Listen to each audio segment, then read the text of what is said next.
This is the matter of the state of Michigan versus Whitney Hallam, 26-01796. Canvas series downstairs. He's here. Right here. Oh, okay. Okay, the state of Michigan versus Canvas Terry. And that is 26-01796. You want us at the table over 9-8. box? I'm sorry? You want us here or at the box? I think someone in the box would be a good idea. Someone in the box is I can't see you back there anyways. Ross March, meet up with the people on both files. Good morning, Your Honor. William Amadeo, P7619, probably at Miss Helm, who is my right wing. Please say anything for Judge Simmons in court. Whitney Hallam.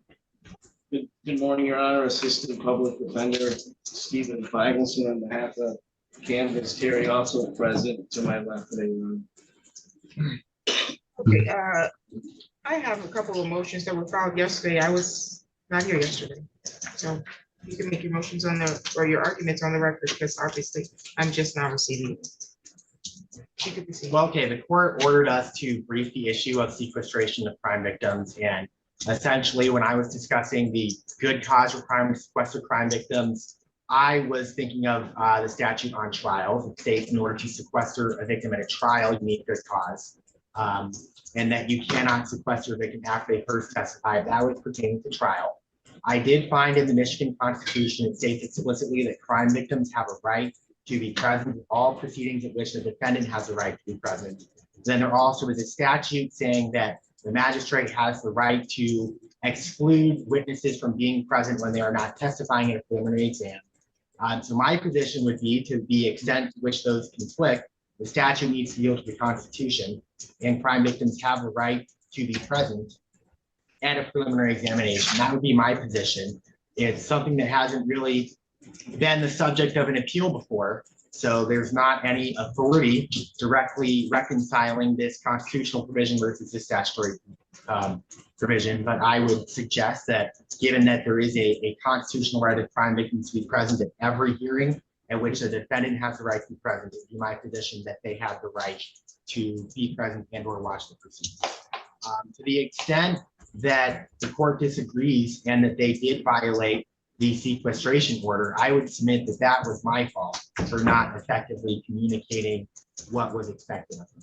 So I think that any frustration of the court directed towards violation of sequestration should be directed towards myself rather than the witnesses. And I would note Let me be clear, I never had any frustration. I didn't even know about it. I'm saying I think it was the defense. Okay, well, the defense can direct it towards me then. I think they have plenty of frustration with me in general anyway. So, you know, we might as well tack on. As far as the issue of Ms. Thomas watching the string, that was after she testified. So there is no risk of her testimony having been influenced by Nequatia's testimony, given that she testified first. And there's no indication that Nequatia watched Delicia's testimony. And of course, she was in the window with her middle finger out, suggesting that she was not on the YouTube stream. She was busy in the window flipping off one of the defendants. I don't like being in a position where my defense is, well, she wasn't watching, she was flipping someone off, but that is the hand I was dealt, and it's one I have to play. So okay. I will just for my clarity, who allegedly was violating the sequestration? So while our second victim was testifying, that's the one who was flipping off. Yes, the one who was flipping off. When this she young was lady's name is what again? Over here we have Delasia Thomas. Okay, so you're saying Delasia Thomas watched the YouTube after she testified. After she testified. Yes. Okay. So while Nequatia was testifying, and after Delasia testified, she was in the hallway watching the stream. Okay, got it. And to the extent that my position is that she had a right to do that, to the extent she did not have that right, that was on me for not communicating that to her. Well, actually, Your Honor, to be really clear, Ms. Thomas asked you to leave because she had to go to work. We had a sequestration order in place. And as far as the alleged victim giving the finger, doesn't mean she was also watching on YouTube. We know for a fact that Ms. Thomas requested this court to allow her to go to work. You had an order for sequestration, and she violated that order. In addition to their alleged victim committing perjury, we'll get to that later. That's in the motion. Let's be clear. I don't know if she admitted to watching the YouTube too. Somebody reported that she was watching it on YouTube. Is that what happened? Ms. Schroeder. Oh. reported she watched. Got it. It's pretty clear, it's not a trial, it's a preliminary examination. So the trial argument he makes does not play here. The bottom line is the witness not only violated your order, but she requested to leave and then violated your order. This whole thing has been tainted. This case should be dismissed. Mr. Franklin. Yeah, sure. A couple things I'll add. I stand by what Mr. Amadeo said. The thing I'll add, and I'll touch on Mr. Martinez's point, albeit I do understand this, that the victim has the right to watch. The concern I was raising is in the event this court sends the case to trial, and I will have a witness who watched the other witness's testimony that later testified at trial. The concern is, given her first testimony, which was in my mind different than the other person, she now going to change her testimony, which is the reason we don't want witnesses, whether they're a victim or whether it's watching other witnesses testify, a chance to testify again to change the testimony. To me, that's good practice. Well, even if she didn't watch, if she changed her testimony, you have an issue right there of credibility. You can Right. impeach, if your testimony changes, has nothing to do with whether or not you watched what the other person said. Yeah, but now we They're have- friends. You don't think they talked about the case? Potentially, but the bigger issue now is we have an open fact which benefits us and hurts the It's people. not an open fact because its fact hasn't been proven in court. Okay. We have an allegation that one of the witnesses, who is the actual victim, alleged victim in this matter, was watching the proceedings on YouTube. And she did request to leave, to be released so that she can go to work. It was the court's understanding that she did leave. I don't know if she was watching the YouTube or not. She was advised before she left, though, that she was not to have communication regarding her testimony with the other person, and that she was free to leave the courtroom. The other point I think that Mr. Amadeo was making is on her examination, she said she has never met Mr. Amadeo's client. And what Mr. Amadeo was saying is that he learned subsequently that she was convicted on a delayed sentence against. That's not true. I'm sorry?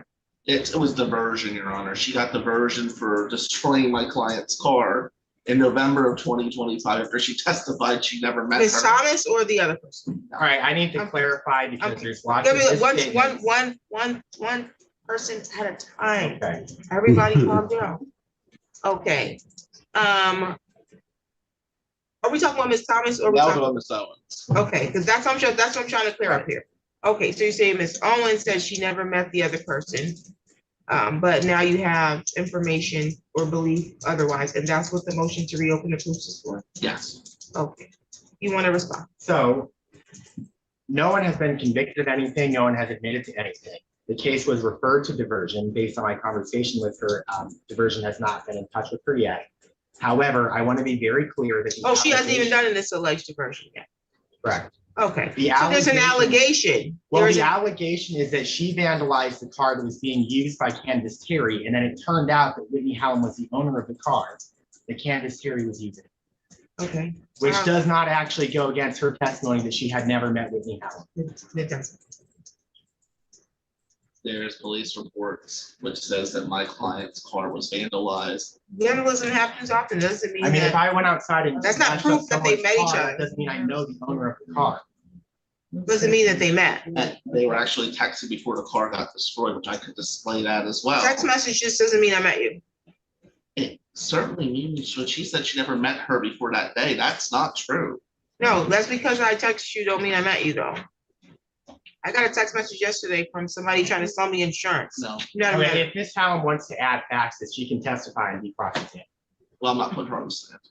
Well, that's where the information came from. Yeah, I understand that, but I'm not gonna put. So- her on the stand with everyone.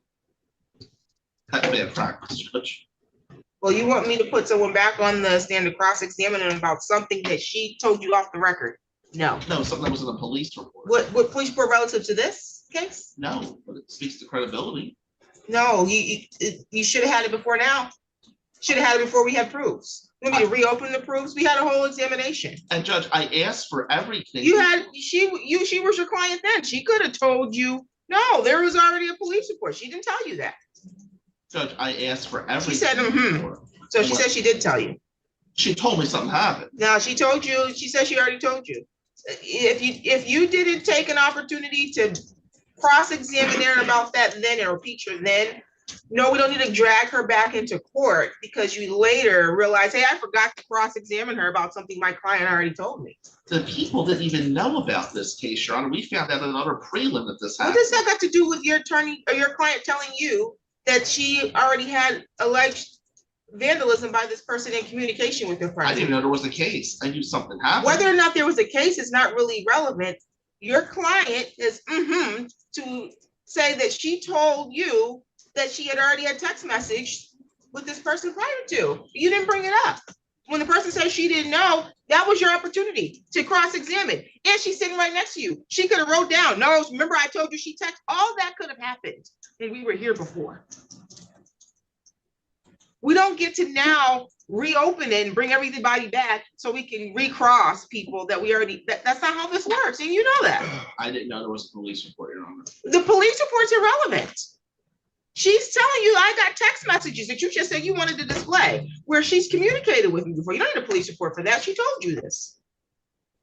I didn't know there was actually an investigation of my client. Investigation, what does that investigation got to do with whether or not you had enough information to cross-examine her about? Well, if I knew that she was going to be charged with vandalizing my client's vehicle, I certainly would have brought that up. She didn't know there was even a case. Yeah, but the vandalism is not because she knew that it was her vehicle. The allegations of vandalism is the car he was driving. And this is the person she allegedly, she said it, as a kid with. They got court this week about that kid, I heard. I'd rather hear about the paternity results than whether or not I don't want to hear about it. We're not reopening for that. We're not that. No, that's done. You had your opportunity. It was done. As it relates to the concern that there was a violation of the sequestration order, I think that the law is clear that sequestration can be granted at the time of the examination. I think that's completely clear. And I believe there was a violation, but do I believe that the violation takes the case to the point that it needs to be dismissed? No, it does not need to be dismissed. As she watched the proceedings on YouTube, guess what? She could her attorney could request, or the prosecution, or she herself could request a transcript later and read it, for all we know. Like, who cares? She can't go now and change her testimony at trial, and you all don't take the opportunity to impeach her if she changes her testimony. So her review, she wasn't that she talked to this girl about what her testimony was before she came in and testified. If that was the case, that's different. If she pulled the girl aside and said, this is what I said before you go in there, then yes, we probably need to talk about dismissing the case. But her watching what the other person had to say after she was done, it is technically a violation, but it doesn't warrant dismissal of the case. So no, I'm not reopening the proofs. And no, I am not going to dismiss the case based on that violation. I will, because I have her here, reminder that you're not to have communication with the other witnesses in this case about your testimony. Do you understand that, ma'am? Okay. And I don't know why you were subpoenaed here, to be honest. It sounds like the prosecutor doesn't know why either. They harassed me, trying to come to my job. The police? Yes, to subpoena me. And after I talked to him, he said I didn't have to come. The police here? I think that what happened was that because she was marked as witness for exam, our system automatically generated a subpoena, and then because of the and started trying to serve her. And it sounds like even after I talked to her about that and said you don't need to come back, the cadets continued attempting service. It came to my house. I think that's what happened. Okay, got it. And you have closure proof, obviously. You actually didn't call. Well, my memory is that I requested a continuance. Oh, then we don't gotta worry about reopening the proofs. They ain't closed. Here's that. You can call whoever you want to call as a witness if they're here. Okay, well, I do want to note that Niquisha is here, but if he is intending to ask her about vandalizing a car, she has the Fifth Amendment right to remain silent. He absolutely has the right for that. So, and it even like it's not relevant in all the credibility because the allegation is that Maybe I'm going to ask her about. Maybe he's going to ask her about some text messages. Okay, I mean, of course, she is present and he has the right to recall her. Well, I will advise her for a Fifth Amendment right not to answer any questions about potential vandalism. I think Mr. Pro Bono Amadeo is very much inclined to not want to violate her rights as it relates to the Fifth Amendment. So he can tailor his questions around that to the extent that he can. But this particular witness is free to go. Correct? I'm waiting on the question, so y'all don't have a problem with me being up there. The court's open to the public. I'm So not staying. you're staying in the public. That's You the can't only stay reason in why I here, left out, 'cause but you can told me- stay in the courthouse. Okay, During the testimony, you can't be in here because it's sequestration, Okay. okay? There's And I'm gonna, an equation here. I'm sorry. okay. yeah, both of you all stay, but I'm gonna have them put you in an empty courtroom, okay?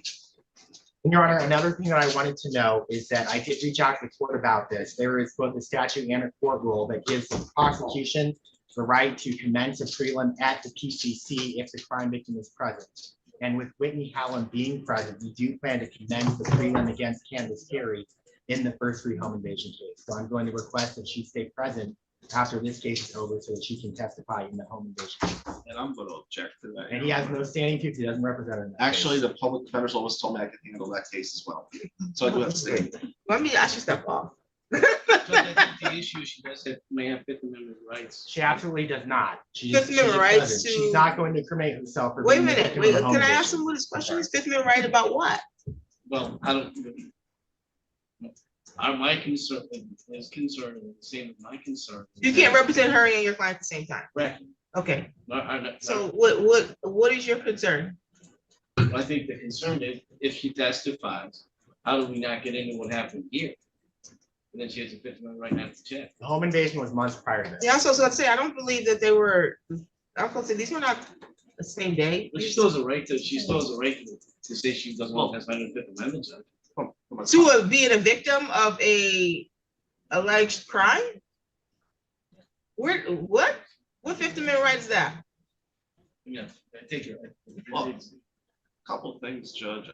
One, as far as the home invasion against him, I don't want to advocate for him. He's not my client, but he still has mail coming to the house. So I'm kind of curious if that's a home invasion, if he actually is a resident. I don't know, we gotta talk about that at the time of the Right. exam. Number two, as far if she has to testify, I'm gonna follow your rules, obviously, you're the boss, but why would I want a client who's facing a capital case to ever testify in another proceeding for concern what might come out? That's just, About a home invasion? Judge, What could come out other than whether or not that's relevant? Other it's than, relevant. yeah, what else could come out that's relevant? My only concern, And just if she has Fifth Amendment rights as well as it relates to self-incrimination, but she could testify to whether or not someone invaded her home. and if I feel the need to invoke the Fifth Amendment for her, am I able to do that? Because I am her Please lawyer. do. Yeah. Please do, but we have them both here. Why wouldn't we do it today? I understand. Judge. Yeah. That's fine. She I'm hasn't, just expressing my concern about any client testifying while they have a pending pursuit. I agree. I think the plan was to finish this one first. Right. And then is what he's saying, do that one. So then technically, I no longer, once I decide what I'm doing with this case, whether it gets dismissed or bound over, I'm no longer have jurisdiction over this particular case. Yeah. And then he could feel free to move forward with whatever case is pending, I guess, with Mr. Terry. If that's what we want to do. So let's do that. If you got your witnesses here today, why not? But we'll go off the record for now while you all further counsel your clients before we proceed with that, okay? Let me clear some people out of the courtroom.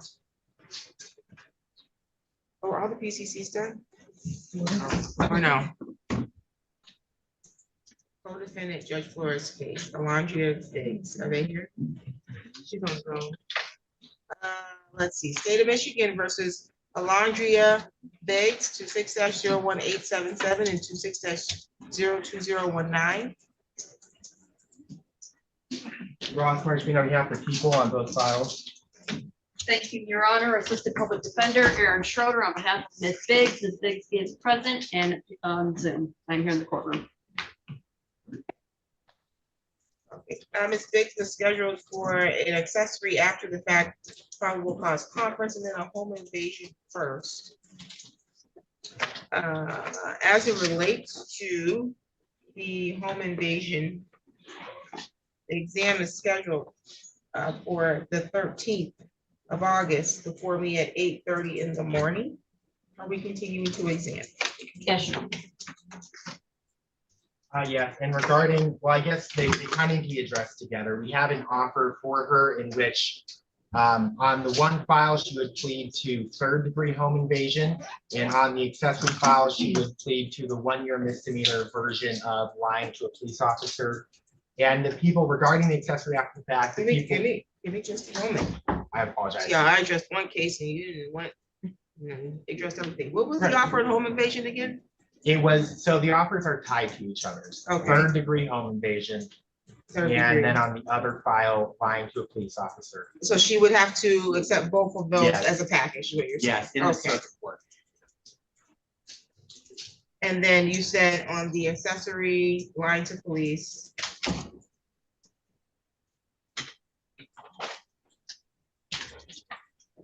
But again, this is a package deal, so she's gotta accept both in circuit court. If she decides that she doesn't want to accept it on one, she's gotta run her exam, is what you're saying, on both. Yes. Okay, very good. Thank you, Your Honor. I did receive those offers, but it was pretty late in the day. It was very close to 5 p.m. yesterday. So I need to have some time to obviously discuss that further with Ms. Biggs, those offers, and make decisions. So we'd have to be left on for next week.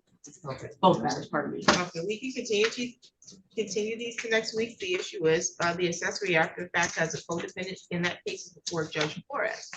And I believe that if this is going to run, this needs to be transferred to Judge Flores. Yes, people are going to be making a motion to transfer the accessory case over to Judge Flores. So what I could do is, I could go ahead and transfer both of these cases to Judge Flores for case consolidation purposes and judicial economy. And then that gives your client time to review the offer with you and decide how she wants to proceed. And if she wants to run her exam, she can do that. If she runs the exam, the accessory obviously has a co-defendant. That exam will probably run or will run together. If not, then Judge Flores will handle the plea or the binder before the plea, whatever needs to happen at this juncture. And I believe my court date was the oldest one, so typically it would come to me. However, the co-defendant has the most serious charges. And so because of that, we are doing it in the reverse and sending the older case number, which I don't know how, unless it's just been how they entered into the system, the older case number to Judge Flores, so that we don't transfer his guy to us with the, I think, 9 counts, or how many counts he got? I don't know. I think it's 9. I think it's 9 count complaint. So unless you have an objection, that's the plan of the court. I don't necessarily, I don't think I have a grounds for objection, Your Honor. Okay, so we'll have these cases transferred to Judge Flores. I believe the co-defendant has a PCC tomorrow, which will be handled by Judge Babcock in Judge Flores's absence. And then this case, both of these cases will be set for an exam before Judge Flores. It would be next Friday, it's my understanding. My question would be, would Ms. Biggs need to appear again tomorrow, or? She does will this not need to satisfy appear, the no, she doesn't need to appear Very again good. tomorrow, but she will now need to appear on the 14th instead of the 13th. At what time? At 8:30. At 8:30. Ms. Biggs, were you able to hear that? Yeah, All right, we'll talk more on Monday about that too. Thank you. Do you okay. have any questions today, Ms. Biggs? No, ma'am.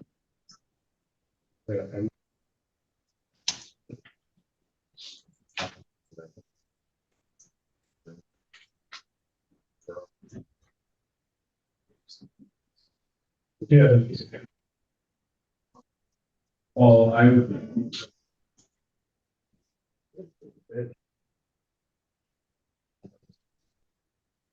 She'll appear on both of those on 8/14 at 8:30 before Judge Flores. Any additional matters for today's record on these files? Nothing on behalf of the people. Nothing on behalf of the defense, thank you. You're all set for today, Ms. Biggs. And thank you. You're welcome.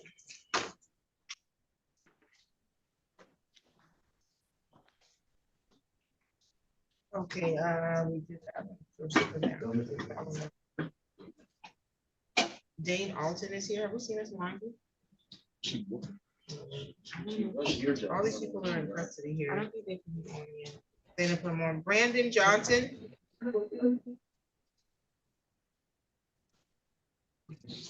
No, not here. Who is this in the jail? Emily Green is here, Charles Sorrells, and Cameron Conley. Judge, we're gonna leave Sorrells on for exam. If you want to go on the record. Sorrells, you're continuing to exam, you're all set. Judge, he does want to request bond if we can. I don't, is it on my document? Yeah. Oh, I see him now. A state of Michigan versus Charles Sorrells, 26-02016, appearance. Ross Marshmeter for the people. Good morning, Your Honor. Assistant Public Defender Stephen Feigelson on behalf of Mr. Sorrells today. Okay, Mr. Sorrells has a domestic violence third habitual offense, fourth offense notice. His exam is scheduled for the 13th at 9 o'clock in person before me, and you wanted to address bond. That's correct, Your Honor. Mr. Sorrells is in custody. He's been in custody since the 22nd of last month, Your Honor. He can have a place to stay independent of where this alleged victim lives. I do believe the alleged victim has reached out to the people's office recanting her version of events.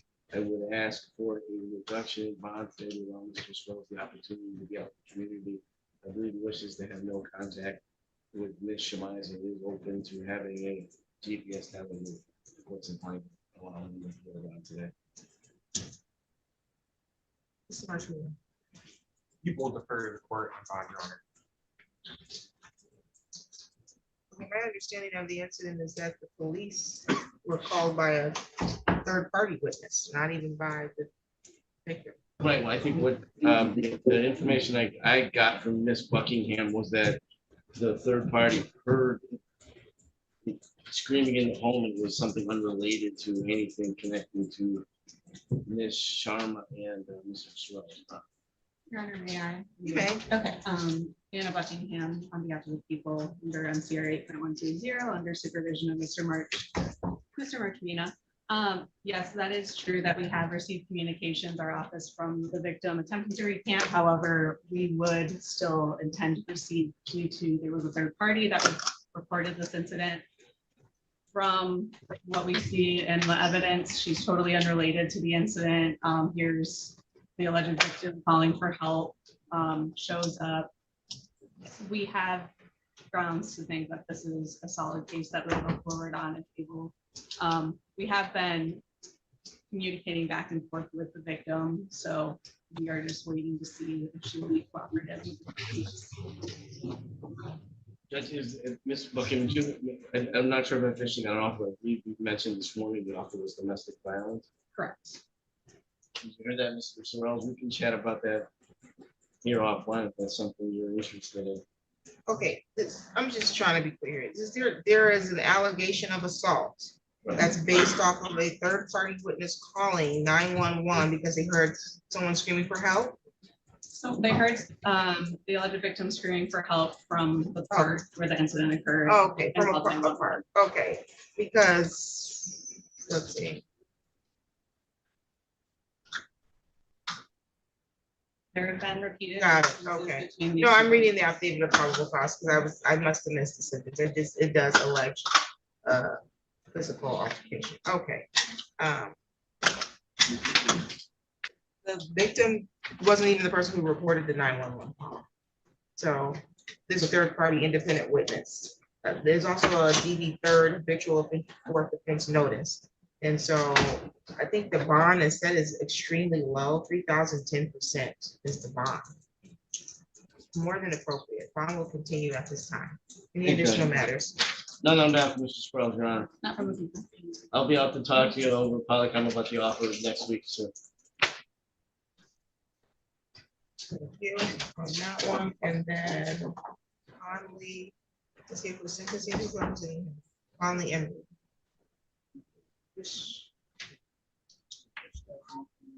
Conley Embry? State of Michigan versus Cameron Conley Embry in 26-00499, appearance please. Ross Marshmeter for the people.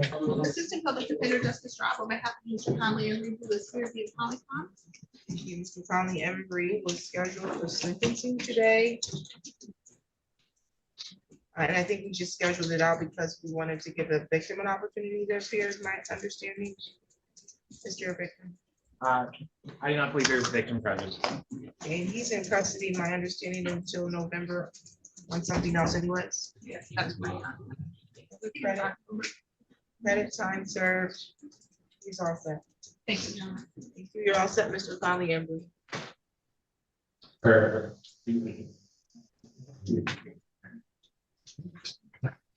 They put Kimberly Green on.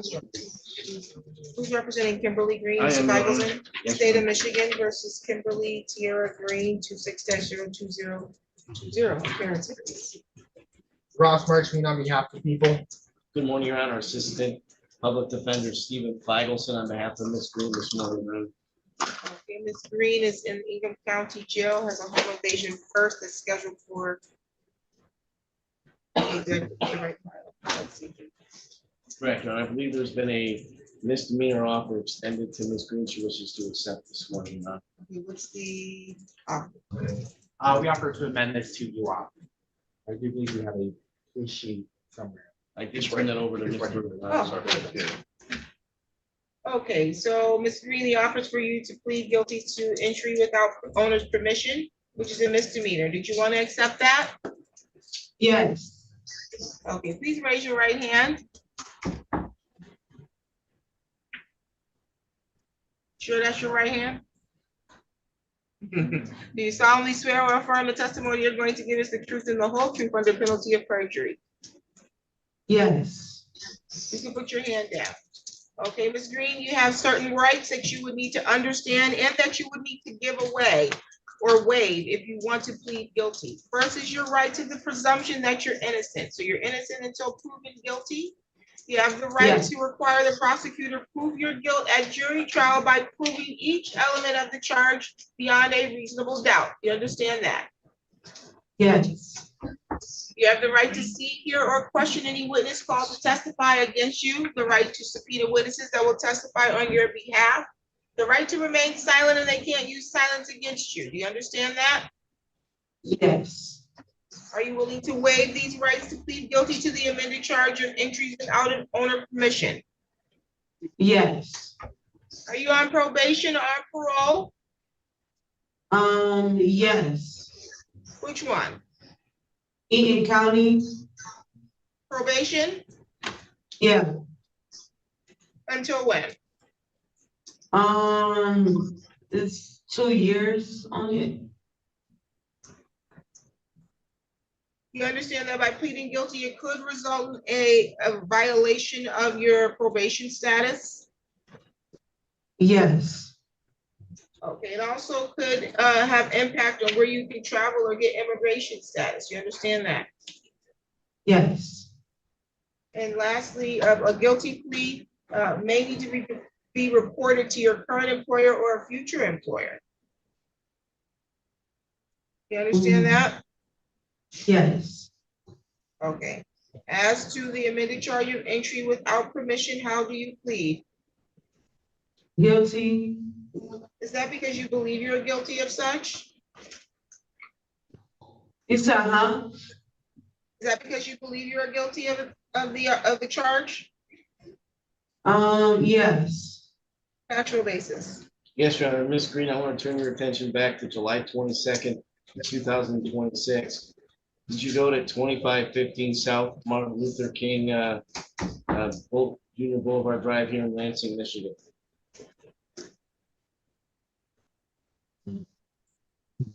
Did you hear me, Ms. Green? Oh, huh? I need to speak up. I can speak up, sorry. Ms. Green, on July 22nd of this year, we're at 2515 South Martin Luther King Boulevard Junior Drive in Lansing, Michigan. Yes. That's here in the state of Michigan, Ingham County, correct? Yes. And there you went into someone's home, is that correct? Yes. And you did not know that the person, Charles Henry, is that correct? Yes. And he did not give you permission to enter the home, is that correct? Yes. And you didn't live there, correct? No. And you had no valid reason to be in there, is that correct? Yes. Judge, no additional questions today. People are satisfied. The court is satisfied with the factual basis. I'll accept your plea. I find your plea to be freely, voluntarily, and intelligently made. Sentencing is scheduled for September 24th at 9 a.m. You do need to meet with our probation department. She's got, who was she placed on probation in Eden County? I don't know, Ms. Green, when were you placed on probation, do you know? You said when was I placed? Yes, It was July the 12th. so just recently, Your Honor. Oh. Okay, are you addressing bond today? Yes, Your Honor. I would ask for a reduction in bond, Your Honor, to a PR bond. I know the reduction in charge down from a felony to a 90-day misdemeanor or 93-day misdemeanor, excuse me, Your Honor. I'd ask for this to be converted to a PR bond. A bond is going to be reduced to 7,500 personal recognizance. You do need to report to our probation department no later than Monday at 10 o'clock, okay? Okay. And they are going to schedule you for a pre-sentence interview, and it's your responsibility to return for that as well, okay? All right. You have any questions? So is I'm getting out today? Unless you have another hold, you'll be released on this case. Okay, thank you. No problem. Any additional matters, counsel? Nothing from the people. Nothing else, Ms. Green, I don't believe you have a hold, but if that's the case, I'll let you know. Zilla? Oh, okay, so I don't got a hold? Case before us. She has another case before us with a bond. that she has to So you have to post the bond with Judge Flores' court here in this building before it can get released.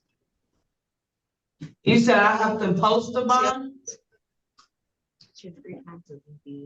She has another case, 3 counts of domestic violence before Judge Flores. So, yeah, you have a bond on another matter, so you haven't posted it. So you're not gonna be released unless you post that bond. Okay. You're all set. Okay. Is Brandon Johnson here?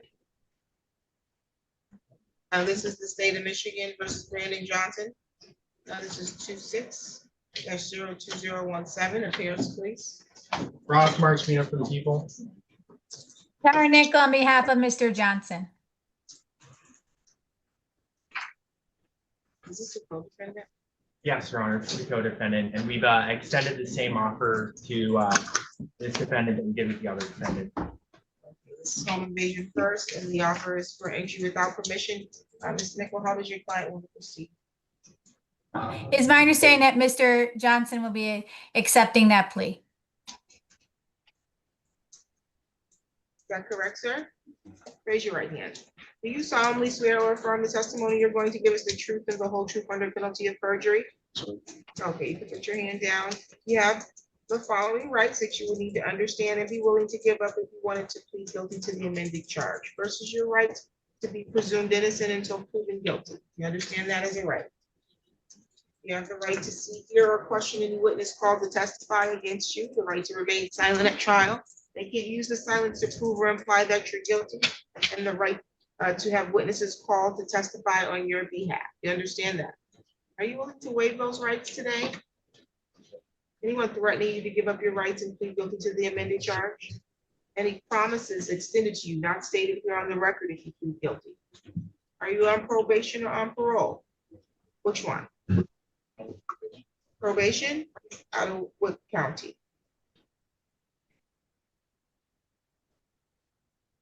This court or circuit?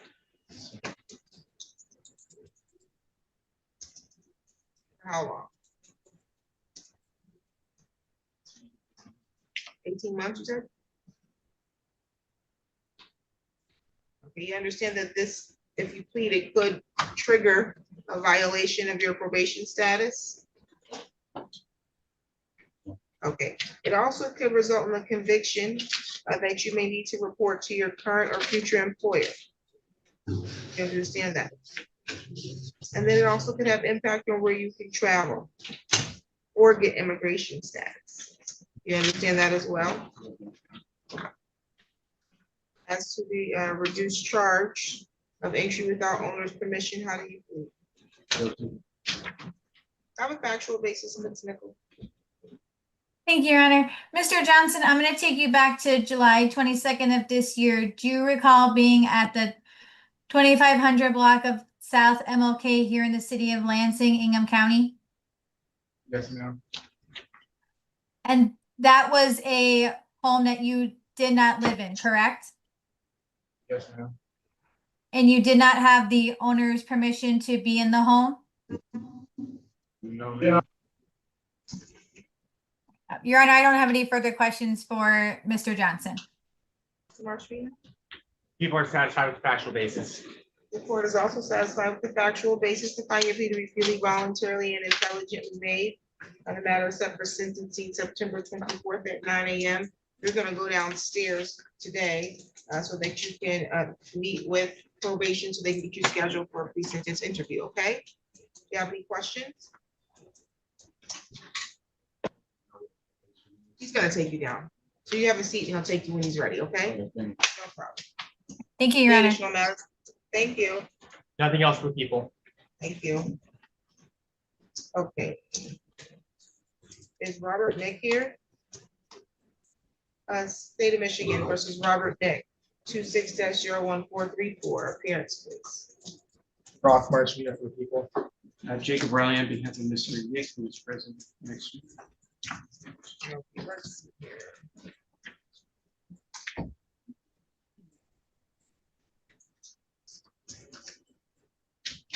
Okay, Mr. Nick is scheduled for sentencing today. I do have a PSI that was prepared on the 31st of July that you both get a copy. John. Yes, sir. No deletions, additions, or corrections for the people. Enough for the. Thank you. Allocution, please. Your Honor, I think frankly, my client is 19 years old. He's a young person who is frankly stupid and impulsive decision to try to play in the road to the police. He recognizes that certain areas of which they could do, that's not acceptable. Mr. Riley, who are you talking to? Because we can't hear you. Oh, I'm sorry.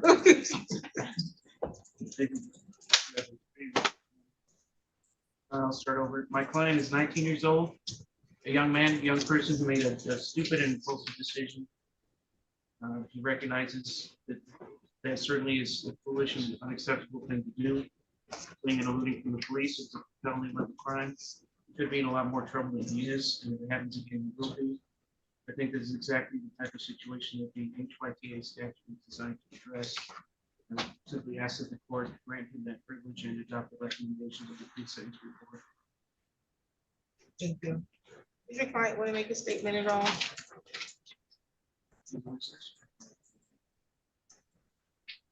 Okay.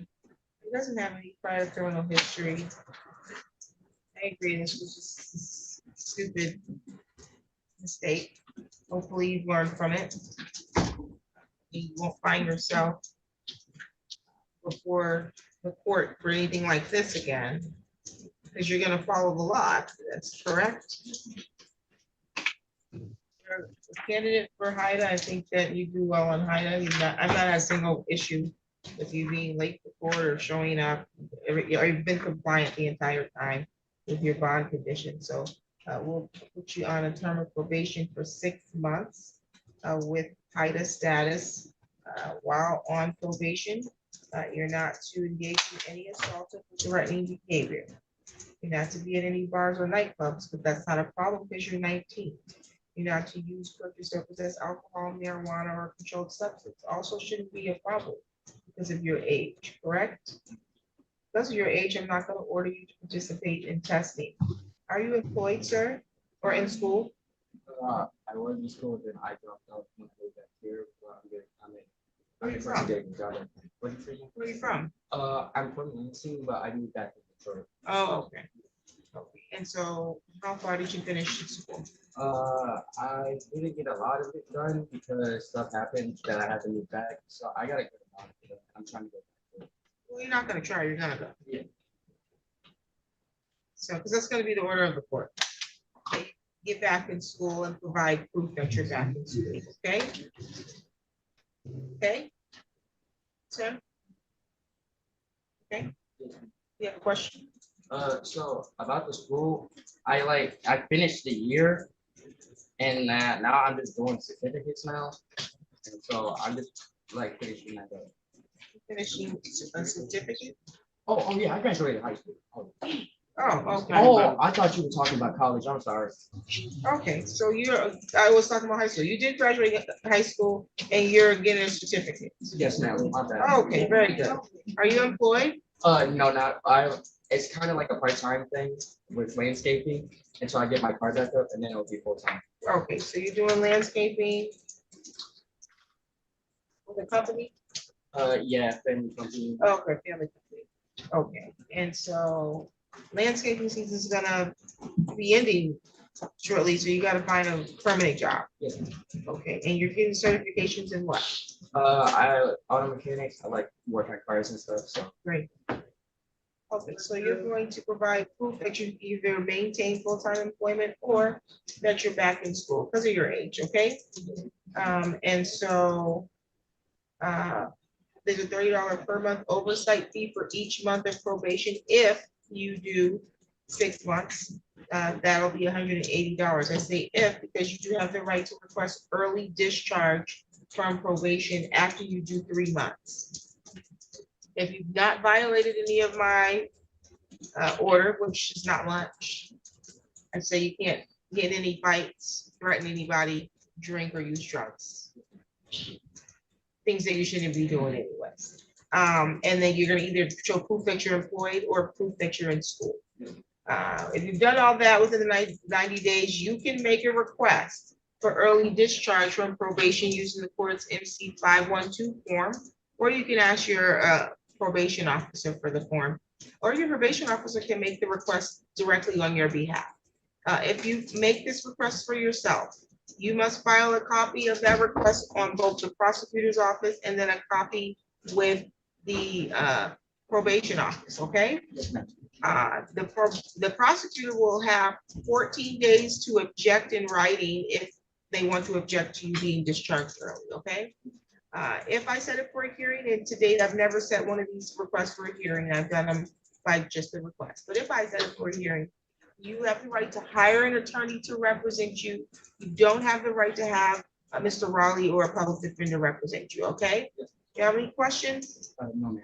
You'll be reporting via Zoom to probation each month, okay? And what day? Via Zoom, they'll give you the date. Oh, all right. I'm downstairs, but you'll report via Zoom. There is also a $75 crime victim rights fee that must be assessed per statute and a $50 state minimum cost per statute. I am going to waive the discretionary fines and costs. Your total fines is $305 and you make monthly payments on that, okay? And obviously, if you get discharged early, then half of that 180 comes off, okay? Do you have any questions?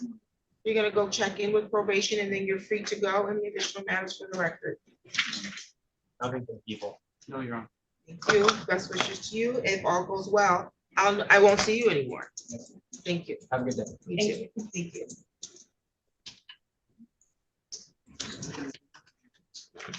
Thank you. There's somebody else from the jail system, and then there's people. Let's see.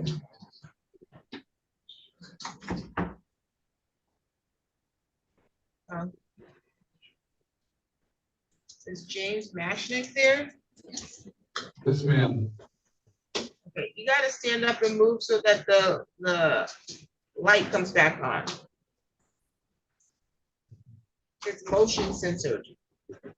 Okay. This is the state of Michigan versus James Mashnick, 26-02005. Good morning, Your Honor. Assistant Attorney General Carissa Williams on behalf of the people.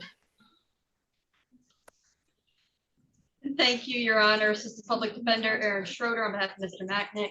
I am here in person in the courtroom. Ms. Macknick joins us by Zoom from the Ingham County Jail.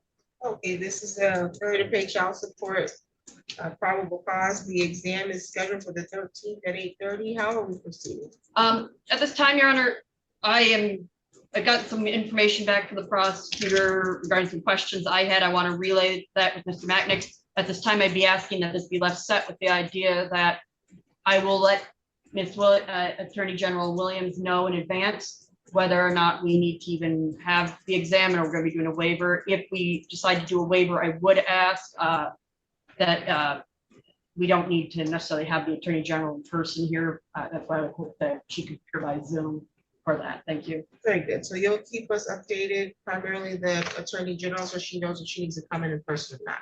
That would be correct. At this time, we'll continue to examine any additional matters for the record. No, Your Honor, thank you. Thank you. Thank you. You're all set. Thank you. Have a good day. Same to you. I just added, so, Mr. Mashnick is all set for now.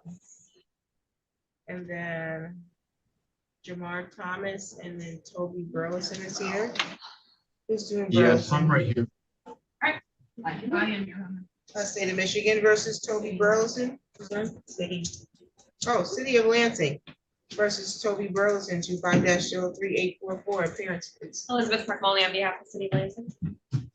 Assistant Public Defender Justice Rob on behalf of Mr. Burleson, who is here via polycom. I was wondering why Ms. Carmoni was hanging out with us today. I saw It's just fun to watch. Patrick Abud yesterday. Where Trader was he? at the Eagle County Bar golf event, of course. Let's see here. Okay, I have a report from Department of Health and Human Services Center for Forensic Psychiatry, report dated for July 29th. You both got a copy? Yes, Your Honor. Okay, the opinion of the report is that the defendant is incompetent to stand trial and not likely to attain competence. Any reason to object? No, Your Honor. None from defense either, Your Honor. The court will adopt the report and incorporate it in to the court file. The order of incompetency will be issued. To dismiss this. Yes, Your Honor. Okay, this is on a citation. The case is dismissed. You're all set, Mr. Burlington. Case was that on? Thank you, Your Mills? Honor. I'm sorry? Case was that on? This is trespass city. This was the trespassing with the city. Okay, and I'm still waiting to go for the CSC. Yes. Yes. Okay, You're all thank you so set. much. Good day. Thank Thank you, Your you, Honor. too. You gave us a good brief for leaving. I did. You know I did. Have a good day. Have a good one.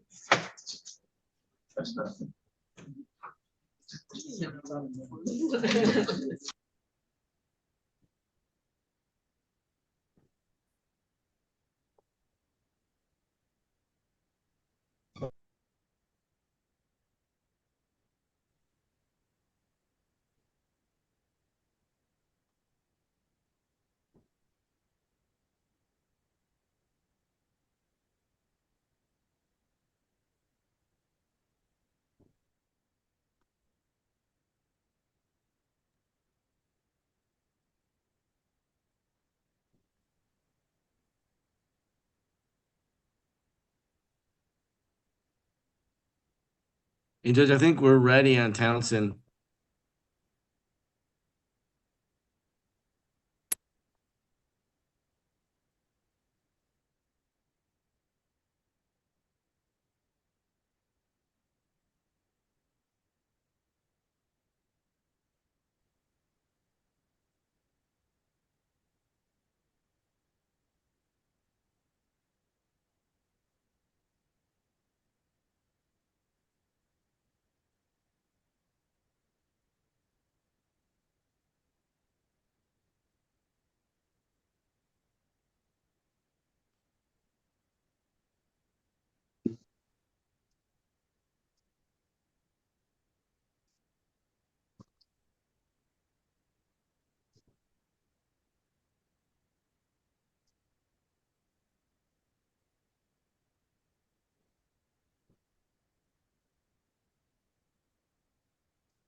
Who do you have? I have Mr. Townsend.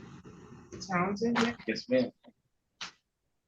This is the state of Michigan versus Jaden Townsend, 26-02018. Appearance, please. Anna Buckingham for the people.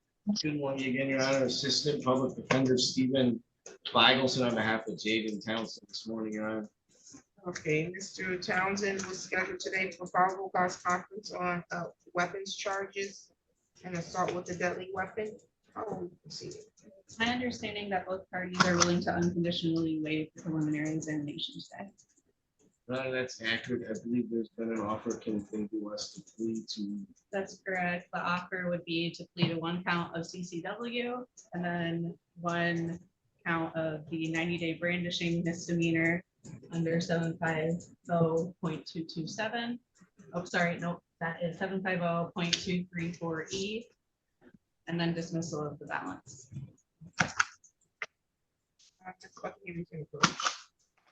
Okay, and then Mr. Townsend, do you understand that you have the right to have a preliminary examination on the felony charges?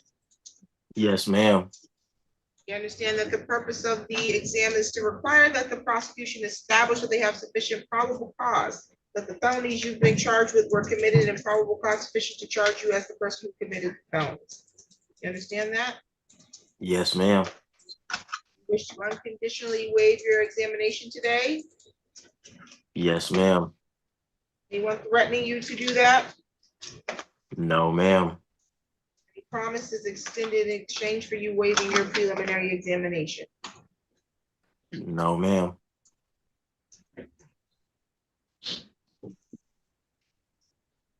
Mr. Townsend, do I have your permission to sign the court's document that you have the right to that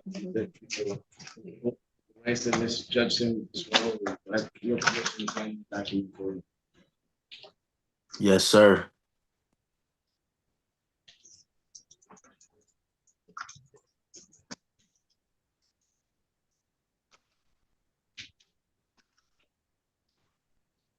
May I approach? Yes.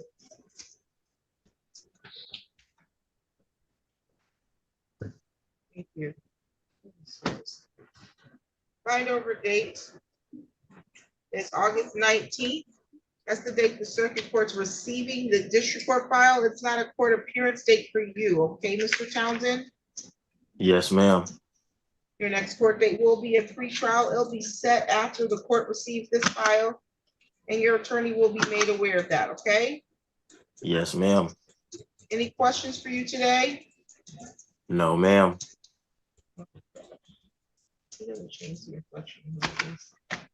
A bond was set at 5,000 personal recognizance.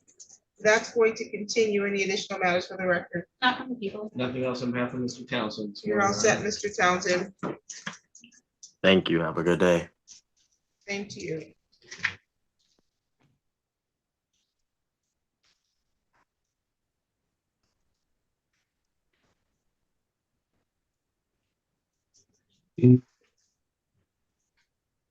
This is the state of Michigan versus Jamar Thomas, 20-01907, 20-02904. Ross Marshman on behalf of people with both files. Thank you, Your Honor. Assistant Public Defender Aaron Schroeder, on behalf of Mr. Thomas, I'm here in person in the courtroom. Mr. Thomas joins us from the Ingham County Jail on Zoom. Okay, Mr. Thomas has integrated electronic communication device, and then he's also assault. Intent to do great bodily harm, less than murder by strangulation and DV second.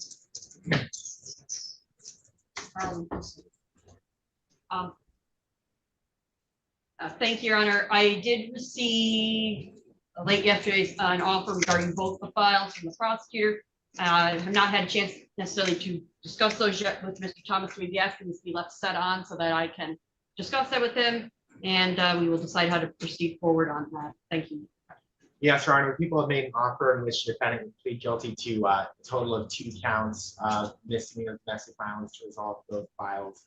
I would note that despite the age of this case, we do have a motivated victim.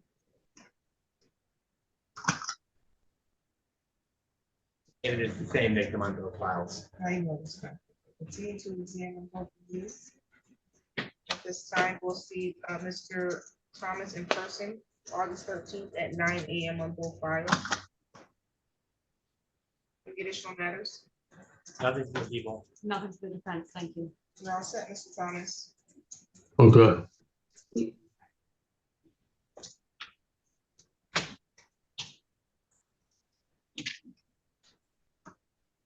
Oh.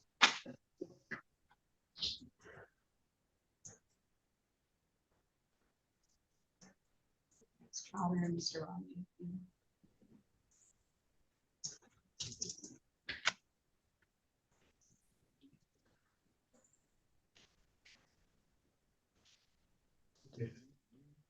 Is Dane Austin here?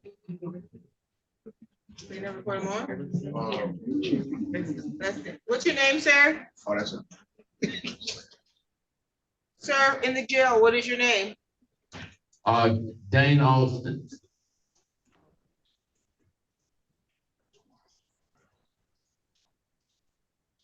Am I missing something?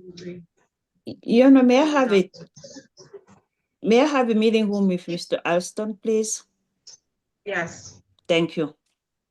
Who's the other person in post one? That's who I'm not sure. Who's in post one? What's your name, sir? Terry Young. Young. Terry Young at 9:30. Yes, ma'am. So what? I was wondering, so legit Mark Thomas. Jamar Thomas? Yeah.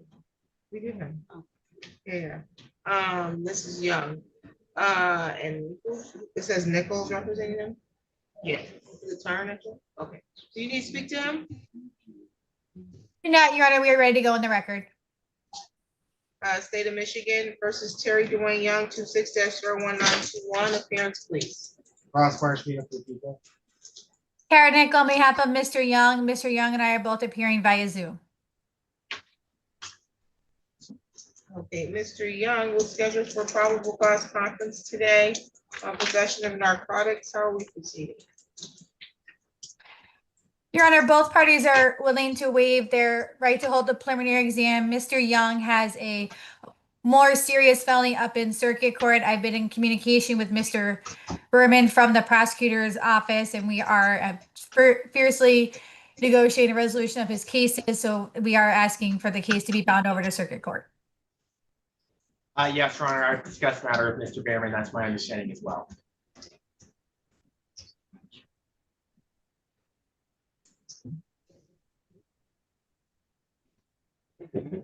Okay, Mr. Young, you understand that you have the right to have a preliminary examination on this felony file? Yes, ma'am. You understand that you have the right to require that the prosecutor first prove to a probable cause standard the elements of the charge. You understand that? Yes, ma'am. You want to waive your examination unconditionally? Yes, ma'am. Anyone threatening you to get you to waive your exam? No, ma'am. Has there been any promises extended to you to get you to waive your exam? No.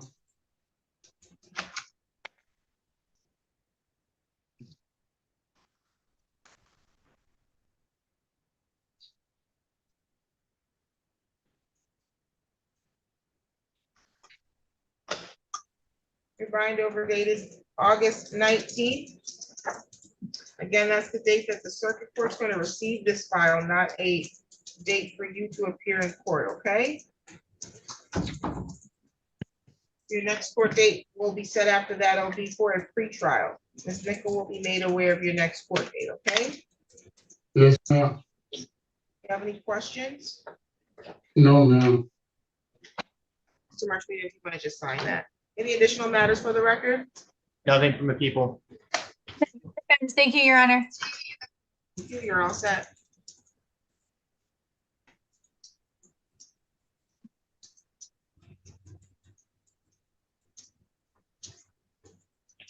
Thank you.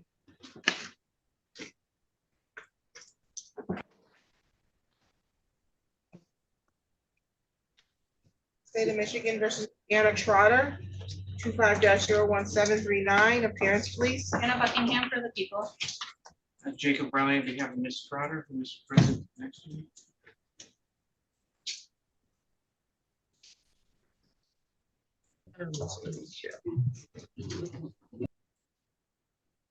Okay, Ms. Trotter was scheduled for malicious destruction of property, 1,000 to 20,000, and failure to stop after collision. How are we proceeding?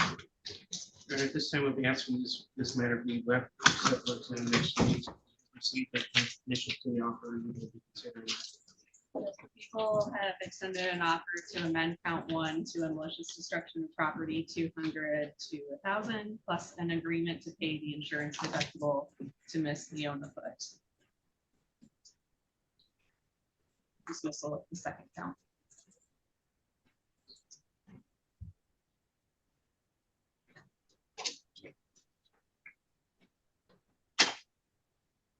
Okay, we'll continue to examine at this time.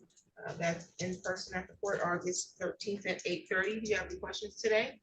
Any additional matters for the record? None from the defense. Thank you. You're all set.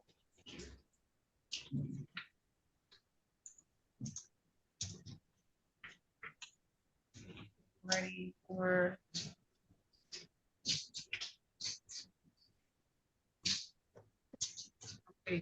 this, which one calls it? Evans Jr. is she's with Evans right now, correct? She's with Austin. She's with who? Miss Wanji? Yeah, who's with Austin? Austin. Oh, so they haven't put Evans on yet. That's the one that's being brought over. Oh, for exam, we're running an exam for that. Got it. And got it.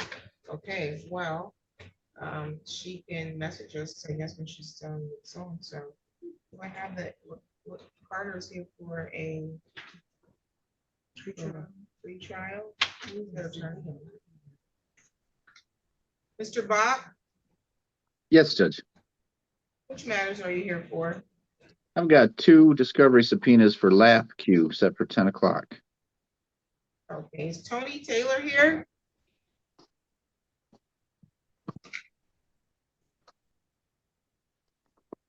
Who's on the Samsung device in the dark? What's your name?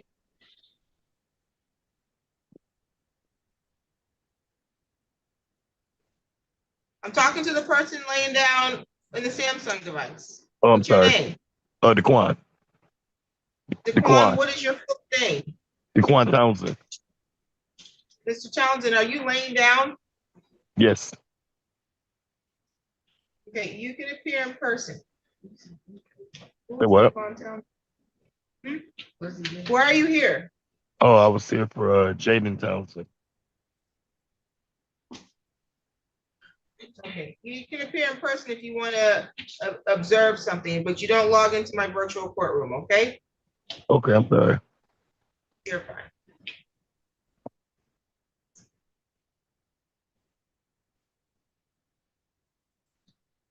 Just go log in the bed, you I know, know. just chilling. Chilling. What do I think this says? We gotta get rid of Zoom courtroom. I can Miller some, I can. Who? Michael Miller. Michael Miller, okay. Mr. Bach. Oh, you put him in there already. Okay, very good. And then you'll have to get a bench warrant on the other person. Okay.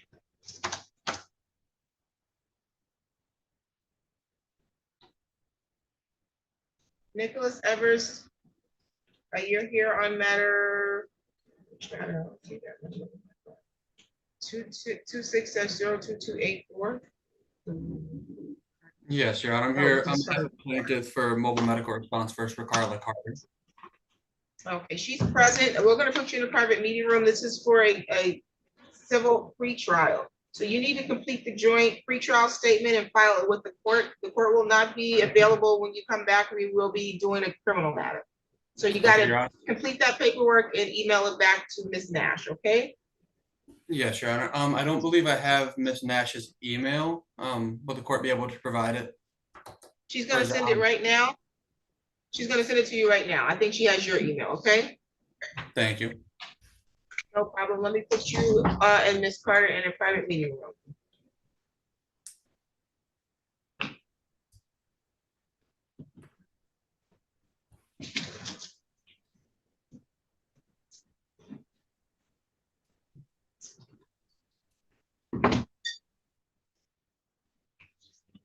Okay, are we ready on Hallam and Terry?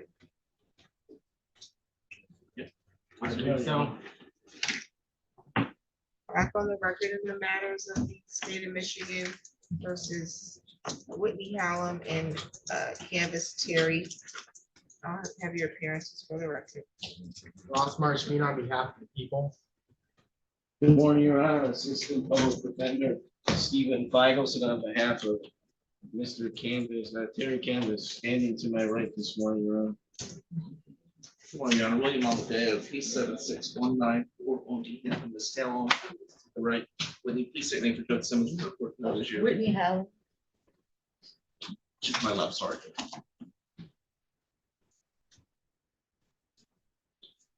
Okay, this is the date to continue the exam.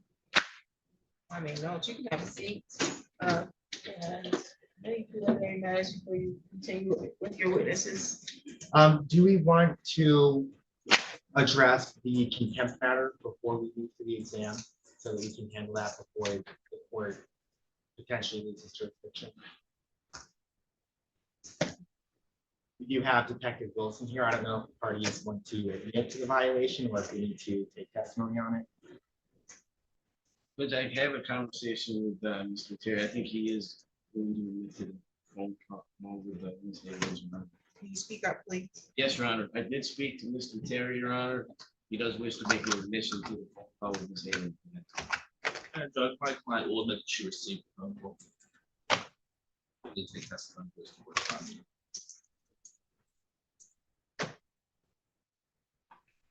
Okay, let's see.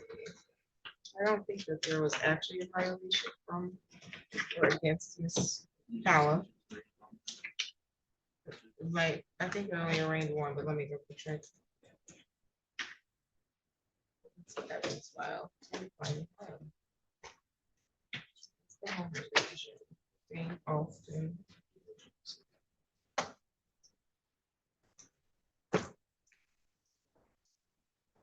Oh, okay, I do have a violation. Let's see here. For both, I do have a violation.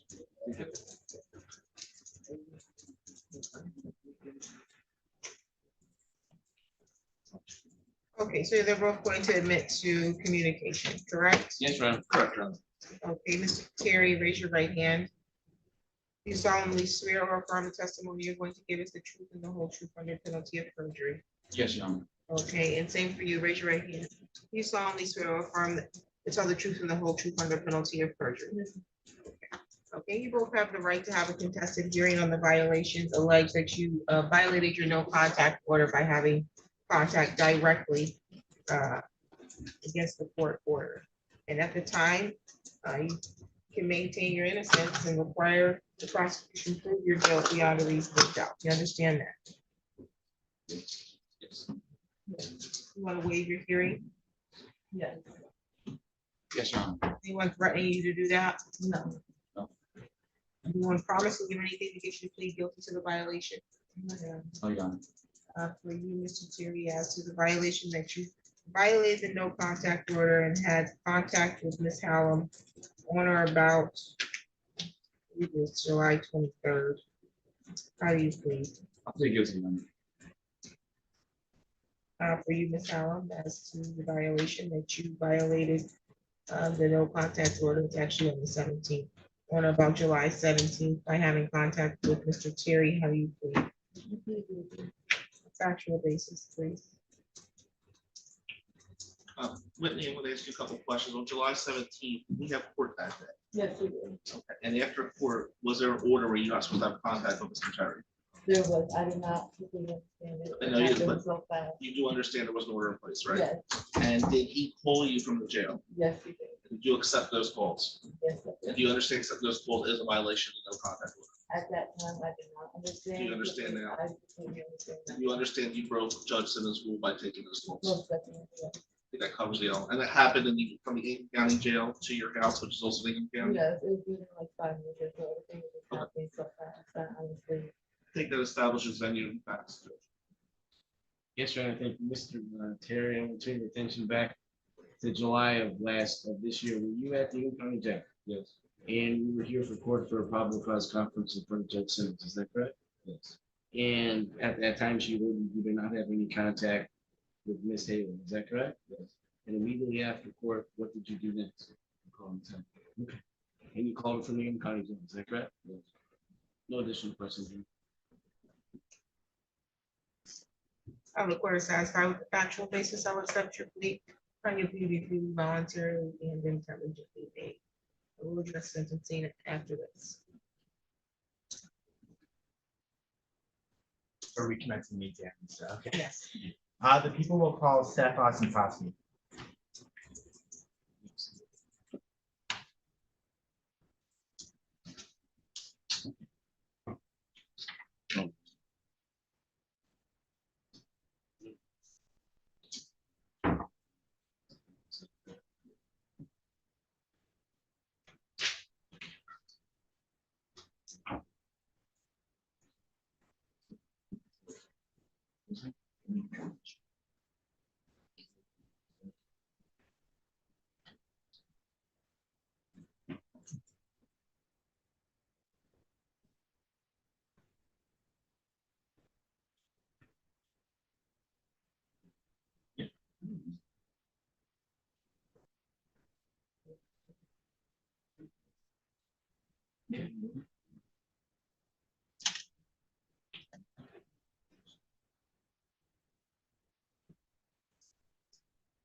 Solemnly swear or affirm the testimony you're going to give is the truth and the whole truth under penalty of perjury. I do.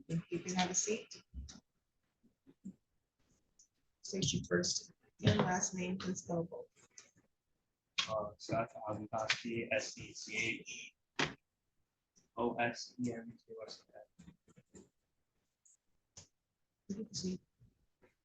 Officer Osentoski, how are you employed?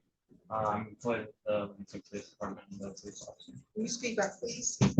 I work in the Lansing Police Department as a police officer. When I say speak up, I don't mean inside the mic because that mic doesn't amplify your voice. So Okay. you don't have to lean forward to do Okay. it. You actually have to elevate your voice. There are lots of fans in here. So you said that you work for Lansing Police as a police officer. Correct. And what responsibilities do you have as a police officer? Taking calls, responding calls. And were you working in that capacity on July 4th of 2026? Yes. And did you respond to a call that took you to the Save-On Market near Willow and Lansing? Correct. We went to Willow and Lansing Avenue. That's where the victims were. And what was the nature of that call? It was a shots fired complaint. Dispatch said the caller said her vehicle was, the back window was shot out. And did you make contact with either of the callers? Yes. Who did you make contact with? Ms. Thomas, Delasia, or I don't know how to say her first name, sorry. Last name Thomas, first name starts with a D. Yeah. And what was her demeanor like when you spoke with her? She was very irate, very hard to talk to. She was up here screaming, going back and forth, whether she wanted to talk to me or not. She was just very upset about her vehicle. And without getting into what she said, was there a recent event that she indicated was the source of her anger and her excitement? Correct. She had rented. So I'm sorry, not just there was an event that caused that excitement, that anger. That's my question. Yes. Okay. And did you give an indication of how much time had elapsed since that event occurred? It was not long. We got there pretty quickly. Like not long as in like minutes, hours? Like it was like within 10 minutes that we got there. Okay. Now, what did she describe to you as having happened that put her in that emotional state? Her vehicle had been the back window of her rented vehicle had been shot. And did she indicate to you who shot the back window of the vehicle? Correct. Who did she say shot the back window of the vehicle?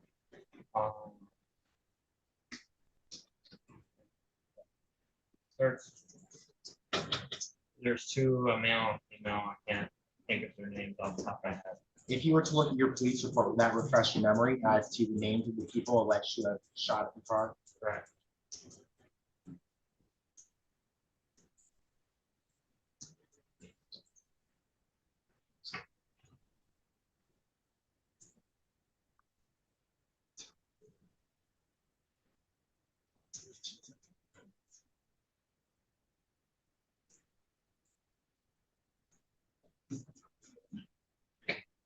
Your Honor, may I approach the witness? Yes.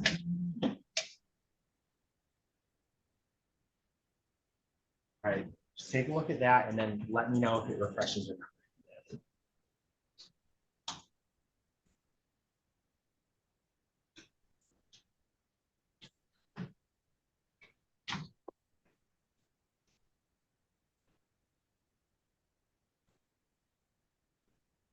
All right. Did that refresh your memory? Yeah. And what did she tell you about who shot at the vehicle? So it's gonna, the person that shot the firearm is gonna be Whitney Hallman, who was with Owen's child's father, Mr. Terry. Okay. And so she indicated it was the woman named Whitney who shot the car. Correct. And did she say anything about where Whitney got the gun? Yes, it was gonna be from Mr. Terry.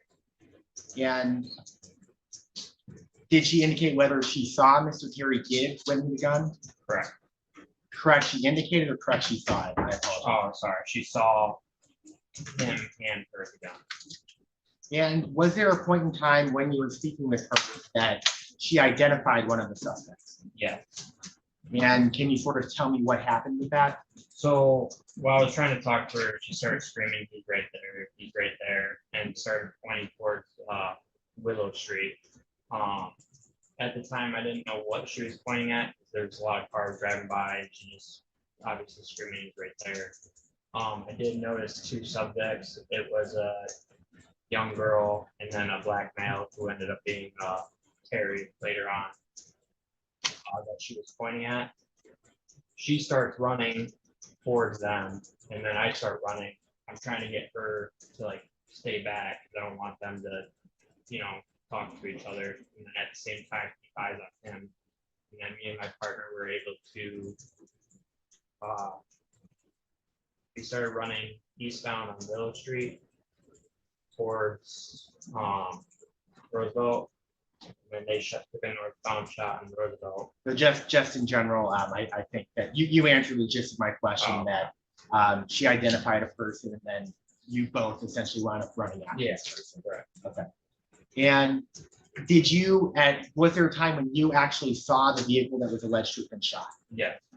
And when you spoke with Delasia Thomas, where was she relative to this vehicle? She was standing by like the driver's door, walking back and forth, in the front towards the sidewalk, came back. She was moving around, but she was by her vehicle. And did you observe any damage on the vehicle? Correct. The back window of the vehicle had been shattered. And based on your training and experience as a police officer, the damage to that vehicle, was that consistent with it having been shot? Yes. And the location where this happened was in the city of Lansing? Yes. In Union County? Yes. No further questions, please. Mr. Bach, are you all set? Yes, Judge. Mr. Miller has satisfied the requirements of the subpoena. I was just going to ask if you want me to file a show cause for Mr. Taylor. Well, the note in the file said there was no service, no proof of service file. Oh, let me look through my file. I'm pretty sure I saw one. Speaking of, it said there was no proof of service. Look inside the file, someone wrote a sticky note in there.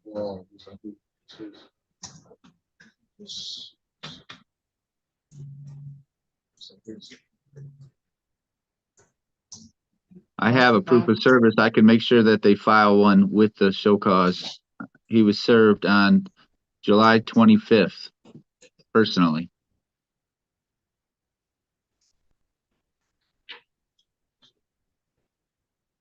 Did Austin email you directly, you said? He said he just, emailed, scanned it. He emailed you? Yeah, he was emailed. Sir. Okay, the clerk's office is corrected. They put a note that they didn't have proof of service, but they have it. So you can submit a show cause. Will do. Thank you, Judge. Have a good day. You too. You can continue. Thank you, Your Honor. Good morning, officer. Good morning. So you've been with your Lansing police officer, is that correct? Yes. And you were on duty on July 4th, is that correct? How long have you been a police officer? 6 years. Okay. And you went to the police academy at some point, is that correct? Yeah. And at that point, you were trying to make accurate investigation and make an accurate police report, is that correct? Yeah. And on that night in question, you did make a police report, is that correct? Yeah. And to your knowledge, it was accurate and correct, is that correct? Have you reviewed the report today? Yeah. And based on your review, you believe it to be accurate, is that correct?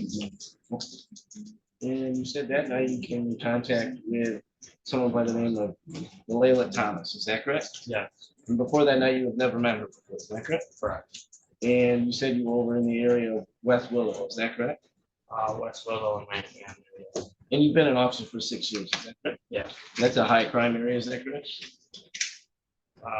Sometimes, yeah. And something, yes. And you said she had told you she was at the Save on Mars, is that correct? Yeah. How far is that from where you had interaction with your congressman? About a block. Okay. And is she gave you a statement, is that correct? Yeah. And she was very uncooperative and had a difficult time gathering her statement, is that correct? Yeah. And so she gave you a statement, is that correct? Yes. And you said you were able to witness the car where you were, is that correct? Yeah. Did you take, what else did you do besides speak with Ms. Thomas?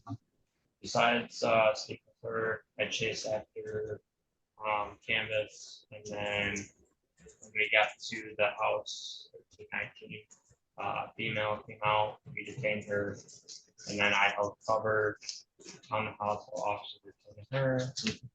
Then I stayed on scene as a perimeter unit for her while we get the search warrant to search the house, and then I did a article search with my dog. Okay, let's break it down a little bit. So you said that at some point you did a chase of an individual, is that correct? Yeah. At that time, you didn't know who it was, is that correct? Correct. And at some point, you made contact with an individual, is that correct? Yeah. Have you met that person before that? No. Okay. And at that time, you were under the impression that was Mr. Terry, is that correct? I mean, we found out it was Terry. Did you search him that night? Huh? Did you search him as you did the stop? No, I did not search. Were you present during the search? No. Do you know if anything was found on him of any evidence or that? Not that I know of. Okay. And then you said you stopped at 1319 Roosevelt Avenue, is that correct? Yeah. And what was that? Was there a reason you stopped there? That's just where the Canvas was tackled at. Okay. And then that ended up being not the right house. So. Okay. Did you go into that house at all? Once the search warrant was signed. Yes. And how after the event did you want to search one? Wait, sorry. How? Yeah. Notice that was the proper house. Then you did a executed search. How much time elapsed between those two things? Between those two times, 2-3 hours. Okay. It was a long time. But nobody was. It was you guys had control, so nobody could go in and out to take things out of the home. Is that correct? And you said you went into the home and searched the home. Is that correct? Yeah. Was a gun found in the home? No. Any fragments or bullets of any? There was a casing on the front porch. So you found one casing on the front porch? Yeah, casing. I didn't find it. A casing was found on the front porch. So. Did you search the yard or the area surrounding that area in relation to? I did. Do you know if other officers did? I did not. I think that's about it. Okay. Gotcha. And was there a child present as well with Mr. Terry when you arrested him that night? Yeah. And that was his daughter, correct? I believe so. I don't know. She was released like soon after, so I didn't really talk to her. Did you have any contact with the Miss Salem that night. Miss Salem? Yep.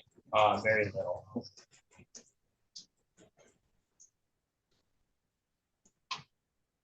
And you didn't take any pictures of the vehicle or somebody else? Officer Stover did. Judge, I have no additional questions for the officer. Morning, officer, how are you? Oh, good morning. So do you have any idea when Officer Stover took pictures? When? Yeah. It was, I don't know, I'm not gonna testify that. Okay, so you don't know? Was a gun ever found? No, And did you search all the surrounding area? all the surrounding areas, for the most part, yes. And there was nothing found as far as a weapon? Correct.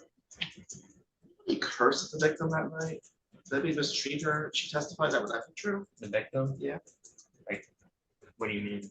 If the victim testified that the police were cursing at her that night, would that be accurate or would that be false? We don't object, he wouldn't have knowledge of whether her testimony that someone else tested is correct or false. He certainly is. I mean, we can ask, did you see, did you hear this, but he can't say yes or no, if her testimony is true. I agree. You can rephrase the question. Knowledge, did any of the officers curse or mistreat the alleged victim that night?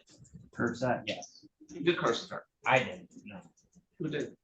I'm not gonna say a name. Yes, you are. Am I? What do you mean you're not gonna say names? You're under Okay, oath. I didn't want. You're under oath. Okay, I didn't want to throw anybody under the bus, but, our sergeant. Who's your sergeant? Brown. So Sergeant, you witnessed Sergeant Brown curse at Miss Owens? Correct. He was staying behind, his car while he was trying to get to the hot call. You have any reason why he was cursing? Tell her to move out of the way. What did he I didn't hear say? the answer. I didn't hear your answer. To move out of the way. So I just want to get this straight, officer. Your sergeant, is it true that your sergeant cursed at the alleged victim of a shooting to tell her to move? Yeah. She was staying behind this car while he's trying to go to a hot call. What's a hot call? Officers were, from the radio traffic, it sounded like officers were getting shot at, but they were shooting near officers. So it was something far more important than what you guys were dealing with, right? Something, I mean, at a different time. So it was something far more important than what you guys were dealing with at the moment. It was after everything was contained. The save on, do you have any video from there to see if anything was going down? I didn't get any video. Did you do any independent research on Miss Owens when she made the complaint? Who? She alleged victim. I know, but like, what do you? Did you do any independent research to see if she had credibility issues or not? No. So you just took her word and the sergeant told her to get out. I'm gonna object. I believe the testimony was that he spoke with Miss Thomas. Objection sustained. Did you ever speak to Miss Owens? Just casually, not about that. What do you mean casually? Like, well, other officers were dealing with certain things. I went back and seeing, talking to them for casually. So reported that? I mean, it's on my body camera, you can watch it. Sure, I understand. I go watch it. I'm But asking it's you what you just- put in your report. It's just basically me talking to them.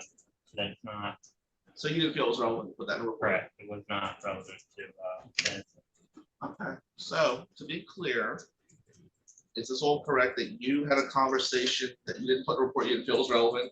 And your sergeant cursed at the alleged shooting victim and you found no gun? Is that all accurate? correct. Thanks. Redirect.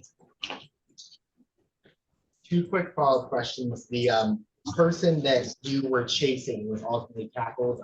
Do you recognize or see him in the courtroom right now? Yeah.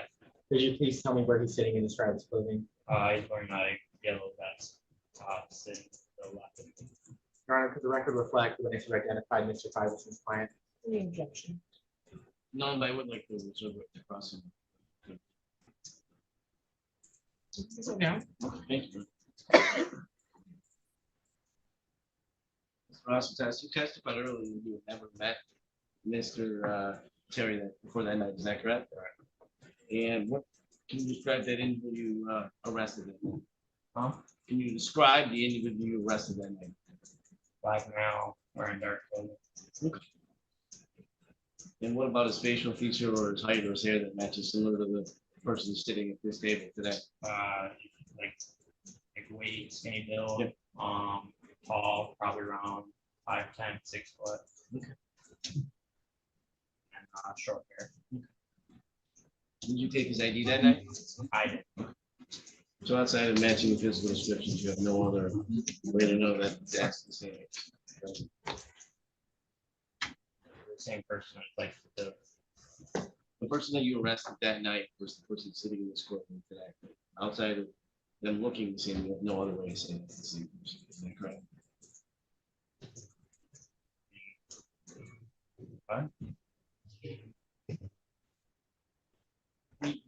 All you can say is based on the person sitting here today looks similar to that person. That's all. That's how you're basing it being the same person that you saw that. Is that correct? I mean, I recognize him from that night. Okay. And how much interaction did you have with Mr. Terry that night? Not much. Do you know if any assaults, any of the officers assaulted him that night? Okay, I'm gonna object. The question was identification. Now we're going outside the scope of that one here. Objection sustained. Fair enough, bro. Need further, voir dire as to identification? None, Your Honor. Okay, and are you stipulating to the identification or objecting? I'm stipulating to it, bro. Identification stated. Okay, and last follow-up question, the person who came out of the house for you detained, do you see her in this courtroom? Do you recognize her? Yes. And can you please tell me where this person is sitting, what they're wearing? She's to my right, wearing a black sweatshirt and black leg. Your Honor, could the record reflect that the witness has identified Mr. Amadeo's? Stipulate. Okay. Any other questions for Mr. Ostertag or Officer Ostertag? No, the people have no further redirect. Okay, may this witness be excused? Someone's gonna recall him in their case.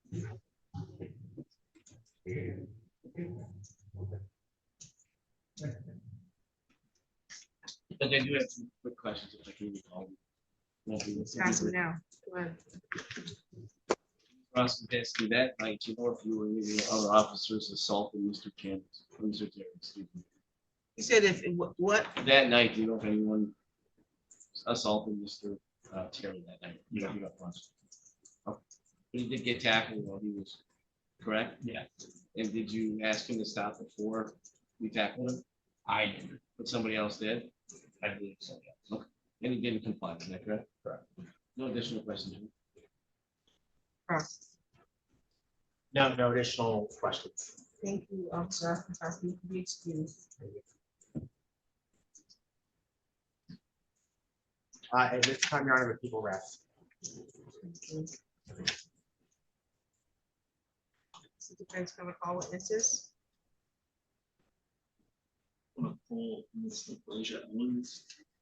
I just want to be clear that we're not going to ask her about him.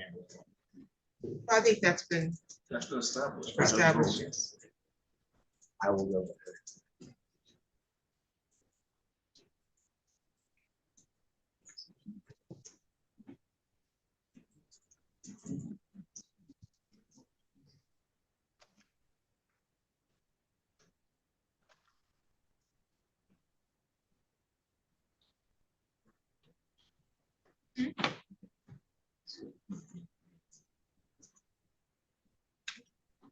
Raise your right hand. Do you solemnly swear or affirm the testimony you're going to give us the truth and the whole truth under penalty of perjury? Okay, you can have a seat.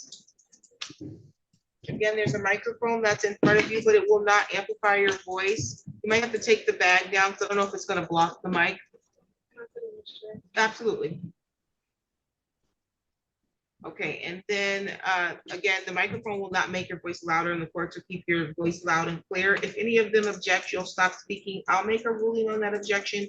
I'll tell you if you're allowed to answer their question or not, okay? Okay, you can proceed, counsel. Well, actually, state your name again for the record, ma'am. My name is Natasha Owens. Okay, you can proceed, counsel.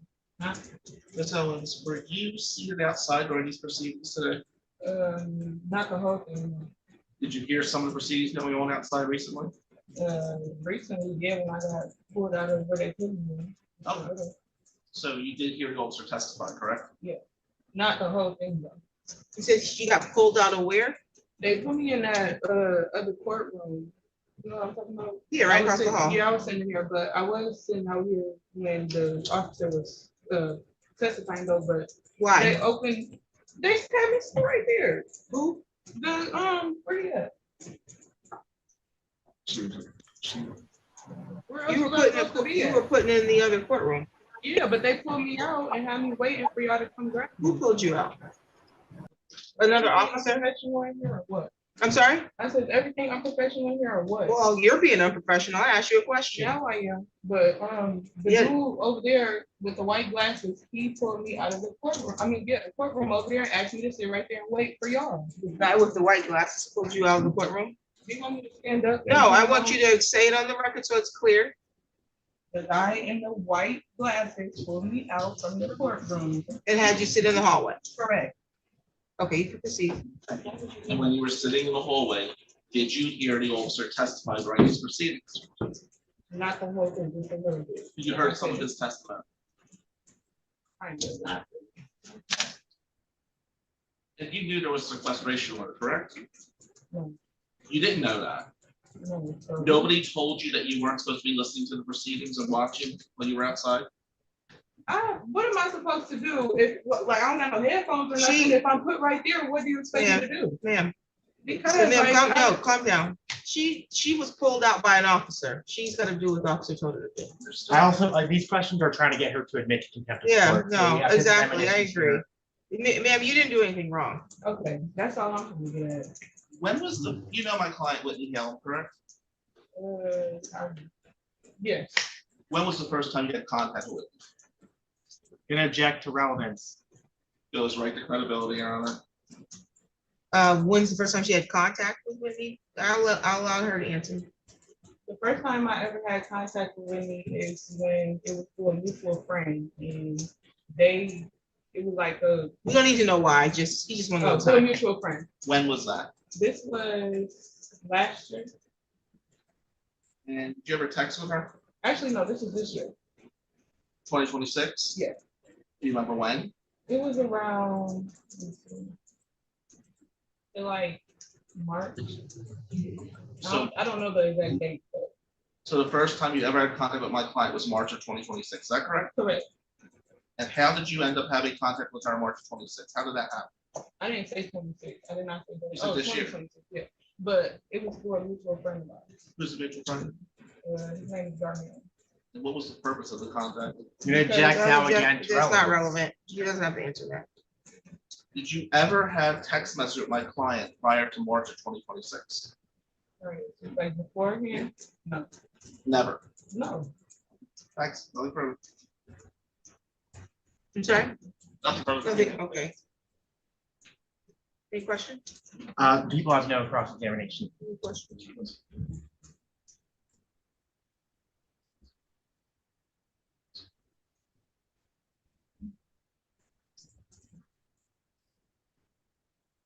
Judge, I don't have any questions for this witness. So the concern was whether or not she previously met Ms. Howard. Is that the concern? I wanted to establish what she says was the first time she had contact with us. Oh, okay. Now, have you met Ms. Holland prior to the date of this incident, ma'am? No. Okay, thank you. Thank you. You're all set. Yeah, 1 second. Oh, you have a question? Like, give me 1 second.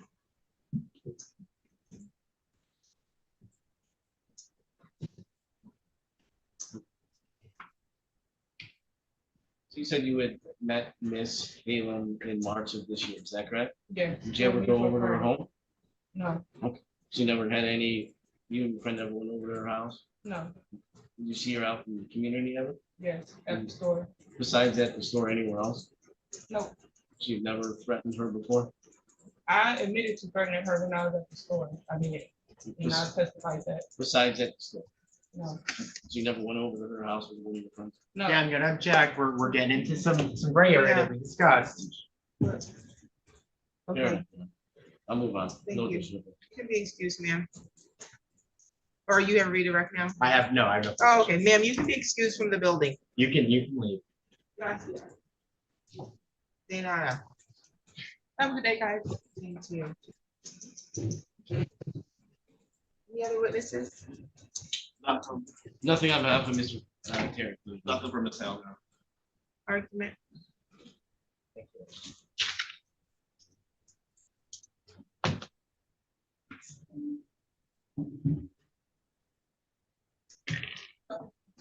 I'm sorry. Oh, she's been released. She was waiting for you, she said. Everyone can leave.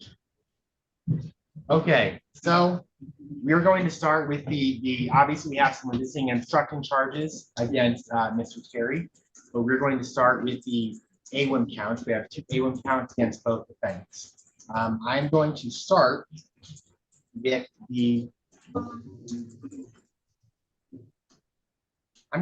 with count 2 for Whitney Hallam, which is assault with intent to murder against Equatia Owens.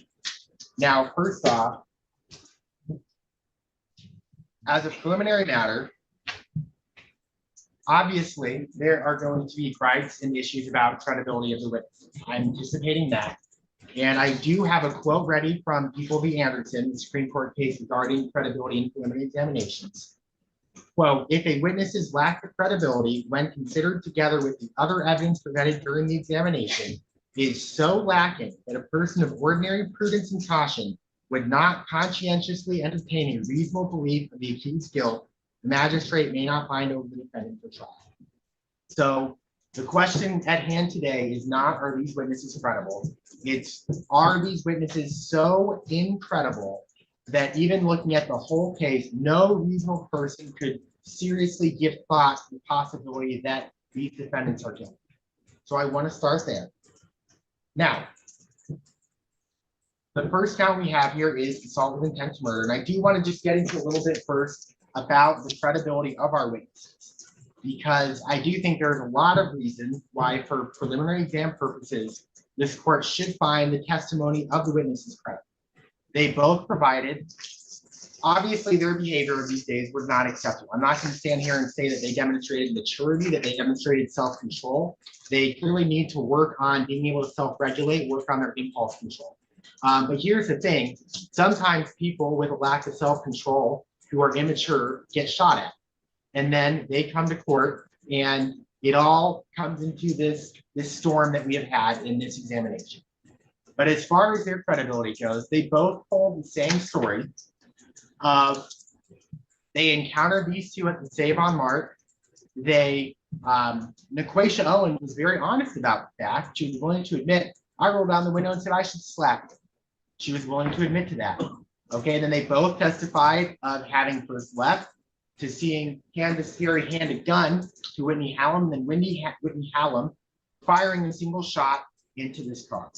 And it's clear there's lots of animosity amongst all of them. I think everyone in here has motives to shoot at everyone in here.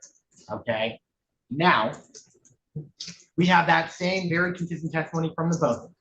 And there were some differences. That's something that I do want to emphasize, is that there were differences, because my guess is that Mr. Amadeo is going to say, well, they're violating the sequestration order. They probably wrote out notes and compared and memorized to make sure they're saying the same thing, but they didn't completely say the same thing. And that oftentimes I think helps credibility, because it demonstrates that they're not coordinating, they're not planning their testimony together. Now, further, I would note that we did hear from testimony from Sepos and Petoskey, who took a statement from Delasha Thomas and established that her statement that night was the same as the testimony she gave here. She told the police that night that I saw Candace hand Whitney a gun and Whitney shot the car. And then she described in here seeing him with a child and then being, quote, part of the team and chasing after them. And notably, she described being cussed at by an officer there. And thank you for the assist from Mr. Amadeo. We have different officers who are like, yes, I did see that. So it all is lining up. And I also am going to note that I know that Mr. Amadeo has made much ado over some recent emails about the lack of a gun in this case. We do have a shattered back windshield, and we have photographs of the shattered windshield. We have photographs of a bullet hole on the inside of this car. And we have testimony from Officer Ostenkoski that when he responded 10 minutes later, the back windshield of this car was shattered. So all fingers in this case are pointing towards this did actually happen, that Candace Terry actually did hand a gun to Whitney Hallam, who then pointed that gun to that car and shot. Now, getting into the charges, we have assault with intent to murder, instruction 17.3, and I'm going to start with Whitney Hallam and the intent to murder Equatia Owens. I'm going to pull up 17.3.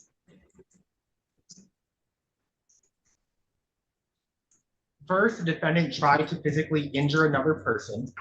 Well, the testimony we have is that she shot at their car. We can, obviously, there could be a trial argument that she was just trying to scare them, perhaps. But that is a trial argument trying to convince the jury. We can infer on a probable cause basis that her intent when she shot in that car was to injure another person. Second, when the defendant committed the assault, they had the ability to do so. Well, we can see the damage to the car. They had the ability to do so. And third, the defendant intended to kill the person that they assaulted.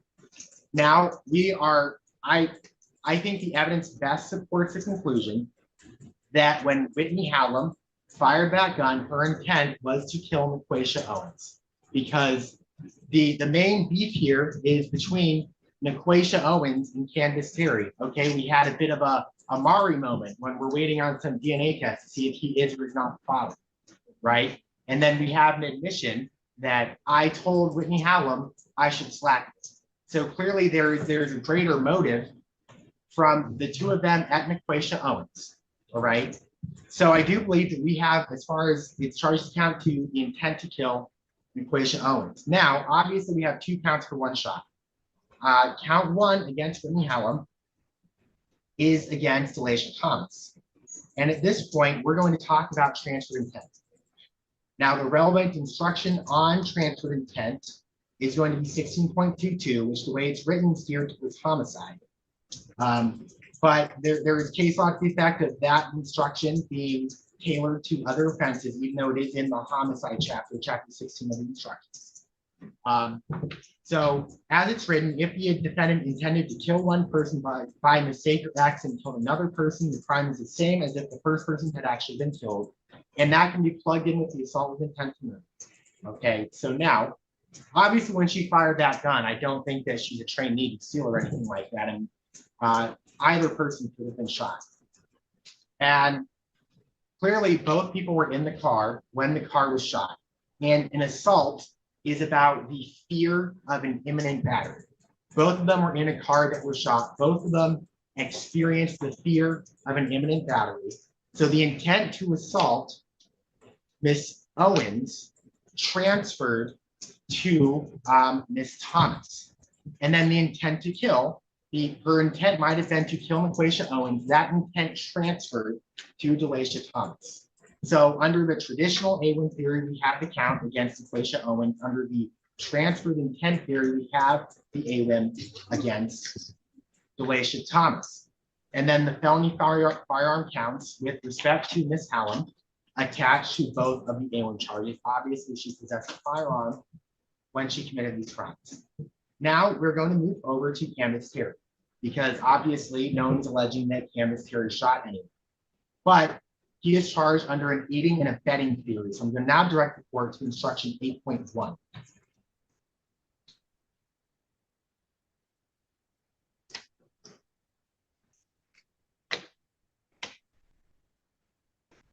Defendant is charged with committing assault with intent to murder or intentionally assisting someone else in committing it. Now, anyone who intentionally assists someone else in committing a crime is as guilty as the person who directly commits it and can be convicted of that crime as an aider and abetter. So obviously, the person who actually committed the crime is this person over here, Whitney Hallam. Our position is that Candace Terry helped her commit the crime. And we have testimony from multiple witnesses that what he did to help was he took a gun from his waist and he handed it to her so that she could then use it to shoot at them. Now, the elements I need to show for the aiding and abetting theory. First, the alleged crime was actually committed either by the defendant or someone else. I just ran through that with respect to both counts with Whitney Hallam. Second, that before or during the crime, the defendant did something to assist in the commission of the crime. Well, what did he do to assist? He took out the gun and he handed her the gun that she then used to fire the round. Third, at the time, the defendant must have intended the commission of the crime alleged, or must have known that the other person intended its commission, or that the crime was a natural or probable consequence of the commission of the crime intended. Now, I think that we can just infer here from the circumstances. He handed her a gun and then she shot the gun. What did he, was he like saying, oh, hold my gun, I have to pull my pants up? I mean, maybe that's an argument we can make at trial, given the circumstances that there is this extreme animosity between all of the people involved here. And he handed her a gun, that his intent was to give her this gun so that she could shoot the person who just said, I should slap. And so I am going to request that you bind over on both A1 counts for Candace Terry as well. Now, Candace Terry also has the CCW charge. You know what? He's not charged with CCW. I apologize. So we have right now 1, 2, 3, 4, 5, 6, 7, 8 charges. Yeah, we have the 2 A1s, 4 R&Os, and then 2 felony firearms. So with Mr. Terry, I don't actually, as far as the felony firearms go, I don't have to go into there's a special instruction for aiding and abetting felony firearm. I don't need to get into that because he possessed a firearm while he was aiding, and that he's giving her the firearm and he's possessing it while he's doing that. So we have the felony firearm on both of those counts. Now, at the risk of jumping ahead, I do want to add a count 9 for Candace Terry for carrying a concealed weapon. And I mean, that's pretty simple. There's a gun in his waistband that they couldn't see until they took it out. And that is carrying a concealed weapon. That I don't need to dive deep into it. We have that all the time. We run exams and the result is, oh, it turns out he had a gun in his waist. They both testified they couldn't see it until they took it out. So we are requesting an added CCW on Mr. Terry. Now what we have left for Candace Terry are these 4 resisting or obstructing a police officer. And ironically, the testimony supporting all 4 of those counts are from an officer who he was not alleged to have resisted, assaulted, or obstructed. We had testimony from Haven Hyatt, who saw him running, I believe she testified it was from Officer Kilborn, who saw him running away from a police officer who was telling him to stop. We, of course, also had Officer Austin Toffey, who described him running away. So we have evidence that he's running from a police officer, which he's to stop and speak, tackle. So that's 1 count. Then we have testimony from Officer Hyatt, who named 3 different officers who were struggling with him on the ground while he was refusing commands to arm his. And so I do believe at that point we have probable cause to bind over on each of the 4 counts of resisting and obstructing a police officer. So in sum, and another thing I want to get ahead of is, yes, it is true that the police never recovered a gun. There's a lot of things in this case the police didn't do I wish they had done, things they did do I wish they had done. But we don't need to recover a gun to prove that a gun was shot, especially when we have a car with a broken window and a bullet hole in the side. I think it's common sense that a person who shoots at someone might then discard the gun, might not take it back to their home. The idea that that would warrant dismissal, I think, is not one that the court should contain. So in sum, I'm going to request that the court bind over Whitney Hallam as charged on 2 counts of A1, 2 counts of felony firearm.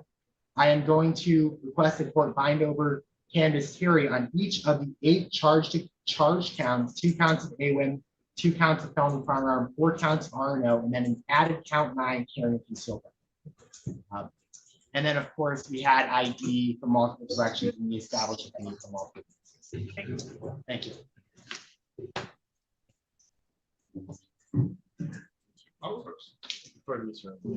Thank you, Judge. Yes, this case be dismissed. There's a number of reasons why, but let's start when the people want to talk about Anderson credibility.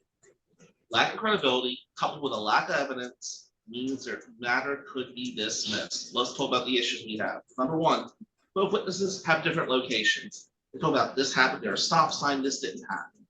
Number 2, no matter how much the people try to belittle it, there was no gun ever found. In fact, Judge, not only was there not a gun found, there weren't pictures taken of the shattered glass until the next day. That's what the alleged victims testified to. So we don't have. Officer Arsentoski said he saw the shattered window that day. They didn't take pictures until the next day. Okay, well, how was that the victim's problem? That's the officer's issue amongst some other issues we have. We're talking about doubt. I'm not putting that on the victim. I'm putting that on doubt. There's no video. Sergeant Brown is listed at the scene, but he's not listed as a witness, which is interesting. We have a violation of sequestration order. Now we have an aiding and abetting argument. We have a woman charged with 2 felony firearms and 2 AWIMs with no gun, 1 alleged bullet. This is insane that we're even here right now. And then the best part to me is after this all happened, Mr. Terry takes his daughter for a walk near the crime scene. We're talking about credibility, Your Honor. Does any of that make sense? What makes more sense, Judge? We have a couple people that were mad and pissed off about a paternity test, or that we have a cold-blooded killer who's been charged with a crime before? I guess this case be dismissed. Thank you. Thank you, Your Honor. I stand by a majority of what Mr. Amadeo says, but I'll add a couple of things with regards to Mr. Terry. If you look at what both Ms. Owen and Ms. Thomas said, I believe that Ms. Thomas had said, or Ms. Owen, excuse me, had said, the driver of the car, that she wasn't even, it was dark, she wasn't even certain if she saw a gun being passed, or could see when things were being passed. All we know, based on the evidence that somebody shot at that car, we don't necessarily know whom. Officer Oskentowski indicated that can be a high crime area. We don't necessarily know who pulled the trigger. What we know is within a matter of an hour of this incident, they find not only my client, but Mr. Amadeo's client. Neither of them have a weapon on them. They searched the home. There's not a weapon found there. They look in the surrounding area. They don't find any other weapon. So how do we even know it was these 2 individuals? I don't think there's enough evidence with regards to the assault with intent to murder or the CCW, Your Honor, to send it up with regards to the listing obstruction leading to the court. Thank you. Any further argument? No, Your Honor. To believe the court to make its ruling. Okay, so they conclude the preliminary examination would span the course of 2 days. At the time of the examination, it's the burden of the prosecutor to establish sufficient probable cause that a felony was committed and probable cause sufficient to charge each of you with the felonies that you've been charged with. This is not a trial. They don't have to prove each charge beyond a reasonable doubt. They just need more than mere suspicion that the crimes alleged have occurred to a probable cause standard. And then we also will weigh the credibility of any witnesses. We had testimony at the first setting of this preliminary examination, first from Delasia Thomas. She testified that she is friends with the person she identified as Campus Terry's baby's mama. And she testified that on or about July 4th, 2026, that they were at the Savon Market liquor store. She was with her friend Niquacia, who may or may not have a child in common with Mr. Terry, and that they saw Mr. Terry and Miss Holland when they were walking into the store, that they were already at the counter when Delasia and Niquacia walked into the store. They said they were outside the store when the defendants were outside the store when the victims exited. And Ms. Thomas testified that she saw, as they were driving, Canvas Terry pull a gun out of his pants, handed to defendant Whitney Hallam, and Whitney Hallam shot into the rear window of the rental vehicle that she had. She said she turned on Willow. She was shot while at the stop sign, and there was People's Exhibit 1, which showed damage to the rear window. She said police was called immediately. They later saw Canvas Terry in the area, and the police chase was ensued, who was eventually taken into custody. We then heard again from Niquacia Owens. And she testified again that she was with the other party, the Delasia Thomas, on July 4th at the Savon Market to purchase a Red Bull. She said the defendants had left when she and Delasia exited the store, but that when they were pulling off, she admitted that she exchanged words with Whitney Hallam. Something to the effect of, "I should slap you." she said that that was stated as the defendants were about to cross the street. She said as they were driving, she saw or also witnessed a small handgun that looked like what she described to be a Taurus style handgun. She couldn't give the color, but said she was certain of the style or possible style of the firearm. And that she said again that she should slap Ms. Hallam as they were driving off. She said that there were shots fired into the rear of the vehicle. We heard testimony from Officer David Hyatt. She reported to the scene. She talked about the testimony or the interview that was done with the alleged victim when she arrived. She said Officer Stover was the first to arrive on the scene, and that she was already familiar with Whitney Hallam and Candace Terry from previous investigations or statements. She said she observed Officer Stover in a foot pursuit with the defendant when she arrived.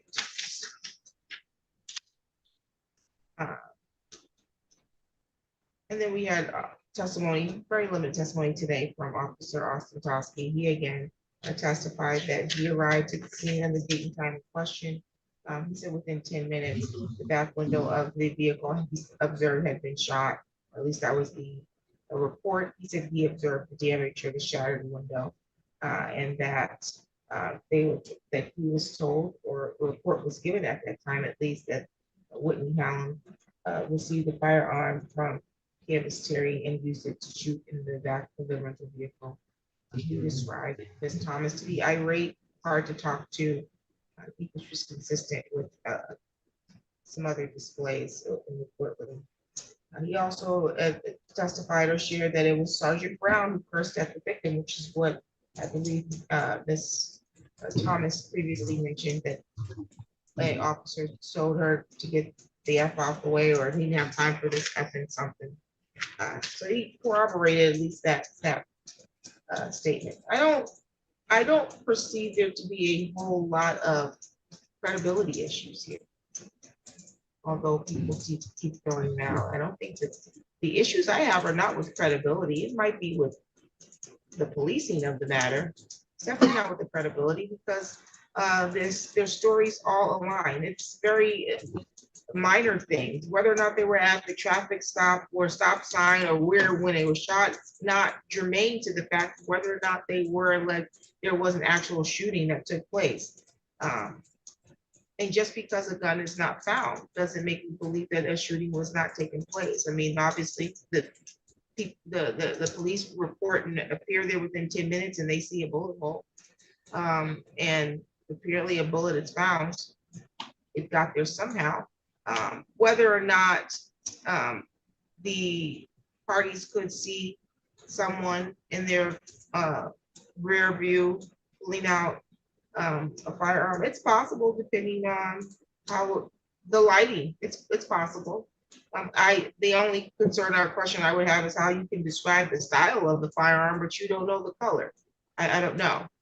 Maybe and how you can see the style so clearly.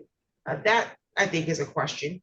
But whether or not you witness someone shoot you from the back of or the rear of your vehicle, I don't. That was consistent. That was consistent with what Austin Tosky testified to today as what he heard or what was reported to him at the time. So I don't have a concern about that. I have a concern about how the victims were likely handled during the investigation, the quality of the investigation. Why in the world would we be taking pictures the next day? Maybe a firearm could have been recovered if there was an investigation that took place, but we didn't even bother to take pictures of the alleged shattered window until the next day. So anything could have been recovered, changed, whatever, who knows? Officers believed that they had something, in your words, I noticed he didn't agree to your words, more important to go handle. And so they wanted to leave this shooting to go and assist possible another shooting. So I have a concern with the quality of the investigation, not necessarily with the credibility. I know there's a lot of emotion being drawn out of this, and it's obviously because of what I can extract from this nature of this relationship is that Mr. Terry was just having a casual relationship of some sort with Miss Owens. There's a baby now that's here. Sounds like he's disputing the paternity, and she's saying that it's possibly his. It sounds like this week was the week for a court date to get that sorted out. It's unclear to me, but it's likely based off the way this testimony is playing out and the energy surrounding these parties that there was some overlapping of Miss Owens and Miss Hallam, and that's why anyone would be concerned about whether or not they were going to slap the other or whatever. So whether or not there's a motive, that's not for me. A motive alone is not enough for me to even consider this. But do I believe that they were driving and that they interacted with the parties at the store? Yeah, there's no reason for them to lie about that. They said that the parties were already ahead of them and should have really been gone when they exited the store. When they walked into the store, based on both of their testimony, Mr. Terry and Ms. Hallam were already checking out, should not have been there by the time that they exited. But based off her testimony, which I find to be very credible, because why would you admit to threatening to assault someone? When she exited, they're still there. So that doesn't give me, based off the way this is being told, any inclination that it was Ms. Owens and Ms. Thomas that was lurking, waiting for them. It looks like the opposite at this point, because if you made your purchase, you should be gone from the store. But apparently they were still in the area. Words are exchanged, and then somehow they end up driving behind allegedly Ms. Thomas and Ms. Owens, and then shots were fired, 911's called, the police are coming. If true, I don't know why Mr. Terry would be outside walking with his child shortly thereafter. But I also don't know why you would take off running just because the police give you a lawful order to stop if you didn't do anything. And so all of these things give me more than mere suspicion that there was an assault with intent to a murder, and that a firearm was shot into the rear window of the rental vehicle that was being driven by Ms. Thomas, but that the intended target not being Ms. Thomas but being Ms. Owens, but obviously that intent can transfer. So I will bind over as it relates to I'm gonna do Ms. Hallam first because she's the one who allegedly shot. I will bind over as to count 1 and count 2 for assault with intent to murder based on the testimony and how it laid out. Count 3 and 4, felony firearm will accompany for those. As it relates to Mr. Terry, he's being charged again, count 1 and count 2 with assault with intent to murder under the theory of aiding and abetting. Again, the testimony is what it is. I don't find it to lack sufficient of credibility for a case to be dismissed. I find their testimony to be credible. It's the same story they told the officers at the incident. They're there at the incident when the officer arrives. Ms. Thomas, who really is not really, this is not her fight, but she becomes one of the team and tries to take off too, because now somebody allegedly just shot this rental car that she has to turn in. And so I find all those things to lend to her credibility outside of the way that they presented in court. I agree with the way that you described the behavior. I still believe that her testimony was credible. I will bind over count 1 and count 2, assault with intent to murder as to Canvas Terry. Count 3, police officer resisting, obstruct, oppose as to Tyler Stover.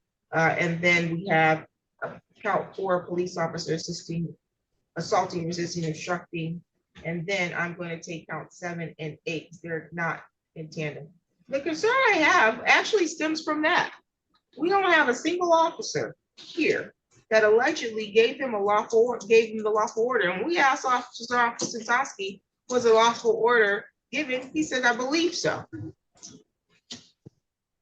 You gotta have a lawful order before you can be charged with assault, resist, or obstructing an officer. And nobody else, and then, and my recollection in my notes from Haven Hyatt was that when she arrived, she saw Mr. Terry running from Officer Stover. She would not have been there, nor did she testify that she heard a lawful order.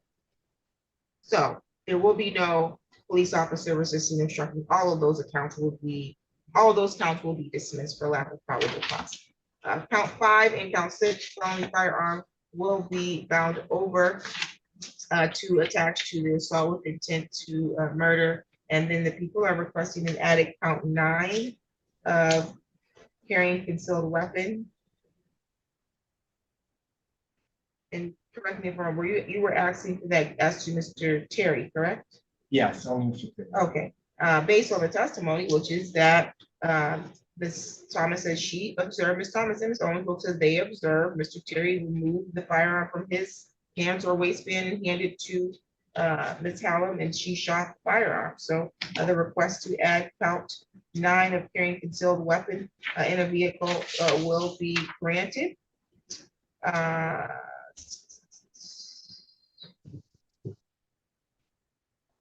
And the bind over date is going to be August 19th for each of these files. That's the date the circuit court's receiving this file, not court dates for either Mr. Terry or Ms. Howell.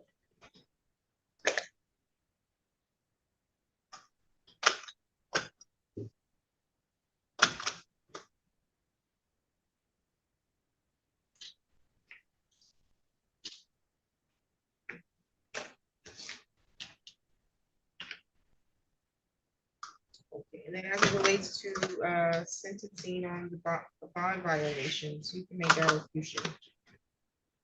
In regards to Mr. Terry, Mr. Terry is employed, Your Honor. He does work. He's got his jacket on. Your Honor, we want to point out a couple of things of note. The calls that were made right after court. I know that's no excuse, but there was some confusion in regards to what he thought that meant. But I do want to point out that since that time, he's made no contact with Ms. Halem. I also want to point out they've been sitting here in the court for hours today. I didn't see them having contact with each other, so I think that is worth noting. I know he was in custody for 30 days, Your Honor, pending on this matter, was able to post his bond. It does have employment, is gainfully employed, Your Honor, and I think he will abide by the terms that I asked him to give him credit for the 30 days down the road. Thank you. Thank you, Ms. Amadeo. Thank you, Judge. Clearly, my client did accept the calls. She accepted responsibility for that. She did not want to have a hearing run or anything like that. She is a single mother. She's got no prior criminal history.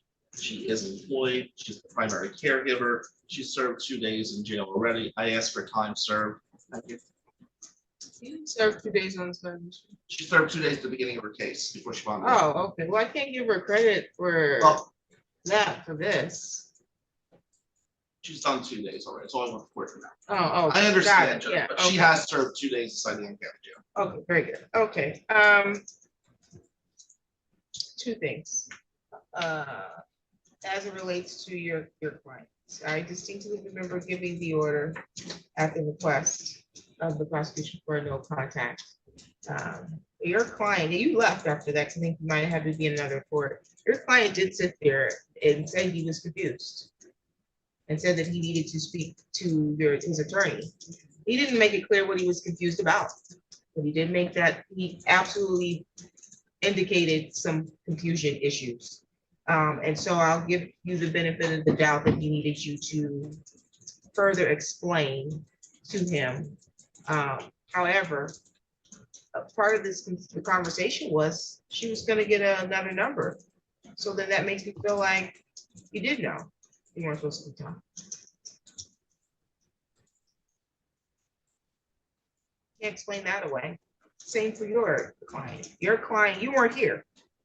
So I can't say that she had an opportunity to, I believe she understood, but did she have an opportunity to get your zealous advocacy to tell her, hey, this is not a good look, and this is what's gonna happen, if you accept his calls. I don't believe that you had an opportunity to do that when this happened, because it happened immediately following.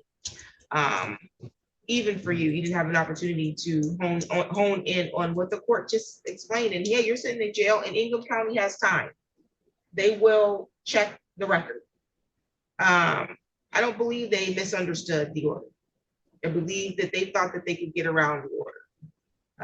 With that being said, I'm crediting him time served for the order. I don't believe we've had any ongoing issues since the time of us getting back on to address this. And so that'll be, he'll get credit time served.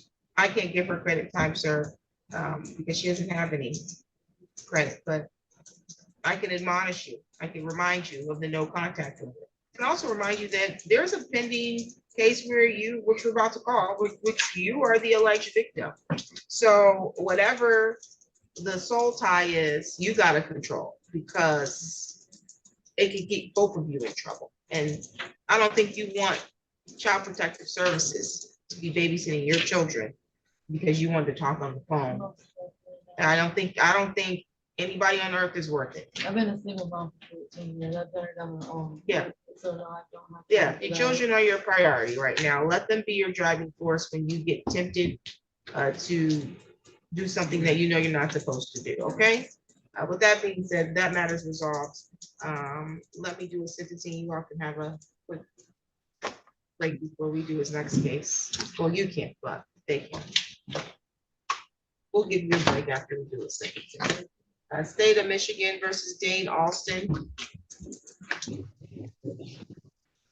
This is 26-01433. Appearance, please. Ross Martin, for people. I just do want it to be clear that Ms. Howland needs to stay to testify. No, that's what they're both saying. I said I was gonna call it next, so they can get a quick break. I just wanted to. I told her to go to the bathroom. I told her to leave. Yeah, I'm not leaving. Got it. Well, she's now considered a victim, so. I'm going to the bathroom, so I'm fine. I don't know where Mr. Terry went, but you can take her to the bathroom in the jury room.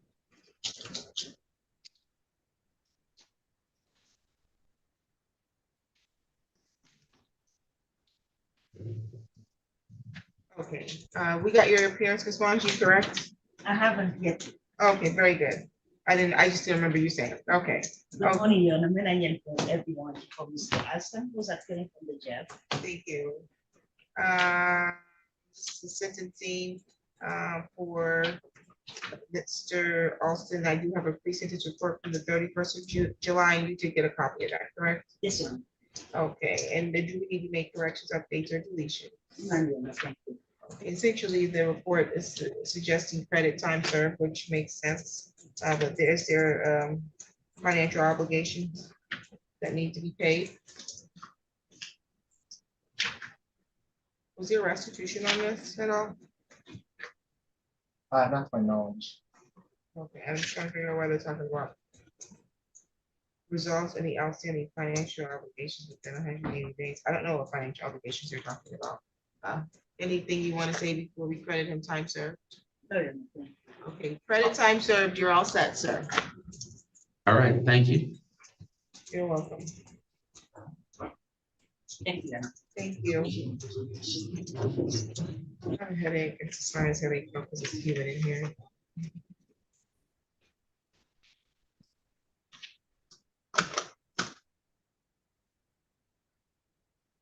Okay, and Mr. Marshall, you can take you a quick break now too.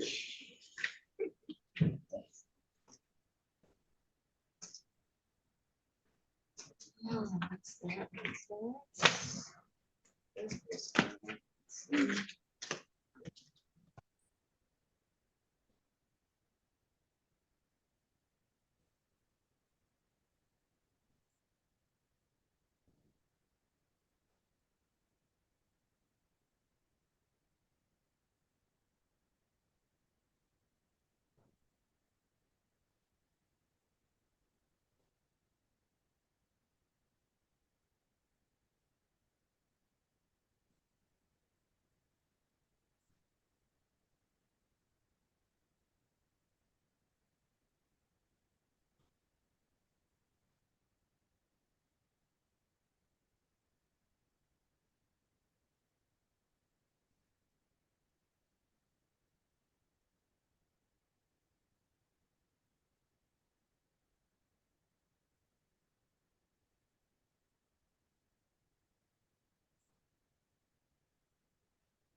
Okay, this is the state of Michigan versus Candace Terry, 26-01915.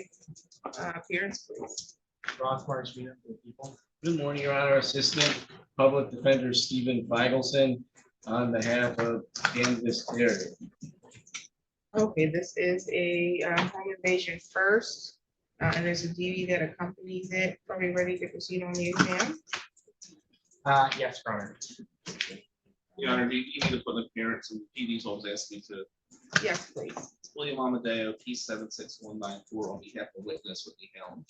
Very good. Okay, and so any delivery matters for we call witnesses? Not on behalf of the people. Nothing on behalf of Mr. Terry this afternoon. Nothing from me. Nothing for you. Okay, you can have a seat. You can call your witness. We'll call Whitney Helm.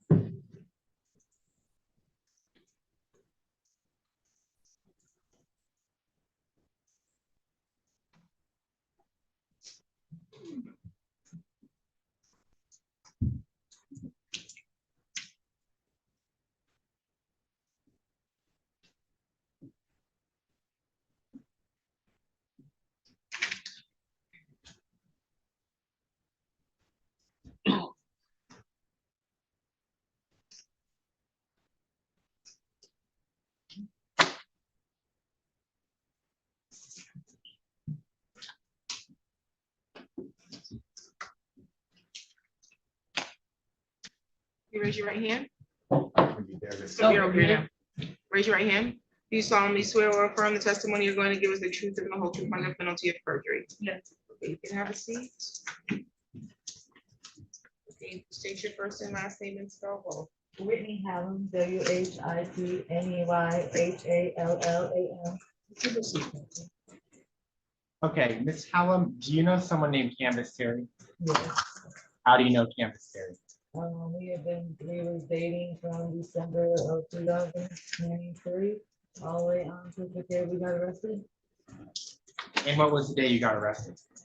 July 4th. Now,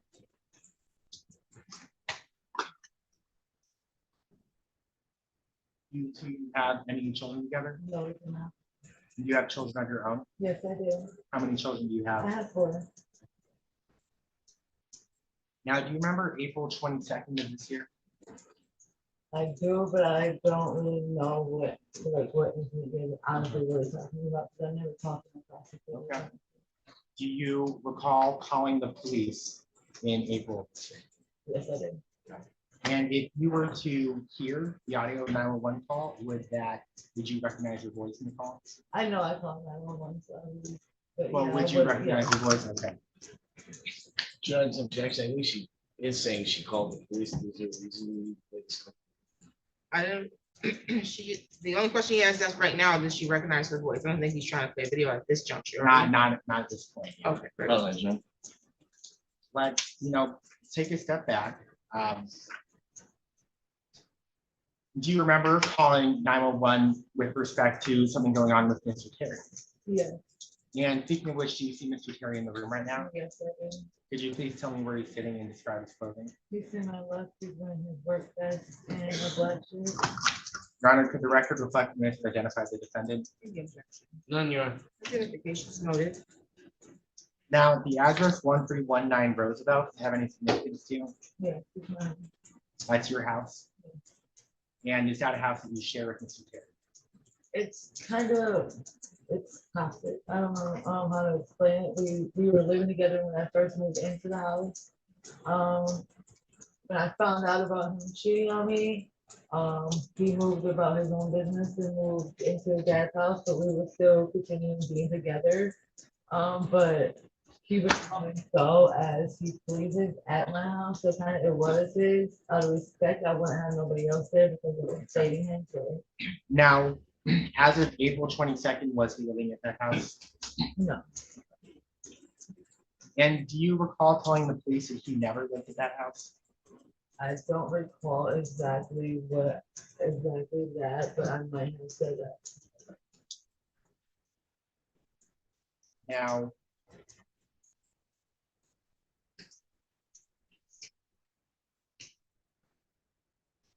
Now, we discussed you calling 911 on April 22nd. Do you recall why you called 911? Honestly, I think me and Candace got into a big old argument. I really honestly don't 100% remember exactly fully what happened. So that so day. there was a big argument. Yes, me and him also, we were drinking, if I can remember. So the you need date. to stay within my question. The two Okay. of you had a big argument. Yeah. And how long after this argument occurred did you call 911? Probably as it was going on. Okay, as it was going on. And this argument did leave you in a heightened emotional state. Yes, I was very emotional. And when you called 911, did you talk to the operator about what happened that caused your emotional state? I believe so, yes. And if you were to hear the 911 call, would you recognize it? Yeah. I'm showing the defense table, people's proposed exhibit 1. Your Honor, may I approach the witness? Yes.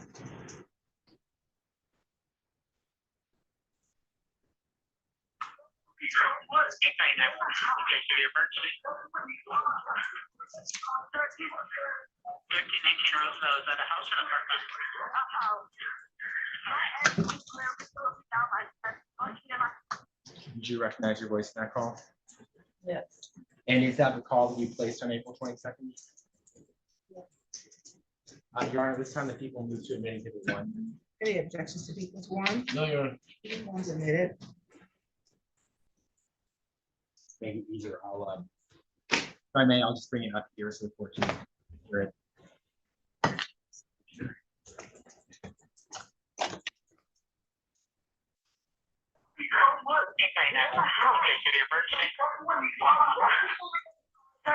Roosevelt. 1319 Roosevelt, is that a house or an apartment? A house. My ex just literally threw me down my steps, punched me in my face. He was broke into my door and slammed my door up, and I almost broke my door and everything. What's your cross street? Railroad, that's okay. All right, what is your name? Whitney Hallam. And then Whitney, what's a good phone number for you? 517-554-7266. All right, and what's your ex's name? Well, leave my house. His name is Terry. You said Terry, T-R-R-Y? No, Kansas Terry. Okay. He's still ain't leaving. I'm not fooling on him. I'm not fooling on him. He already did. I'm not fooling on him. And how old is Candace? He's 35. Has he white, black, Asian, Hispanic? He's black. And then, does he have any weapons? I don't know what he has on him. Did you see any weapons? No. Any drinking or drugs suspected? Whitney. Any drinking or drugs suspected? Yeah, he's a full-blown alcoholic, yes. Okay. Is he intoxicated right now? Yes, I'm sure. Okay. And then, what's he wearing, color shirt, pants? A camo shirt and black pants and a black suit with a blue hat.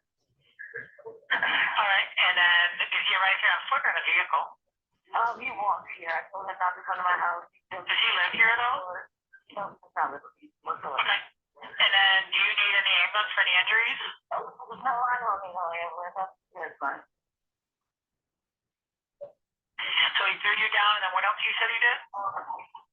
He grabbed me by my hair, threw me down the steps. He punched me in my jaw, scratched me on my arm, threw me down.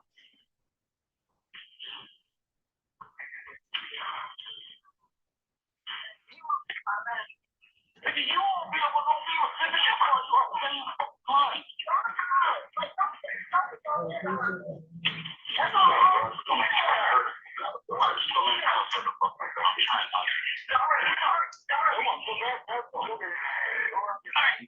So, Whitney, just stay separated and as you can, okay? I'm gonna go in my house and lock the door. Perfect. And then is he outside right now then?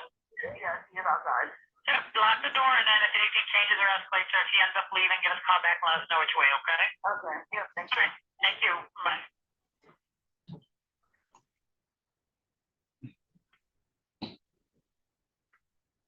Ms. Hallam, where were you when you placed that call?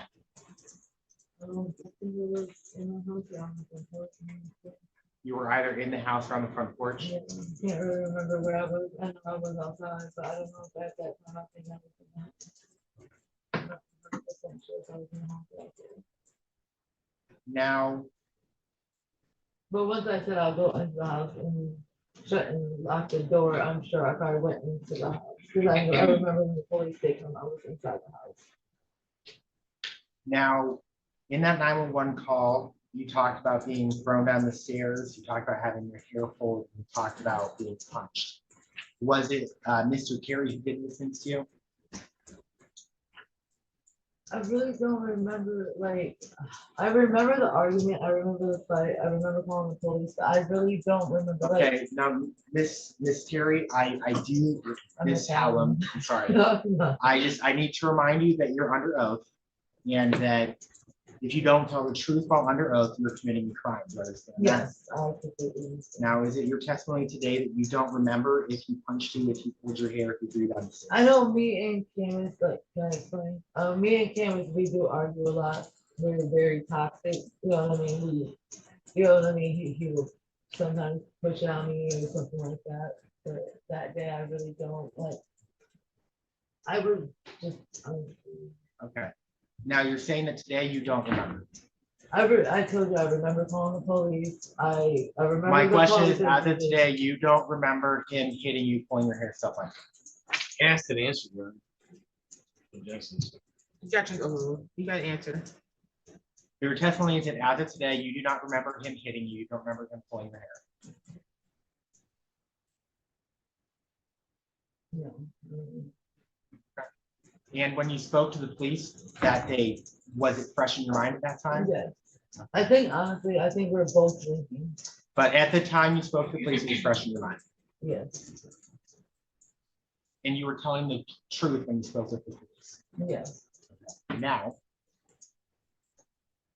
do you remember, Ms. Hallam,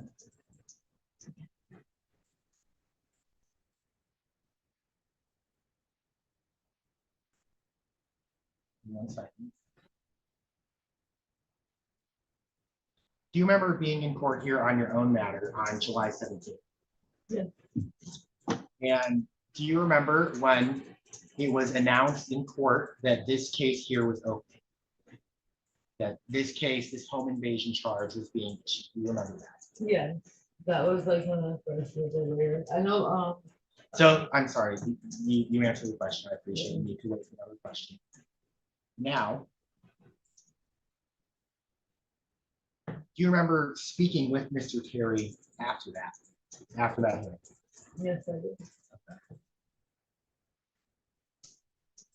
One second.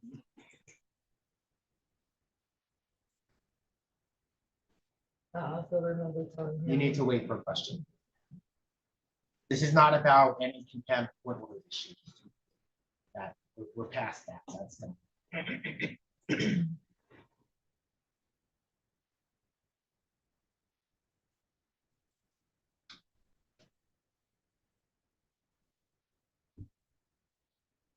you remember Mr. Terry telling you to go to the prosecutor's office and say that you don't want charges in this case? Yes, I did.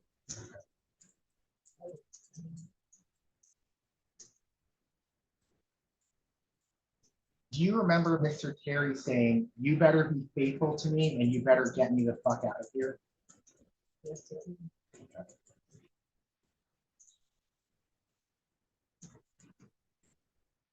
Do you remember him directing you to go to the prosecutor's office and ask not to issue charges?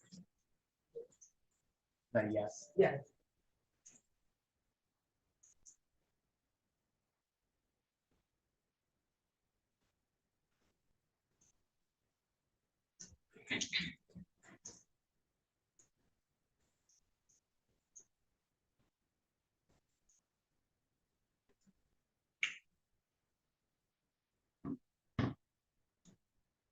Now,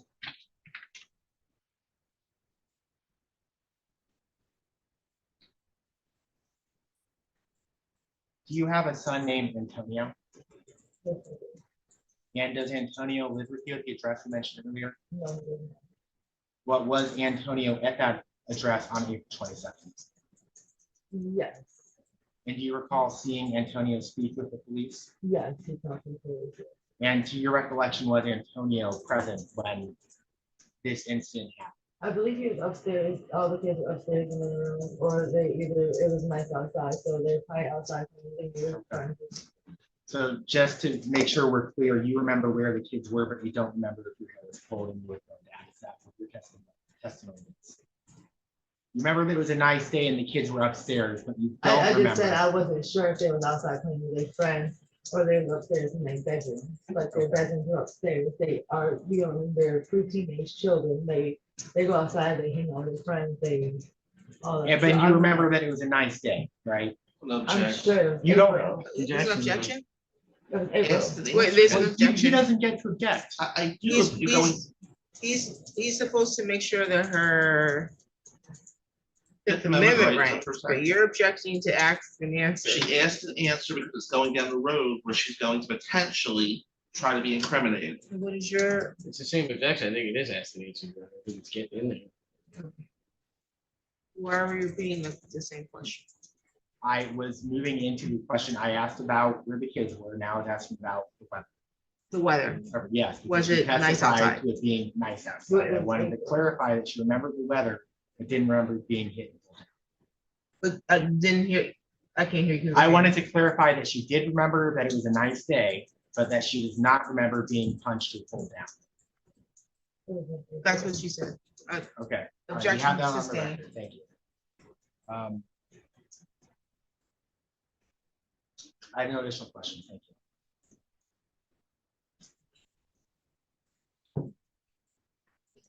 Good afternoon, Ms. Hale. Said good afternoon. Yeah. So I want to turn your attention back to April 22nd of this year. You were living at 1319 Roosevelt. It's here in Lansing, is that correct? Yes. And was Mr. Terry living there then? No, he lives across the street at his dad's house, so he's in and out my house. So it's You across. said his the- dad's across the street? Well, it's like Abigail Apartments is like the other side of Willow. Oh, Cause you know, like where the store is at, like the apartments right there. He stays right there in those apartments with his dad. Did he have a key to your house? We both had keys, and we both, yeah. So on the In the 20th, beginning of us moving in, yes, he had, I don't know if he still has, he might even have it. let me just answer, on April 22nd, did he have a key to your apartment? Not 100% sure. What's that? I'm not 100% sure if he does have a house key still or not. I wasn't asking you today. I said, on the date of this incident, did he have a house? If you, I'm not for sure if he had a house key still or not. I never personally took a house key away from him. So yes, he probably does. and did he get mail there on April 22nd? I don't know, we got mail on April 22nd, but he's got mail at my house plenty of times in like the last 2 years. And he had lived there off and on throughout the course of your relationship. What you said on the prosecutor's direct examination earlier today? Yeah, he stays off and on. You said that night you were drinking, is that correct? That day, yeah. How much were you drinking? I don't know. I'm not really a drinker like that. So honestly, a couple shots really gets me like a little tipsy. Did you have a couple shots that day? Probably. So you were tipsy. What do you mean by tipsy? I know what I think that means, but what do you mean? What do you think? What does that mean to you? I was like buzzed. I wasn't over the legal limit, but I was buzzing. Yeah. So your buzzment could play a factor into whether you remember what some of the events that occurred that night. Is that fair to say? Yeah, like I remember main thing because my, main thing was, you know what I mean, my kids are outside playing or they're sitting in the room and it's a decent day, it's April, you know what I mean? I'm sure I would have remembered, you know what I mean, if it was downpouring when I was outside talking to the police. And you said your relationship with Mr. Terry was toxic. What do you mean by toxic? What do I mean by Yeah. toxic? Yes, I mean, are you saying there was a lot of fighting? Was it one-way fighting? Or you know? He didn't know how to be faithful. Okay. And I didn't accept that, so we lived separately, so he can live his life and I can live my life. When do you know when you said you can make him live separately? Before April 22nd or after April 22nd? Oh, we've been living separately for like the last year. Okay. Got it. You know, I mean, we've been living separately, but he comes over my house and stays nights. You know, I go to his dad's house, I'll stay nights at his dad's house, like. Before April 22nd, when was the last time you stayed at your house? April 22nd was the Yeah. last time he stayed at my No, house. when was the last time before that? That you stayed? Oh, before? Yeah. I'm not 100% sure. I'm sure he stayed before April, you know what I I mean? mean, if I were to tell you it was within a week, is that fair or would it have been longer than that, if you remember? Probably within the last 2 weeks, he probably stayed a night within the week or two. How often would he stay at your place? Once a week? Every couple of weeks, or it's hard to gauge? Sometimes it'll be once a week, sometimes it'll be twice a week, sometimes he'll be there for the whole week, sometimes he, you know what I mean? It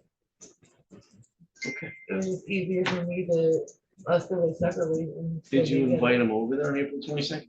Yeah, I invite him over there. on Did he have April permission to come 22nd. over that day, essentially? We don't give each other permission to go to each other's houses, we just show up to each other's houses, that's just. So he arrived on the 22nd, is that correct? Yes, he arrived on the 22nd. And was he invited into the property? I was sitting outside, so I wasn't really in the house. I was. Did you outside. expect him coming over then? Did I expect him to come over? Yeah. I always expect him to come over. Okay. We're in a relationship, like, And were you fighting, arguing that night about your car that night? yes, we did. And that was about whether he or who could take the car, is that correct? We always fight, yeah. But- I'm not really 100% sure. Were you arguing with him about the car or was something he was arguing with? If it, what car? I think he just bought us a new car and we were sharing the car and I had to get to work and he had to get to work. So usually when he works at 6 a.m., I work at 7 a.m. So he goes to work sometimes and, you know, he would get me over to work and then pick me up after work or something. I got you. Now this argument, you said you were outside of the home, is that correct? I believe so. Yeah. Did you ever go inside? the home Yeah, everything. That night, talk about that. I'm sure I did, because on the 911 call, it said I'm about to go into the house and shut the door. That wasn't my question. That night, were you and Mr. Terry? Probably, yeah. You're not certain, is that fair to say? I'm really not, it was April, you know what I mean? I called the police and I feel like nothing was done at that time of me calling the police, you know what I mean? And then it got picked up months later. Gotcha. You said your children were at the home in Antonio. How old's Antonio? Antonio's 14. And how old are your other children present that night? I have a 12-year-old that will be 13 on September 5th. And I have a set of twins that just turned 12 on last Thursday. Now, did the other children you know, did they witness any of this interaction between you and Mr. Terry that night? Usually the kids, like, honestly, they not really too nosy interacting. I think in that incident is my kids were outside playing when I called the police. My kids were being so nosy about what was going on because obviously they see quite, you know, when they see us arguing or whatever. So they're nosy children like every other kid. So I came and I believe, I'm not 100% sure, but I don't think Antonio told me that he did not see nothing. Don't tell me what somebody else said. I appreciate the answer. You can't tell me what somebody else told you. Okay, I didn't know he was my kid, so. Yeah. I can ask him to see if I can escape here. But so you know that the officer spoke to. My Anton- son, Yeah, that's yes. correct. You know if they spoke to you, you don't know if they spoke to you other children. No, they didn't.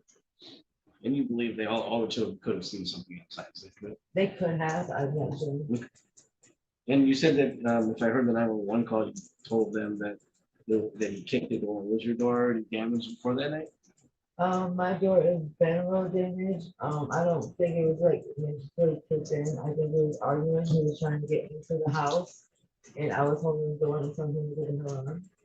And then the door opened and then I believe the police honestly took it the wrong way, like he was breaking in because, you know what I mean? I follow what you're saying. Yeah.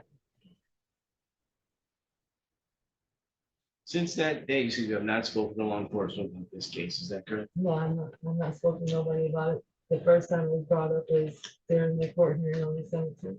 All right. Judge, I have no additional questions for you, Sam. No regret. That's right. Yes, sir. Thank you, maybe excuse. Any additional witness? This time, Your Honor, you are going to request to complete the exam at the originally scheduled exam. Sufficient to meet further court order. Thank you. We are scheduled to continue on this the 13th.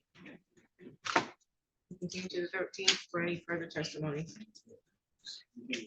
Any additional matters from today's record? Nothing on behalf of Mr. Carrier. Nothing from the people. Thank you.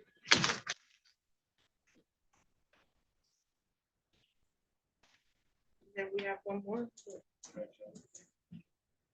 Give me to run, Mr. Evans. I do need to talk about one thing that I think we can bring them up. We'll talk to you about.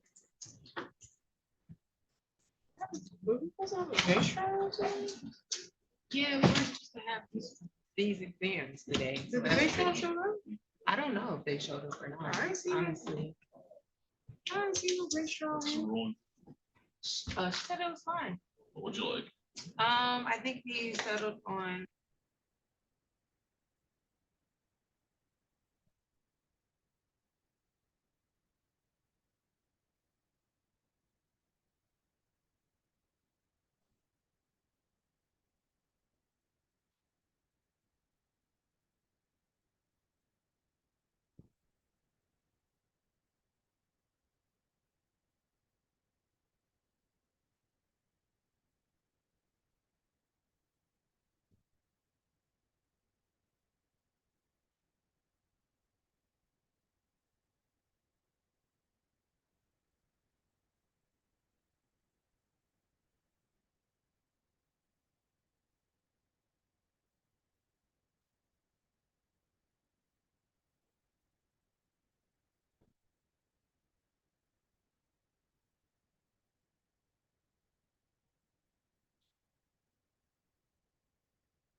Be seated.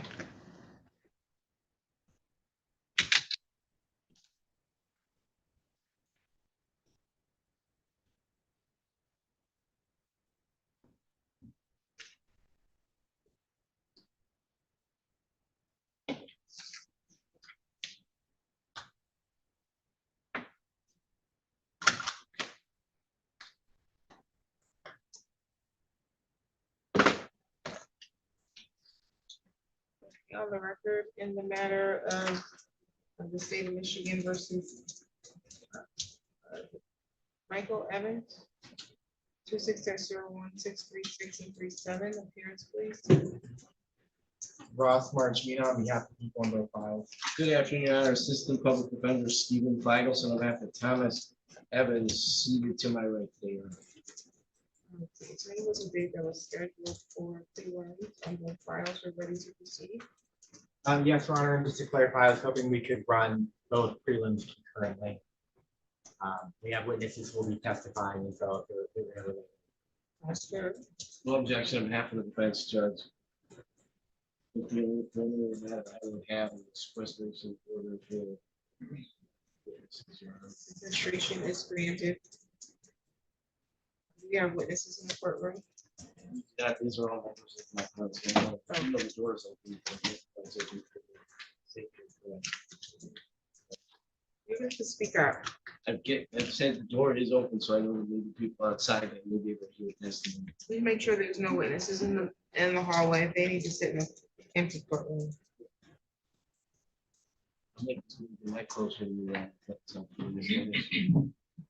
You're not speaking up louder for her, you're speaking up louder for me. Yes, Judge, I'm sorry. Yeah, she can hear you, I'm sure, but the fans drown out the noise. And the mics don't make it louder. It's Fair enough, Judge. okay. Let's see.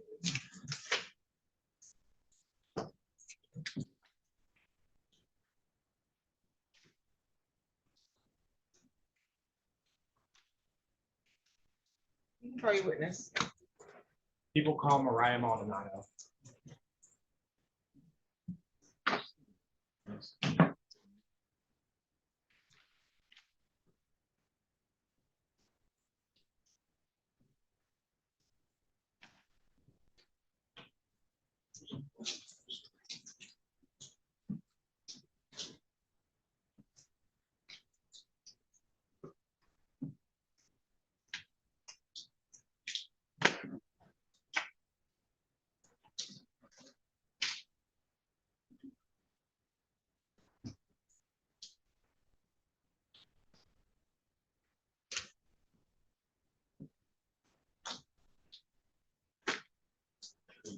You're gonna stand in front of this chair, then turn and face the judge.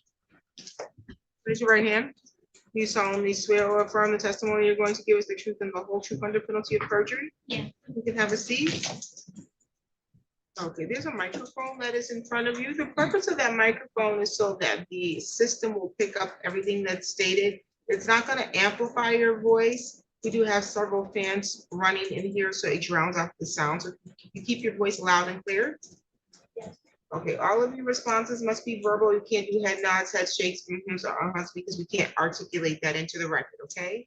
If either party says objection, you must stop speaking immediately. I will make a ruling on that objection, then I'll tell you if you're allowed to give that answer or not, okay? State your first and last name and spell both. Mariah Maldonado, M-A-R-Y-A-H-M-A-L-D-O-N-A-C.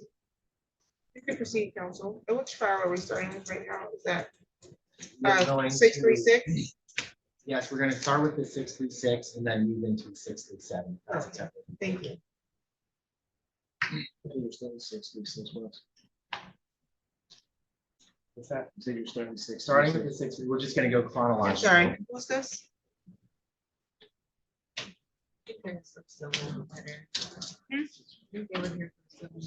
Oh, for civil matter, just making sure we didn't have a witness. Okay, good. Continue. Okay, Mariah, do you know someone named Thomas Evans? How do you know Thomas Evans? We need you to speak louder. How long did the two of you date? Couple months. And Approximately when did you start dating and when did you stop dating?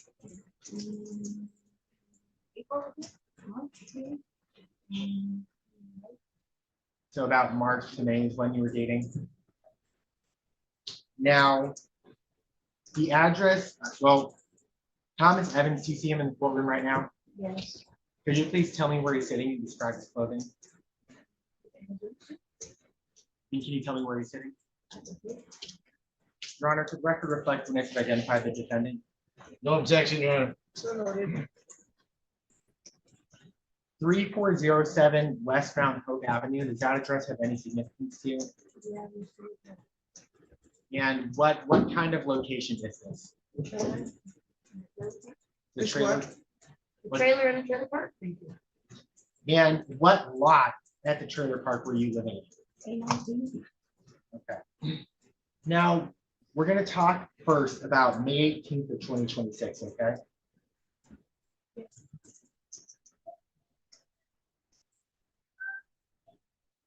Now, It's a baby. on May 18th of 2026, did you find yourself at that Mountain Hope A19 address? Yes. And that location, is it in the city of Lansing? Yes. Is it in Ingham County? Yes. And was Thomas Evans with you at that address on that date? Yes. And was there a time when the two of you got into an argument? Yes. What were you arguing about? I don't remember. So you remember that you were arguing, you don't remember what you were arguing about. Now, at the time that you were arguing, were you inside of the trailer or outside of the trailer? Inside the place. And then did you eventually move from inside to outside? Yeah, he went to leave. Was he leaving on his own or did you tell him to He was leaving on his own. leave? And then did you go outside with him? Yeah, I followed him. And is there any sort of a porch or a stairway leading up to the trailer? Yeah, upstairs. And does it lead like to the door entering the structure? Yes. And was there a point in time when you were on that stairway? Yes. And when you were on that stairway, where was Mr. Evans? Standing on the street. And was there a point in time when you were on the stairway and Mr. Evans on the street when you saw some sort of a weapon? Yes. What was the weapon that you saw? And the gun. What kind of gun did he have? Um, Was it, how big was the gun? and it looked at it. It was dark. Are you saying that it was dark outside or it was It was on? dark outside. It was nighttime. Was it a handgun or a rifle? And And did you see where he like got the gun? Let me put it this way. Did you just see him holding the gun or did you see him take the gun from somewhere? I remember if he already had it on that side. What you remember is he had a gun. What did he do with the gun? Shot it in the air. Shot it in the air? Is that a yes? Yes. Did he ever shoot the gun anywhere other than in the air? No. Okay. Do you remember speaking with the police that day? No. You don't remember speaking with the police that day? I mean, yes, I do remember. Do you have any recollection of telling the police that he shot the gun towards his feet? No. You don't recall saying that? No. If you were to see written version of your statement from that day, would it refresh your memory?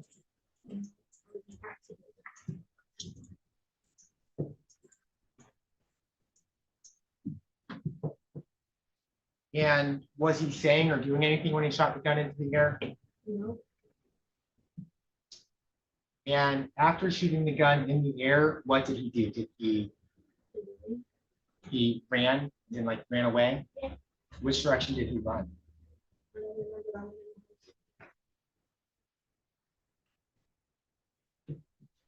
Now we're going to talk about a different incident, okay?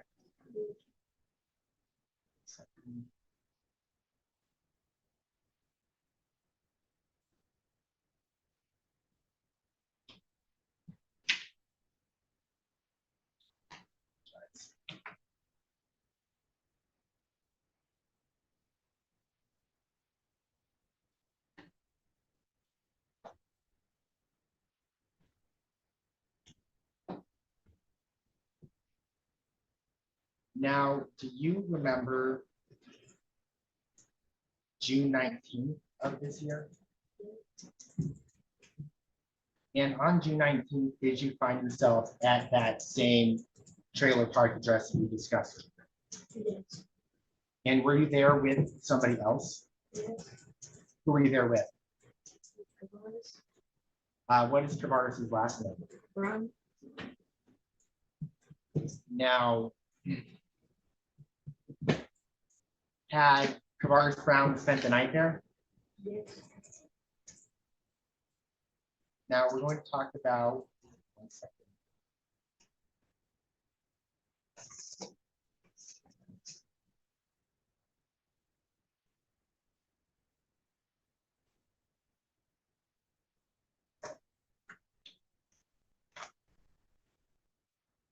Now, in the morning of June 19th, was there a time when you saw Mr. Evans? I seen him in the morning. And prior to seeing him, had you had any contact with him that day? We're arguing online. Arguing online, what do you mean by online? People- Was this like, okay, like a sort of text messaging platform? Yeah, Do you recall what you were arguing about? no, And after having been arguing with him over Messenger, was there a point in time when you saw him at or near your home? we picked up one of our mutual friends. And he left. I'm asking, so yes or no, did you see him at or near your home? Yeah, yes. And was, when you first saw him, was he inside the home or was he outside the home? Outside? And was there a point in time when the two of you got into an argument with him at your home? I told him to leave, to wait for our friend. And when you told him to leave at this point in time, did he leave? Yes, And was there any issue with him involving a weapon on this day? Ma'am, you understand you're under oath, right? that day. Yes. Okay. Did anything happen at your home that day involving a weapon? Yeah, my door got shut. Okay, tell me who shot the door. Don't know who shot the door. No, I remember the door being closed. And where was Mr. Evans when the door was closed? I never seen him in the house. It was after he left with our Okay, mutual friend. so ma'am, you understand you're under oath, right? Yeah. And you understand that if you sit there and you lie to protect him, you're gonna be the one charged with perjury, right? Okay, and it's your testimony today that you have no idea who shot that door, is that what you're saying? I didn't see him shoot the door. Okay. And is it your testimony that it was hours after he was gone that he shot at that door? He came to pick up a mutual friend. He left. We were arguing online. I didn't see him.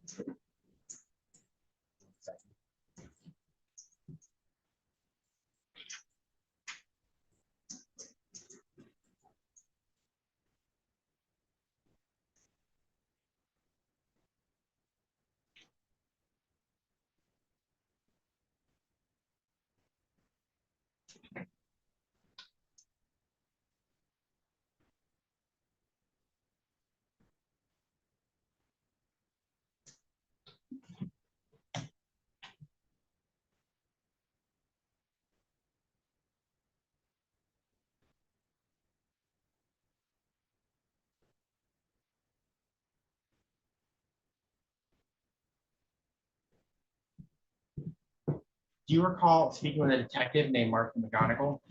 Somewhat. I was intoxicated. The question is, do you recall speaking with a detective named Martha McGonigal? Yes. And do you recall telling her that you saw Thomas Evans level a gun at your door? No. You don't recall telling her that. I did not. Do you recall saying that you saw him fire a gun into your door? No. Okay, so are you saying that you didn't say that or that you don't recall saying I that? don't remember saying that. So it's possible that you did say that. It's possible. And just be clear, it's your testimony that someone did shoot into your door. Somebody did.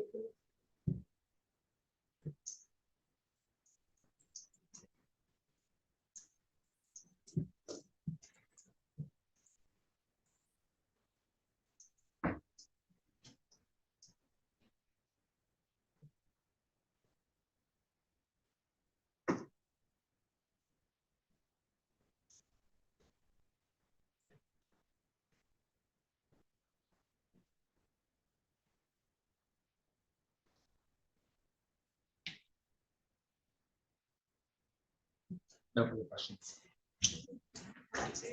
Thank you. Good afternoon, Ms. Maldonado. Am I pronouncing that correct?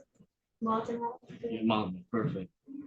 All right, Ms. Maldonado, so I want to turn your attention back to, we'll start from May 18th of this year. You were living at 3407 West Mount Hope Avenue, is that correct? Did Mr. Evans live there at that time? No. Okay. You said he came over that night, is that correct? You said you were intoxicated that night? Yes. How much did you drink that night? You say a lot, enough to not remember what happened that night? Yes. And you said an argument ensued between you and my client, is that correct? Yes. You know who started that argument? No. Did you start that argument? Could have, what do you mean by that? The man was there, I didn't remember why we were there. Okay. You guys argue a lot?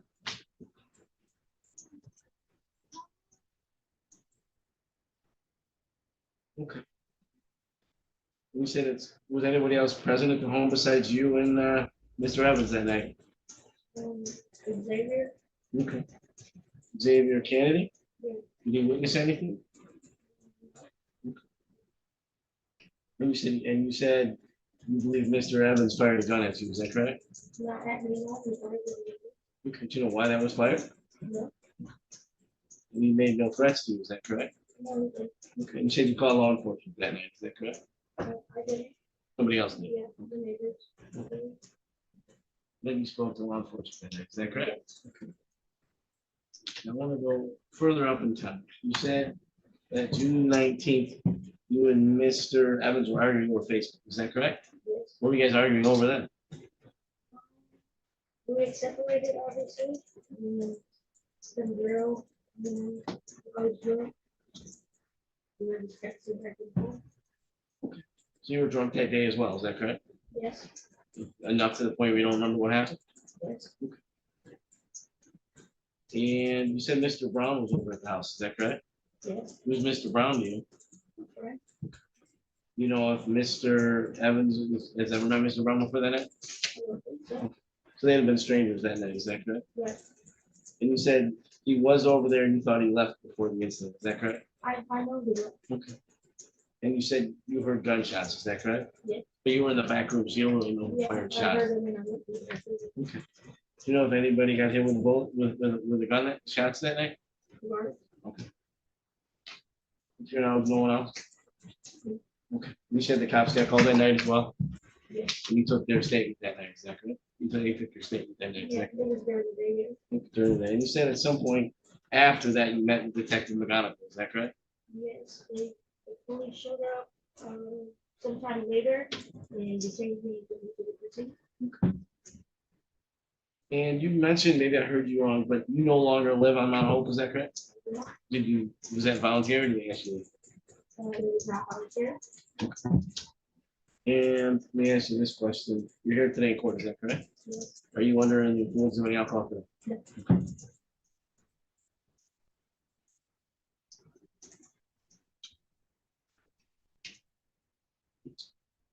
Judge, I don't think you have any additional questions for me to know now. Yeah, you read it.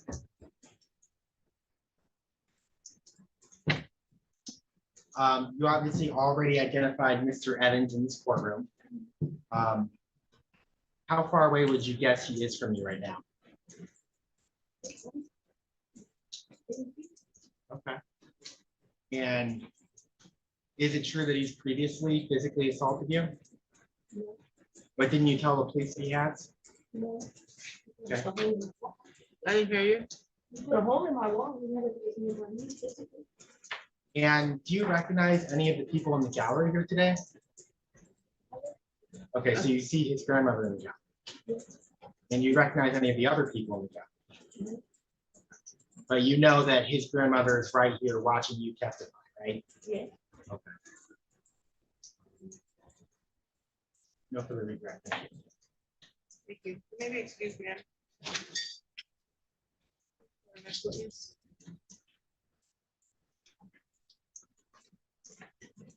People call about a Joe Pratt.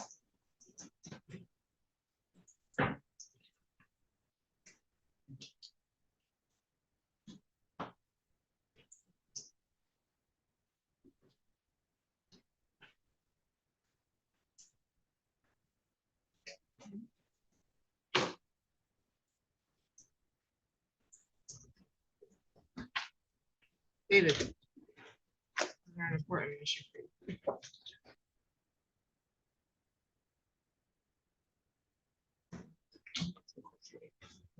It's too warm in here.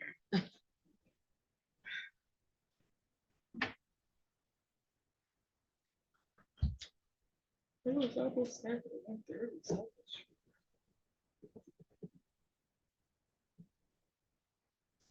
It's beginning of this. Yeah, thank you.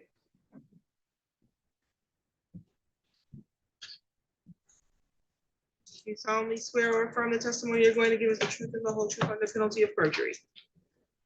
Have a seat. You repeat your answer because we couldn't hear you. Yes, I do. Okay, there is a microphone there. The purpose of that microphone is so that everything that's stated in the courtroom can be picked up for the sound system, but that microphone will not amplify your voice in the courtroom, so we do need your voice to be loud and clear. In addition to that, we have these fans running and it's drowning out a bit of the sound. If either of the attorneys says objection, you'll stop speaking. I have to make a ruling on that objection, and then I'll tell you if you're allowed to give us that answer or not. Please state your first and last name and spell. Ada Jo Pratt. BADAJO Pratt, PRATT. Okay, Ms. Pratt, where do you live? 3407 West Mount Hope Avenue, Lansing, Michigan, lot A20. And what kind of, I guess, community is it that you live in? It's a mobile park, a mobile home trailer park. And you community. said you live at lot A20? Yes, Do you know the person who has previously lived at the lot A19? know of her, do not know her personally. To my understanding, her name is Mariah. It's someone, have you seen her around previously? Yes, I have. And is there anyone in this courtroom that you've ever seen around with her? It's okay if you're not sure. Okay. Okay. Now, we've got two incidents that we are going to talk about, okay? First, we're going to talk about May 18th. Do you remember May 18th? Yes, I do. And were you at home on May 18th? Yes, I was. Now, around 10:30, 11 p.m., did you see or hear anything unusual coming from lot A19? There were multiple gunshots. I heard guaranteed five gunshots from next door. From next door is A19 next door. A19, yes. And is there any doubt that these gunshots were coming from A19? No, they were loud and there's all kinds of sounds going on over there. The gun sounded very, very, very, very, very close. And I heard doors slamming and people screaming and yelling and all kinds of commotion. So no, there was no doubt that it came from her trailer. And you heard people screaming. Did you recognize any of the voices that you heard screaming? Mariah. And how many other voices did you hear screaming, if you remember? I want to say two. I know there was at least another voice, but I think there was two. I didn't stand there to decipher them. I ran inside. And did you see anybody shooting a gun, or did you only hear the gunshots? I only heard the gunshots. And how confident are you that what you're hearing is gunshots? Absolutely confident. Right now, we're going to talk about a different incident that occurred on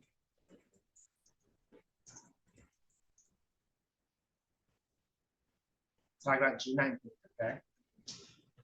Were you at home on June 19th? Yes, I was. And is that the same lot A19 address that we discussed earlier? Mine is A20, Mariah's was A1.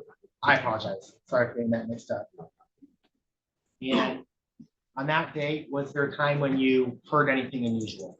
Yeah, I believed I heard a gunshot and well, I know I can't speak for others. I was told there was two, but either way, I for sure heard one and hoped it was a misfire in a car, but I was all too confident that it was a gunshot. So It was really close. Through my window. So at the time you heard it, did you have any reason to believe? At the time that you heard it, did you know that it may have affected your home? I did not know at that exact moment, no, it was just really loud and I thought it was just really close and too close to home. It was not until later that it was realized that it had gone through my window. And how did you come to realize it had gone through your window? When the police officer was pounding on my door and informed me that a bullet had gone through my window.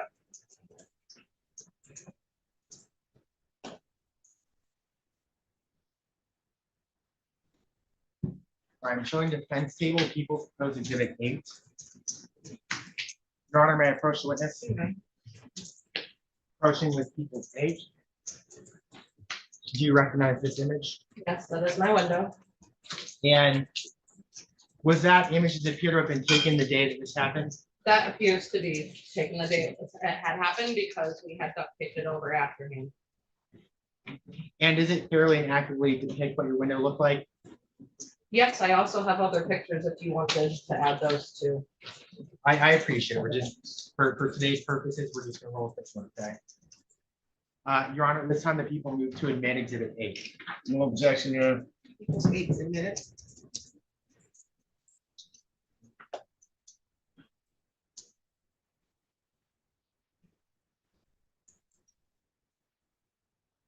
All right, people are going to go ahead and publish 8 on the monitor.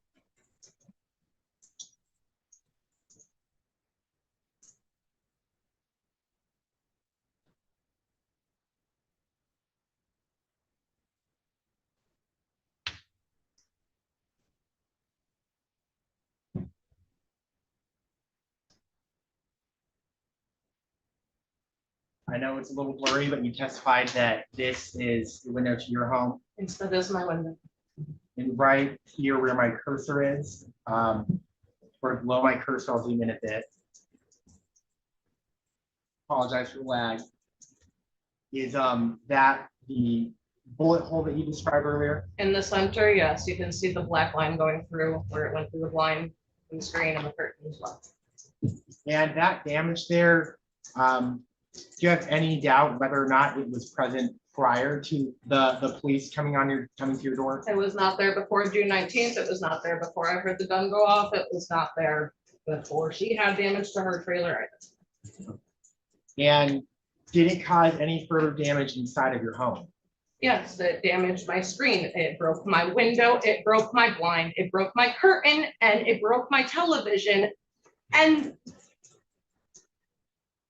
what that room, the window, what is that window to? What is the room that window goes to? that is my bedroom where my daughter was sleeping in her crib on the other side of the television. And how old is your daughter? She was 1.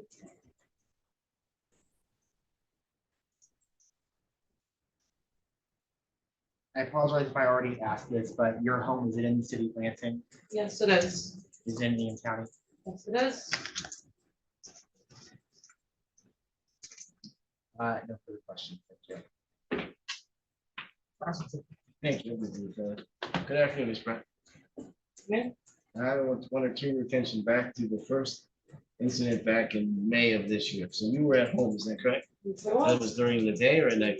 I was at night that time. Okay.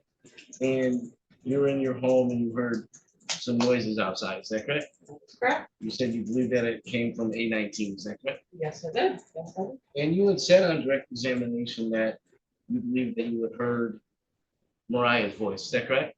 How often have you spoken with Mariah? I've never personally spoken with her. We had no direct interaction. So you don't know her voice, is that correct? No, I've heard her have plenty of arguments. I know her voice very well. Okay, so you can definitely say this.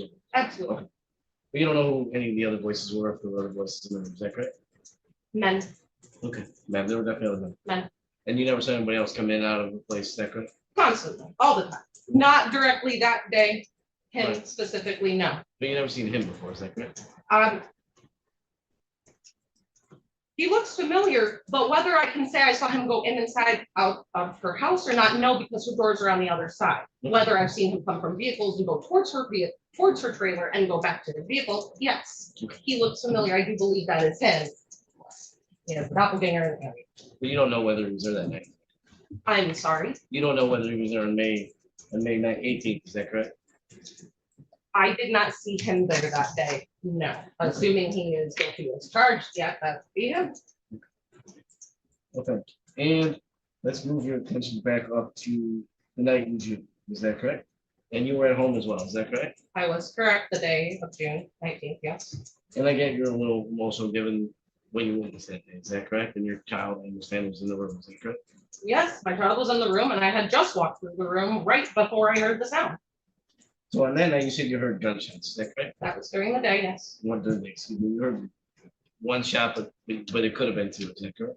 That is correct. And the shot went through your window, is that correct? After it went through her trailer, from the outside to the inside to the outside, yes. And it went through your TV, is that correct? Into my TV, through my window, my blind, my curtain, and my screen, yes. Okay, but you don't know who fired that gun, is that correct? I did not witness who fired the gun. Did you hear any arguing from A19 that night? That day earlier, yeah, there's some commotion.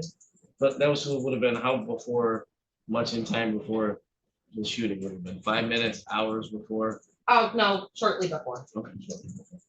And did you see anybody come and go from her place that day? No, I try to avoid any kind of commotion coming from over there. I go in the house and shut my blinds and mind my business. Okay. And you said you talked to law enforcement that night and also back in May, is that correct? I did Or both that times, day too? yes. Have you talked to law enforcement since then?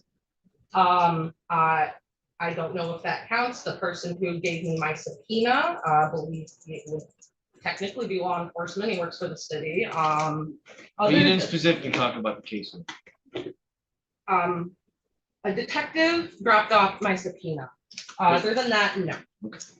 And you didn't speak to the prosecutor before today, is that correct? No, I've not seen him. No additional questions, Jim? Yeah, right. Now, you indicated that there was someone who looks familiar, who, if not the person that you saw around Mariah's home, would have a doppelganger. Remember describing that person? Yes, sorry, okay. yes, And were you referring to a person who you see in the room right now? yes. Could you please tell me where that person is sitting and describe what they're wearing? Gentleman left of me in the cuffs. I've seen him in and out of her place multiple occasions, assuming it is him. I've never been this close to him before. Now, could the record reflect that this witness has identified the defendant as the person who appears familiar and might be someone who has been around Mariah? Basically, I wanted to be clear that she's talking about the defendant when she said. No, the person that looks familiar. Yes. I think that the record can reflect that. Okay, thank you. I have no further questions. Mr. Bisbee, excuse? Yes, you're right. Okay, there is a sequestration order, so you're not to discuss your testimony with any other witness, okay? You're free to go.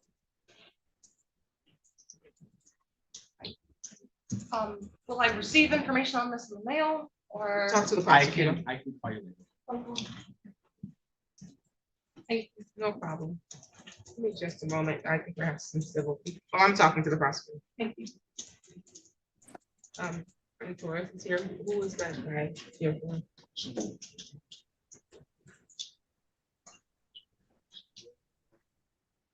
I got. Flats, that's here. We got a massive on the other way. Massey's in the hallway. Yeah, she- Hence is here, so we can put, really, I don't know what they're here for. I'm not sure. When we were reviewing. Mr. Hens, when we were reviewing with you, Ms. Massey is here in person, but I do have a criminal matter going right now. Oh, I apologize, Your Honor. This was just a review hearing. An installment order had been set up. Ms. Massey's been making the payment. So really, I was just here to say that she's doing what needs to be done. So we don't need really anything further from the court then. Okay, we'll continue the installment payment plan as such. Okay, ma'am? You're welcome. You're all set. Thank you, Mr. Hens. Thank you, Your Honor. No problem. You can call me next witness. People call the bars.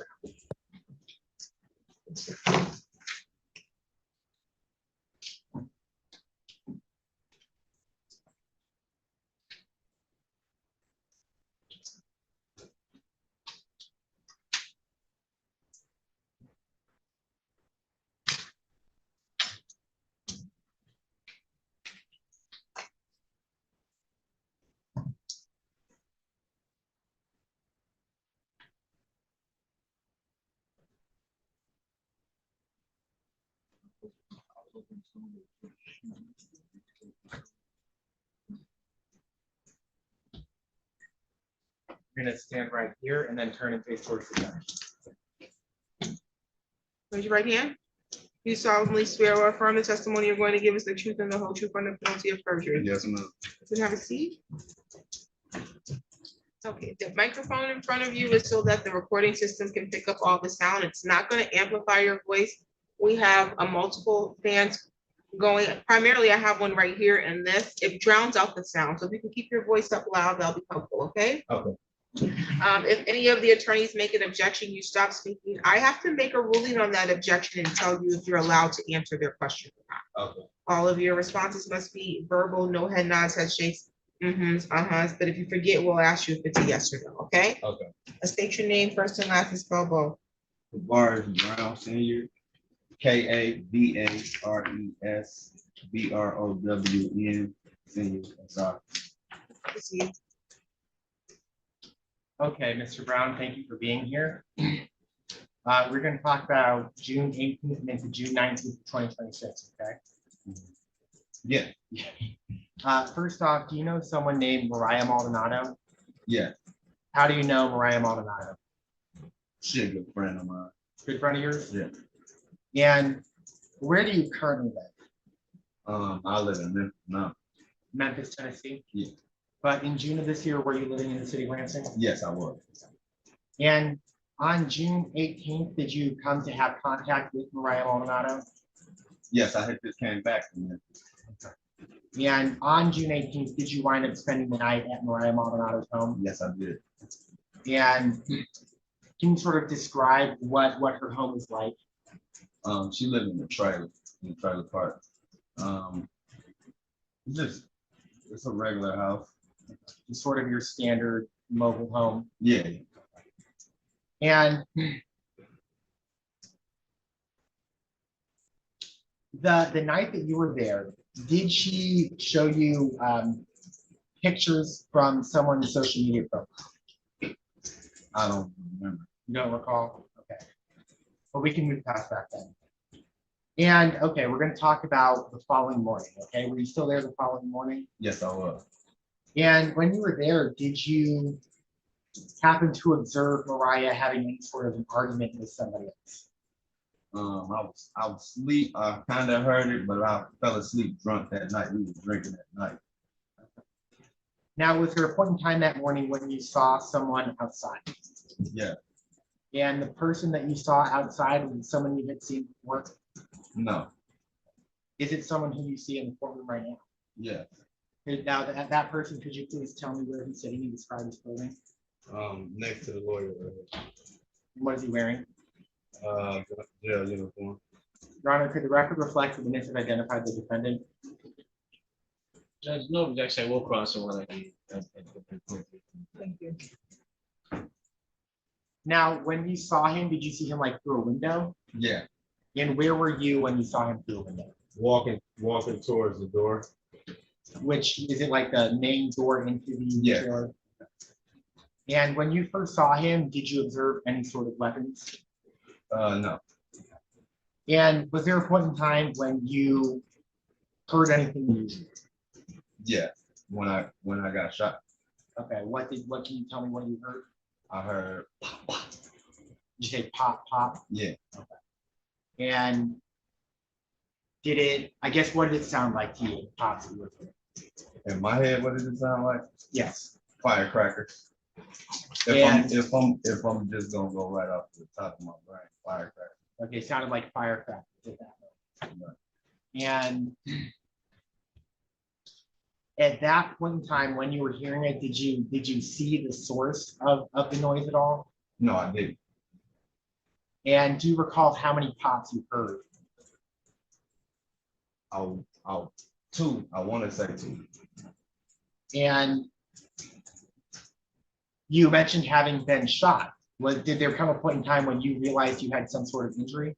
Yes, I did. After I heard the noise, I immediately looked at my leg and I saw a bullet hole in my jeans. I had on black jeans, which I didn't get any of that. The police took the jeans and shoes and everything I had on. So So you saw a bullet hole in your jeans. At first, did you feel anything? Once I saw it, I immediately felt it. And what did you feel? Hot, a hot pressure on my leg.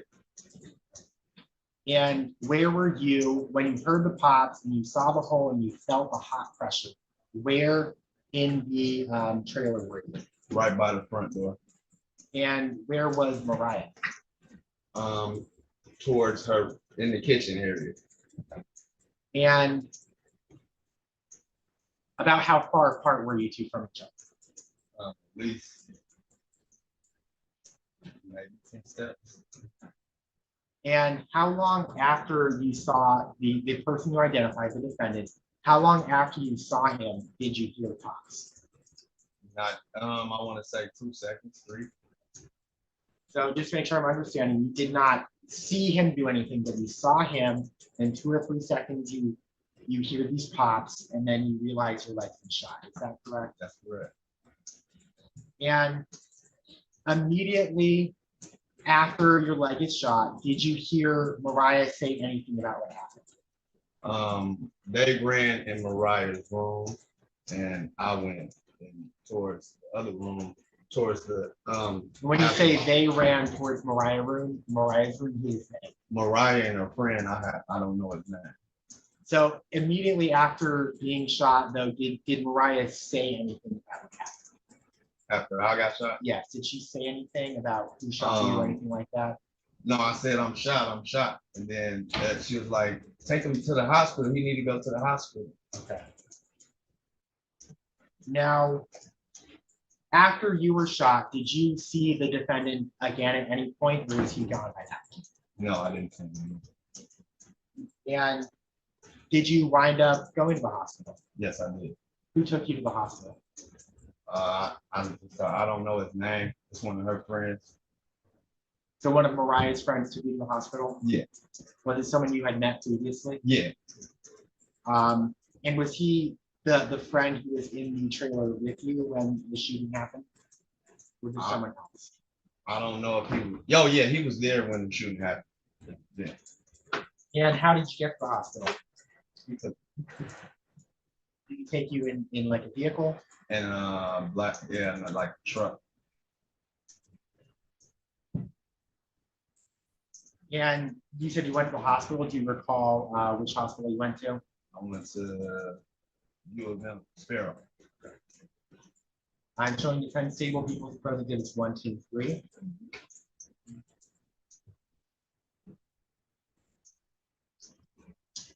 Your Honor, may I approach the witness? Approaching with people's pros and cons 1, 2, and 3. 1, 2. Do you recognize those images? Yes, I do. What are those images? Those images are me going into the hospital shot and pictures of the bullet wound after they wrapped it up. I think they wrapped it up. In those pictures, do they fairly and accurately depict what you look like, what was happening that day? Yes, sir. Your Honor, this time the people move to admit pros exhibits 1, 2, and 3. No objection, Your Honor. It was 1, 2, 3 are admitted. All right, now publishing 1, 2, 3.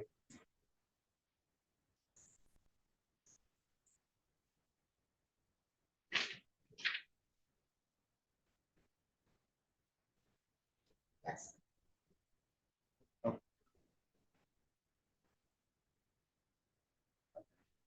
Now starting with exhibit 1, publishing exhibit 1. I said I was publishing all 3. It's been a long day. Exhibit 1, are you in this picture? Yes, I am. Are you the person on the left or the person on the right? The person on the left. Okay. And then are you the one with the arm over the person in the black shirt? Yes. And the person in the black shirt, is that the gentleman who drove you to the hospital? Yeah. And where are you in this picture? Where is this taken? That's the emergency going into the emergency room with Sparrow. Okay. And moving to exhibit 2.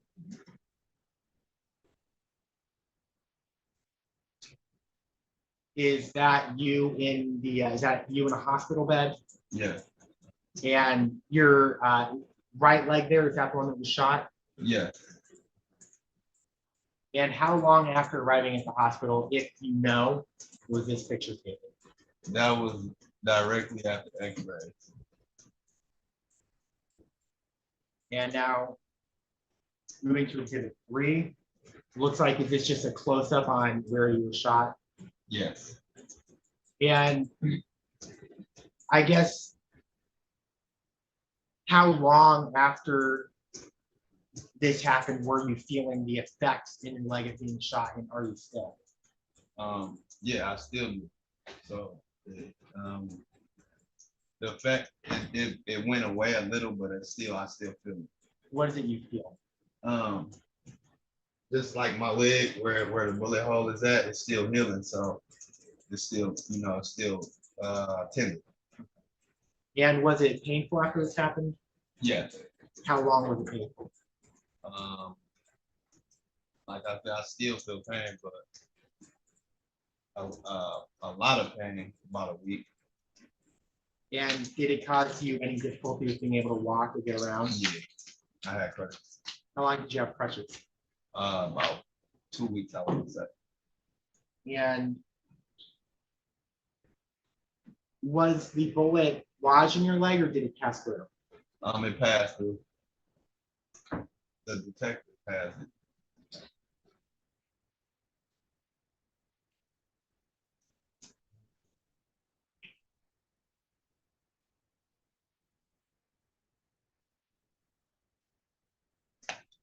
That's all the questions I have. Thank you. Hey, John. Good afternoon, Mr. Burke. Good afternoon. So my understanding is you moved to Memphis after this event, is that correct? Absolutely. Were you living in Memphis before this event? No, my mom lived in Memphis. So you went down to live with your mom, is that correct? Yes. Was that planned before this event or? No, I had I had just came back from visiting for my birthday and my daughter's graduation. Okay. Why did you move to Memphis? When? Now, after Recent, this, after, yeah. after, yeah. My mom told me she didn't want me here anymore. She wanted me out. Okay. Because you were getting in too much trouble? Well, I got shot. Okay. So let's talk about this night on June 19th, June 18th of this year. So you said, if I understand correct, that you went over to Miss Maldonado's house. Is that correct? That's correct. And isn't you told the officer at some point you were at the Riverfront Park for the festival the night before? That's correct. Was Miss Maldonado with you? No. Who'd you go with there? I went with a couple of my friends. Okay. And then after that, you decided to meet up with Miss Yes. Maldonado? Yeah.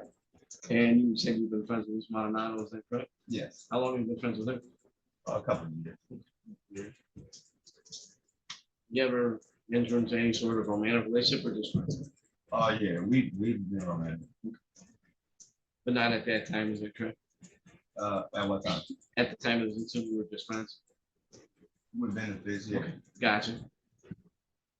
Gotcha. All right, so let's go back. So you to the event. So you get over to her house, is that correct?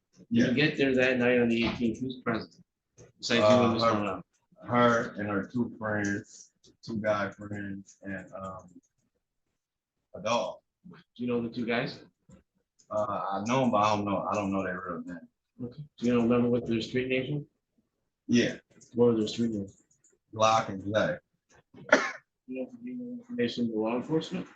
I don't think they actually. Okay. Did they leave that night or were they there? Were they present on the morning of the alleged incident? Yeah. They were present at Yeah. okay. So the when and then was Xavier Kennedy present on the 18th? Xavier Kennedy, do you know who that is? No. The person that drove you to the hospital. Was he present on the 18th? Yeah. Was he one of the 2 names mentioned or somebody else? I don't know. Did one of the 2 men you mentioned, or did they drive you to the hospital? Yes. Okay. Which one of those 2 drove you to the hospital? Glock. So Glock drove you to the hospital. And you've never seen Glock or Zay before that night, is that correct? Yes, I've seen him before. Okay, so you know who they are. And you guys are all hanging out, but as far as you know, no one's there arguing, everybody's hanging out, having a good time. Yeah. And then the morning comes, you wake up in the morning, is that correct? Mhm. And Yes. And everything's good, there's no argument between you or anyone else, is that correct? Correct. And you said you had seen Mr. Evans there, do you know why he came over? That I didn't see him that morning. I heard them in there arguing, but I wasn't sure even who she was arguing with. Where were they arguing? I was in her room. They were in like the living room, kitchen area. So it could have been somebody else, you're not even sure if it was him. I wouldn't know. I wouldn't know.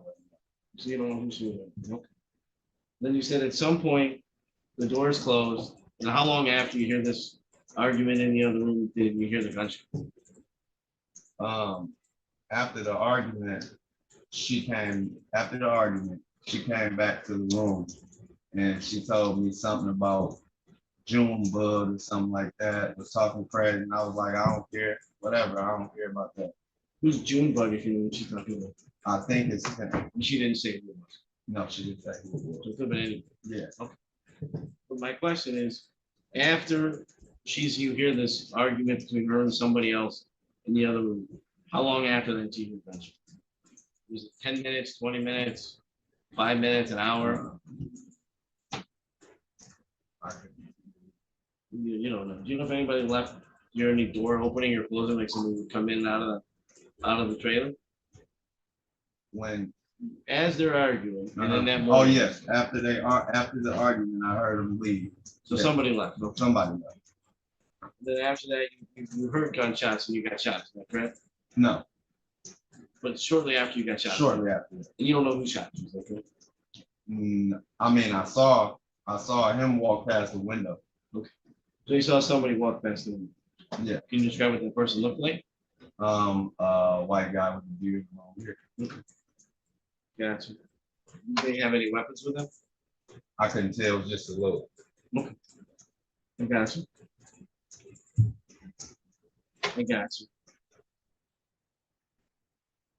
Did that person say anything when you saw them out in the hallway, out in the yard?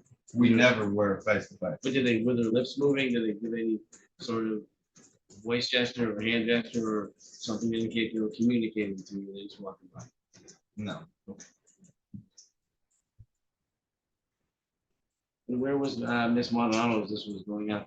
She was sitting at the kitchen table. Okay. How close was she to where all this occurred? How close was she to the shots? How close was she to you? If I said gave you the same distance as I am you, was that closer or farther away? A little bit further than you are. So if I said you the first row of these individuals were sitting about that far? I'll say that, yeah. Okay. So relatively. Yeah. Okay. And after all this happens, you go to the hospital, is that correct? Yeah. And you said you gave a statement to law enforcement that day, is that correct? Yeah. Did you ever meet with any of the detectives afterwards? I talked to the detective, but I never met with her. They met me at the hospital to talk to. Okay. But after the hospital, you haven't talked to anybody from law enforcement, is that correct? No. And how many shots did you hear as all this was going on? Was it 1 shot, 2 shots? How many shots? I heard 2. Did you hear any cars start? Did you hear anybody running to a car or anything else after you heard the gunshots? No, I was too busy focusing on my bullet wound. I got you. Well, I don't think I have any additional questions, Ron. Thank you.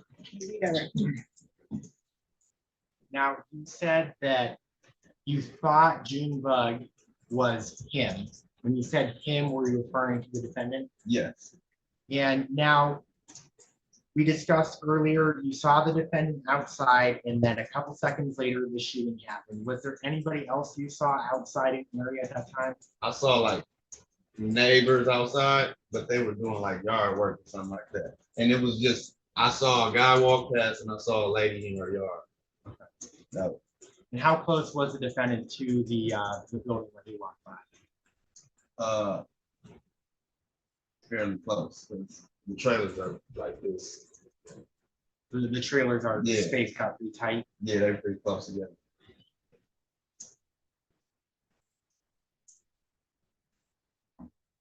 And this trailer park where this happened, is it in the city of Lansing? Yeah. And is it in Union County?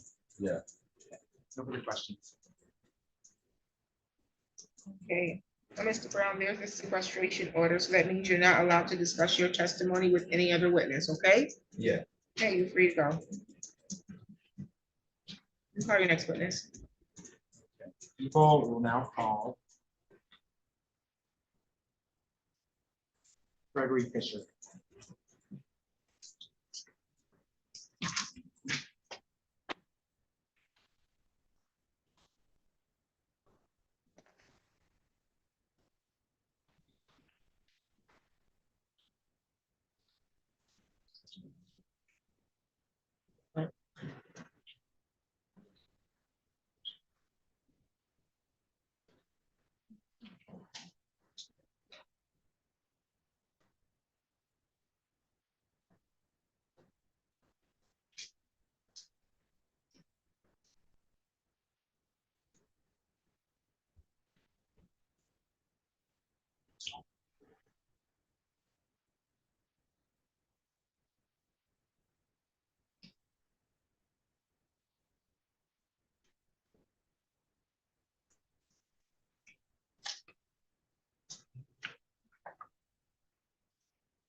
This door. You're going to stand up here and turn and face the judge. After she swears you in, you'll have a seat. Okay. Raise your right hand. You solemnly swear or affirm the testimony you're going to give is the truth and the whole truth under penalty of perjury. You can have a seat. Okay, there's a microphone that's there. The purpose of the microphone is to make sure that everything that's stated in the court is picked up by the system, but it does not amplify or make your voice louder in the courtroom. So please keep your voice loud and clear. If either of the parties say objection, you'll stop speaking immediately. I'm going to make a ruling on that objection, and I have to tell you if you're allowed to answer their question or not. All of your responses must be verbal, no head nods, head shakes, mhm or uhs, okay? State your first and last name and spell both. My name is Gregory Fisher. Gregory Fisher. All right, Mr. Fisher, where do you live? I live at 3407 West Mount Hope. And which? Lot G13. G13? Correct. Okay. And do you know where that is in proximity to lot E19? Yeah. How close is it to that? About 3 or 4 trailers down from where I live. On the other side of the road. And were you at home on June 19th of 2026? Yes, I was.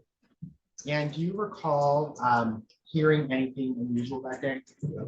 I had my door wide open. I was sitting on the couch and I heard 2 gunshots and I ran out.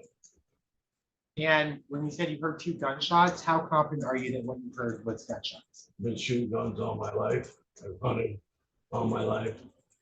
I lived on the south side of Lansing and I hear gunshots there every day. Understood.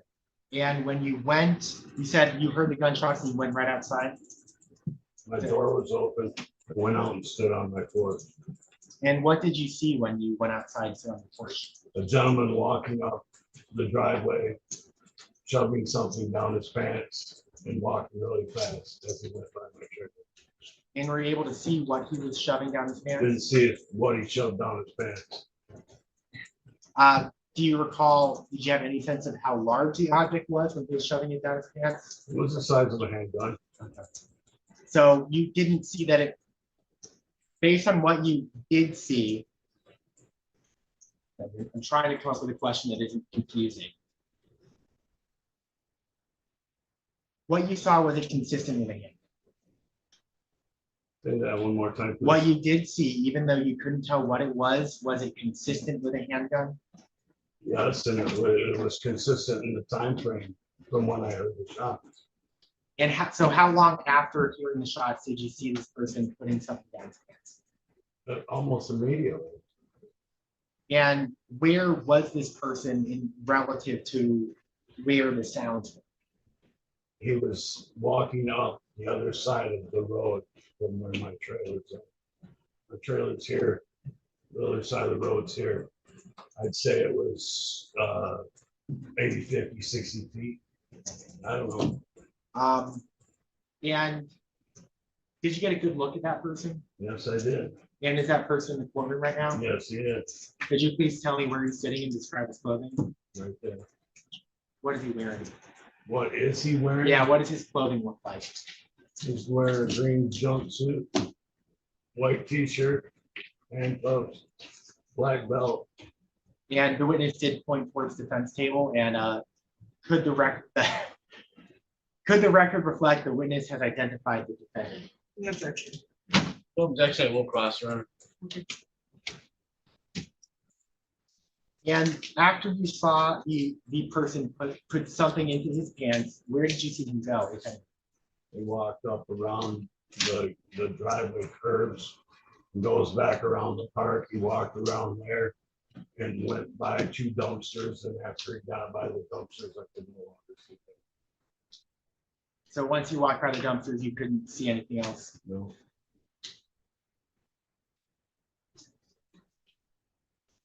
And at any point, did you see any sort of vehicles that struck you as unusual?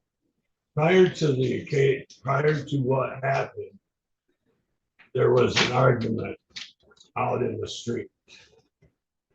And that's why I opened my door to begin with. And they're down at A19. They were yelling and screaming at each other. And then the truck took off that was parked in front of A19. The truck took off and it was doing 60 by the time it hit my trailer, which is a very short. So they were flying. And then short period after that, I heard the gunshot. And the truck that you saw driving away from A19 prior to the gunshots, to the best of your memory, what did it look like? It was an old broken down pickup truck with a bunch of stuff in the back. I don't even know the make or model. Do you remember what color it was? Gray or blue, maybe. Okay. I wasn't, like I said, the reason I went out there was because I heard the racket and I opened my door as they were flying by. So I didn't get a good look at the truck. And did you see anyone in the truck? Did you get? There was 2 Caucasian gentlemen in it. Okay. And were you able to tell if either of the people in the truck were the person you saw later? Yes. So the person who identified in court, was he in the truck? It was the driver. And is that the same person who was arguing in front of A19? Until the truck started squealing away, I couldn't tell you who was arguing. Understood.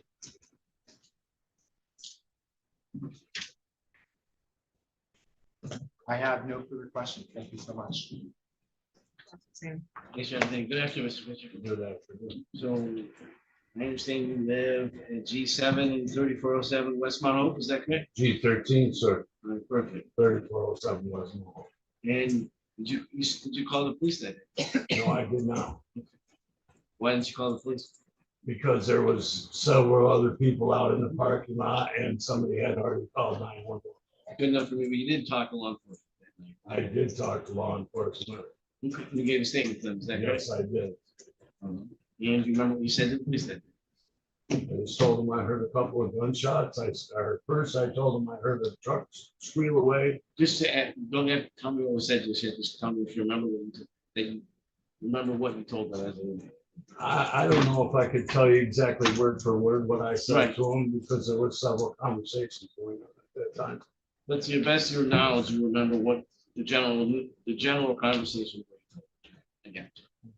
Now, you testified here today that you thought you saw a gray car, is that correct? Yeah. Do you remember telling the officer you thought it was a black SUV? No, the black SUV was what was parked down in front of 19. Okay. That the people that lived in the house owned or drove. I got you. So you heard arguing outside. How many people were arguing outside? How many people were Was arguing it one, outside? 2, 4, 5? I heard voices. Okay. But did you see any people arguing outside? I did not. I opened the door as the truck was speeding by. Have you ever met the person that lives in A19? No, I have not. So you don't know what she looks like or anything? I can tell you that there was two African-American gentlemen and a white woman, a Caucasian woman, that come in and out of that trailer, but I have never met either any of them. Now, the person that you described as being a heavier set young man, have you seen that person in A19 before? No. Was that the person you ever saw them before? Yes, sir. And were they with anyone else? When the truck went by? Yes. There was somebody else in the When car? the truck went by, I saw a guy in passengers, Describe but him I again. never saw him again. No, Can I you cannot describe- describe him again. And the guy in the driver's seat, you said he was heavier set with a beard, is that correct? Yes, sir. And you said it was the same person you saw walking in the neighborhood, is that correct? Yes, sir. And you believe that to be the person sitting at this table? Yes, right? sir. But other than the possibility that night, you have not seen that individual before, is that correct? Never seen that gentleman before, ever. And this young gentleman, outside of today and potentially that, you've not seen this gentleman before, is that correct? I don't quite understand your question. I'll rephrase the I saw question. him driving the truck Let and I saw him stop. walking up the driveway. Let me ask you a question. You asked me to rephrase the question. So you understand. My question, this man that's sitting here, Mr. Evans, Correct. you see him today, Yes, and sir. outside of today and potentially on June 19th, you've never seen Mr. Evans. Absolutely not. And you said you heard gunshots, is that correct? Yes, sir. And did you just describe the man wearing blue shorts?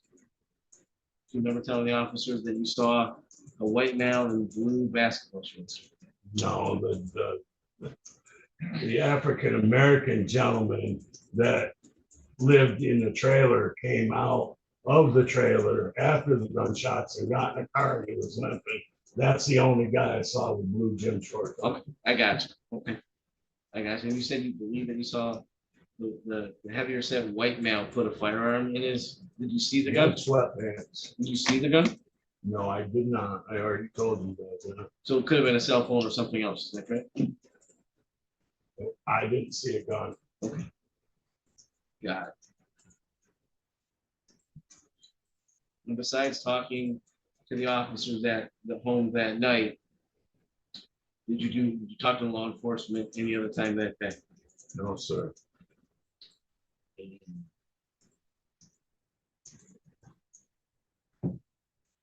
You know, I have no additional questions for Mr. Fisher. Redirect. No redirect, Your Honor.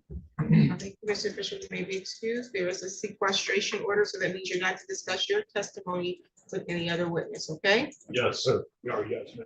Thank you. Your Honor. You're free to go. Martin Torres? On out. Thank you. Just in the Drake pre-trial statement.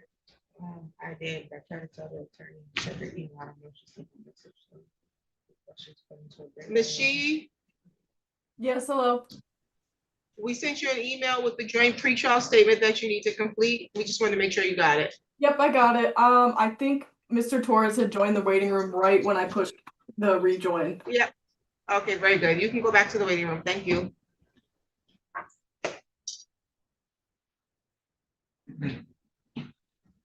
All right, people call Summer Haynes.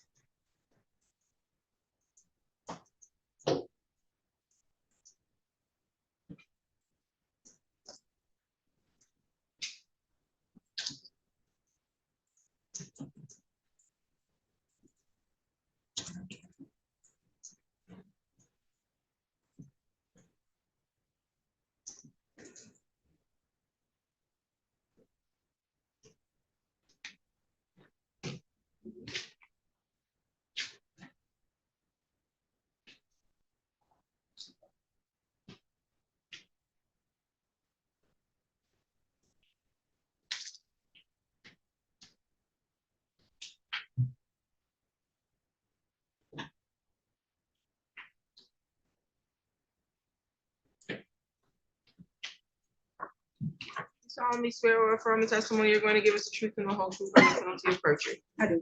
You have a seat. State your first and last name and then spell it. Summer Hayes, SUMMERHAYES. Officer Haynes, how are you employed? Patrol officer for Lansing Police Department, How long have you been so employed? 4.5 years. And what does that entail?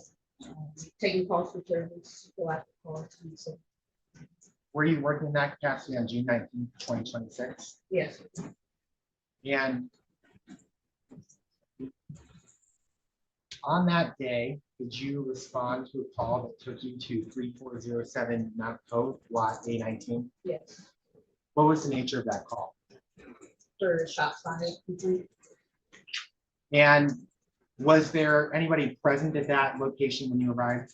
Yes, in the trailer park. And do you recall who it was that was present there? I made contact with the witness.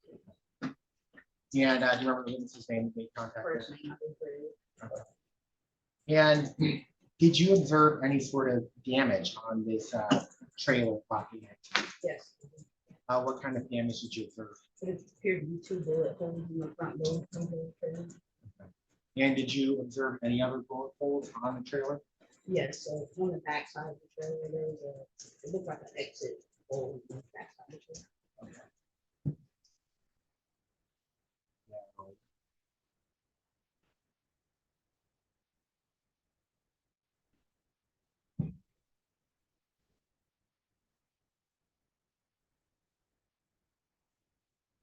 Showing defense table people's present exhibits 4, 5, 6, and 7.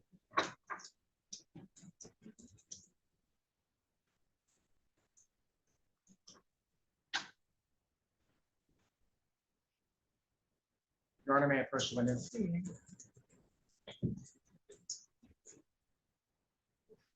I will start with 4 and 5. Do you recognize those 2 images? Yes, What are those 2 images? that's the front door of the trailer, A19. Now moving to 6 and 7. Do you recognize those images? Yes, And what are those 2 images? it's the back side of the trailer, A19. And are those the bullet holes you described earlier? Yes. And do those pictures fair and accurately depict those bullet holes? Yes. And those pictures seem to have been taken on June 19th? Yes. Your Honor, this time the people move to admit proposed exhibits 4, 5, 6, and 7. No objection, Your Honor. There a minute.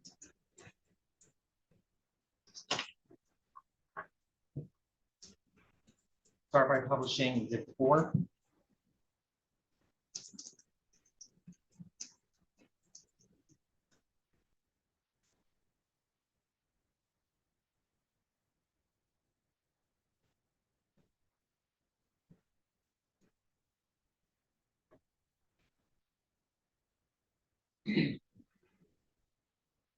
Now, is starting with exhibit 4, is this the front door to the trailer? Yes, it is. Do you know if there are any other entry or exit doors at the trailer, if you recall? I don't recall. And then is this the same bullet holes but closer? Yes. And if you don't know, that's okay, but do you know what it is sort of above and over them in this picture? We don't need you to speak to that, actually. We'll just discuss that. And now 7, is this the what you described as seeming to be an exit hole on the other side? Yes.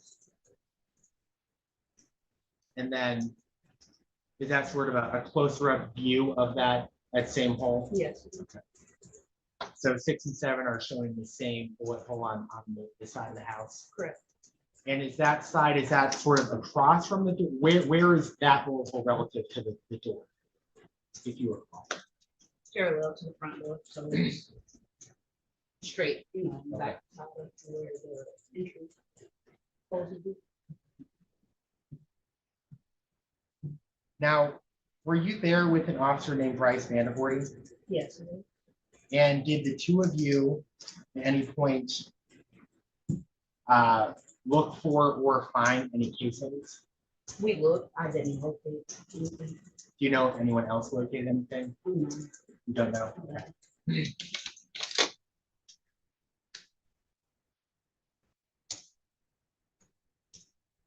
I think that's all the questions I have. I need to brief you. Yeah, you're not serious. So you've been with the Lansing Police Department for how long?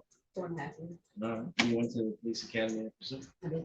You were trained to make an active police report, is that correct? Yes. And that you called, you were working on June 19th of this year, is that correct? Correct. You got called to 3407 West Mountain, is that correct? Yes. And that's the first time you've been to that address? No. Okay. Have you been to A19 before? No. And you made a police report that night, is that correct? Yes. Is your knowledge that it was accurate and complete to the best of your knowledge? Yes. Have you had a chance, did you review it before you submitted? Yes. And you've reviewed it since, is that correct? Yes. And you still stand by it was accurate to the best of your knowledge and belief? Yes. So when you arrived, were there other officers present? Yes. Okay. And when you got there, you said you spoke with Greg Fisher, is that correct? Okay, you took his statement, is that correct? I did. And then you said you went over to A19, is that correct? I did. And did you speak to the female owner, not the owner, the person who lived there? Briefly. A woman by the name of Mariah, is that correct? And you took pictures, obviously, and saw the bullet holes initially, correct? And did you visually go into the residence? Yes, I did. And no one else was present in the room, is that correct? Correct. And you didn't find any weapons or any other evidence, is that correct? And did you do anything else on the scene that night besides those two things listed in your report? No. Have you done anything else since besides coming forth? Judge, no additional questions. No redirect. Thank you. Thank you, Officer Haynes. People call Tisha Applegreen.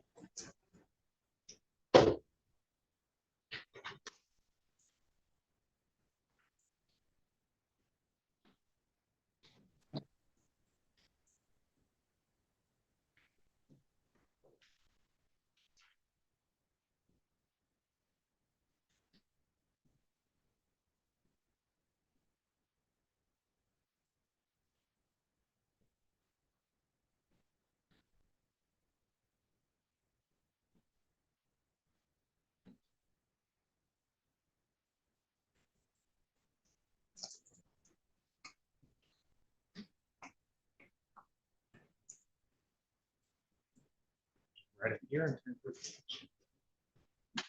You solemnly swear or affirm the testimony you're going to give us the truth and the whole truth under penalty of perjury. You can have a seat. Give me just one moment, Mr. Marchmina.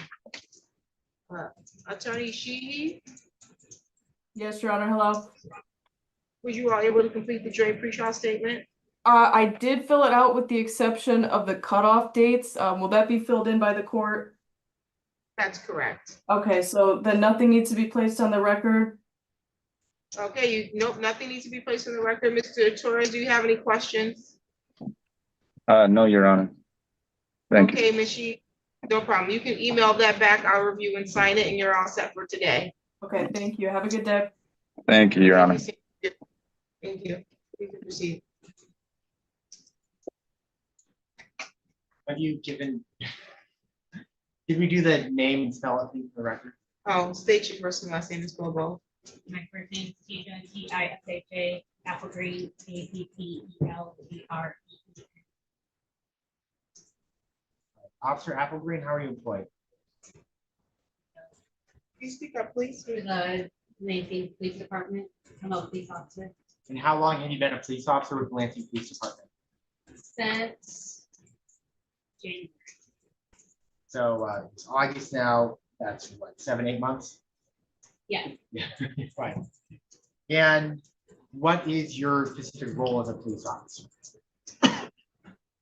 Right now, I just got, so basically, filling up the law. Need you to speak up. Making sure that people are following the law and going calls. My So responding to calls for service is part of your job? correct. And were you working in that capacity on June 19th of this year? Yes, I was still in training at this time. So you were in training, but as part of your training, were you responding to calls with Yes. other officers? And did you respond to a call that took you to 3407 West Mount Hope? Yes, And what was the nature of that call? shots fired. And when you were there, did you make contact with an individual named Mariah Maldonado? Yes, I did. And what was her demeanor like when we spoke? She was not listening to directions. She was more erratic. When I was trying to talk to her, she wanted to go back into the house. I tried to get her out. She wouldn't come back out. It was interacting with her was very hard to conversate with her. And what kind of mood did she seem to be in?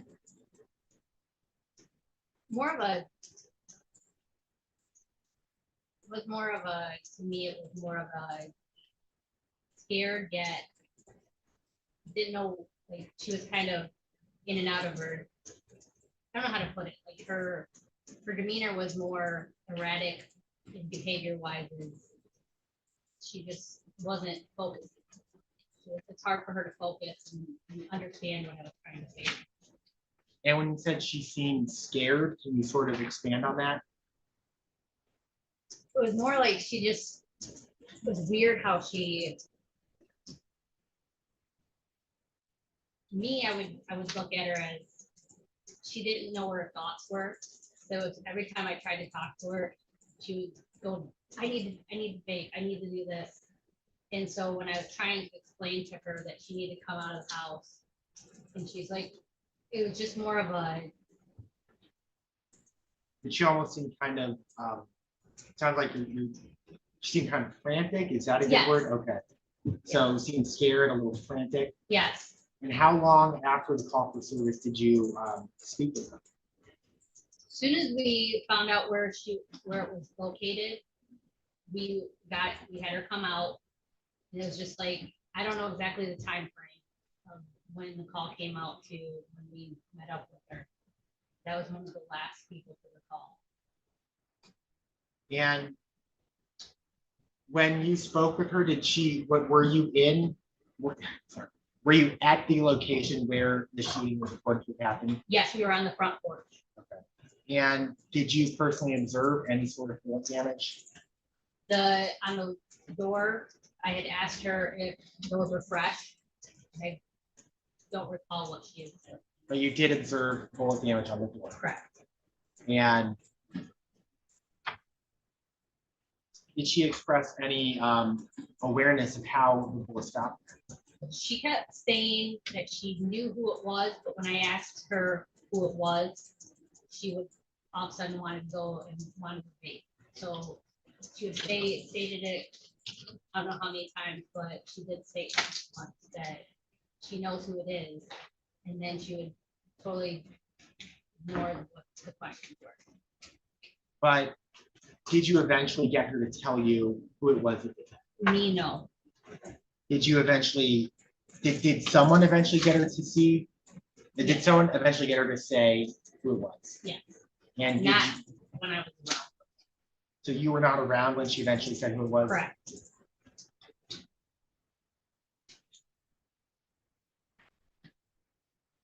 I have no further questions then. Good afternoon, officer. So you were a training officer, training at that time, is that correct? Correct. So you were with a field training officer, is that correct? Correct. Who was that? Officer G. And you said that you met with Miss Maldonado that night, is that correct? At her house. Yeah. And before that night, have you ever been to that house to meet with her before? No. Okay. And you said she was frantic and all she wanted to do was vape, is that correct? Correct. Did she appear like she was intoxicated? Not that I can recall. Was she slurring her words or anything to give an indication she was under the influence of any drugs? No. And you took her statement, is that correct? I took a statement from her, and then I took her to the headquarters, or not headquarters, but operations. Besides taking her to headquarters and interviewing her that on the scene, we didn't do anything else in this case. Is that Correct. Judge, no additional. Do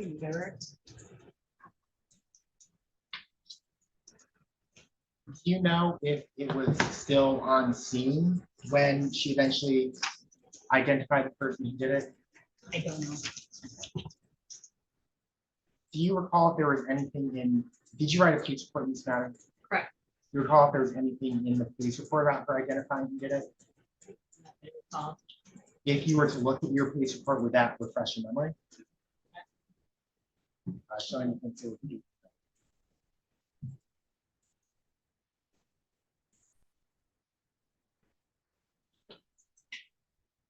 Look at that.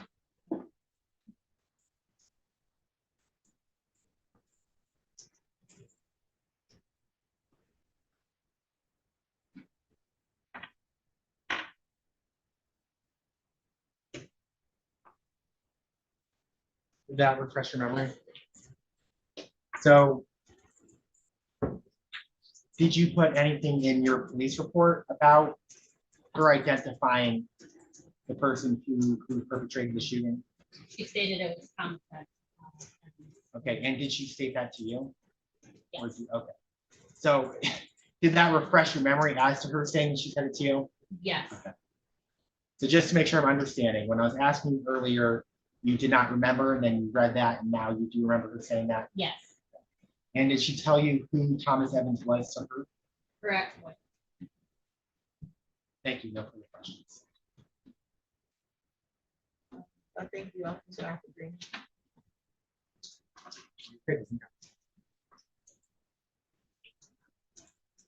Any further witnesses? Yes, people call Robert.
You solemnly swear or affirm the testimony you're going to give is the truth and the whole truth under penalty of perjury.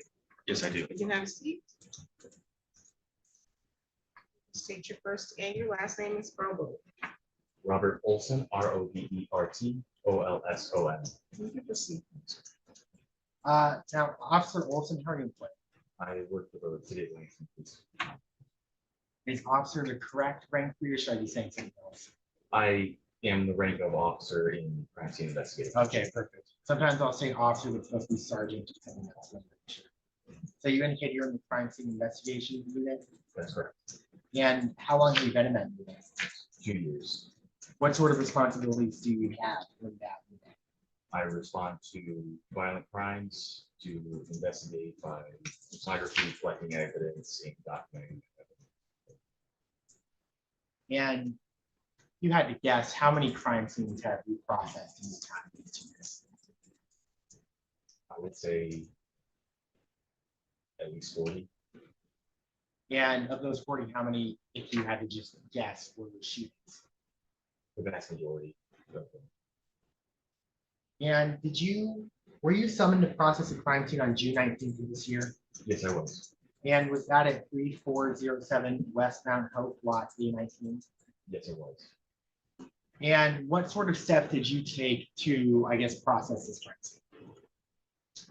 I was first contacted by Detective Sergeant at the time and was informed of the situation. I awaited a search warrant to be completed to respond to the location. Once it was completed, I responded to the location. And I generally do a walkthrough to know where my general crime scene is and speak to officers that are on scene that let me know more about it, that I can be warned about. Then I will document by doing a photographic walkthrough of the entire scene and anything relevant to that. Next, I will use placards and do additional photographs of the placards of evidence in locations that I found at the time. And then I will collect evidence as appropriately as possible. And are bullet casings the type of evidence you might collect? Yes, And did you collect any casings at this place? I collected 2. And did you personally locate them or did someone else locate them? An officer on scene had located them and collected them prior to my arrival and turned them over to me at my request. And who was the officer who turned them over to you? I don't recall the name of the officer at the moment. I would need your question. It's okay if you don't recall. That's not important. You can move past that. But two casings were recovered at that crime scene and eventually given to him. That's correct. Now, I'm going to put up some exhibits that were previously admitted.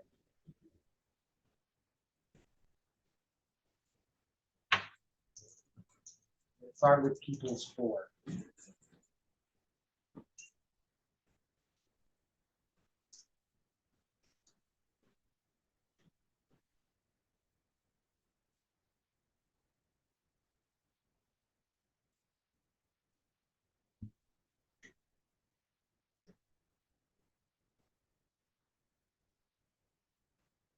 A little blurry at the moment, I apologize.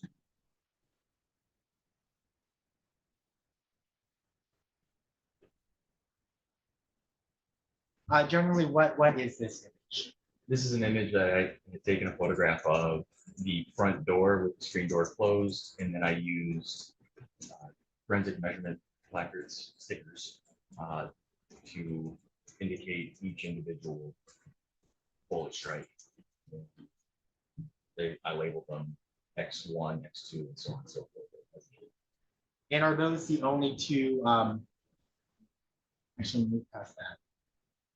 We're going to move now to People 6.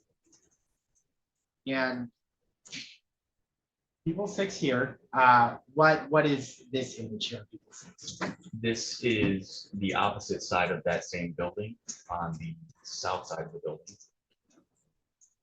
Directly kind of diagonal through the living room area in a southeast directionality. Coming out just below that window there. That bullet that struck went through that area. So based on your experience processing crime scenes, did it appear as though a bullet passed through first the door and then through that hole in the wall? Yes, absolutely. The directionality showed that, yes. Now moving to People's 8. What are we seeing here in People's 8? This is across the open lot area from that south side of that building that we just seen, and across, now I'm facing southward, is the north side of A20, the building directly south of our crime scene. And did it appear to you as though one bullet passed through the door, through the wall, and into that window? Yes, these are the indications of a bullet strike, yes.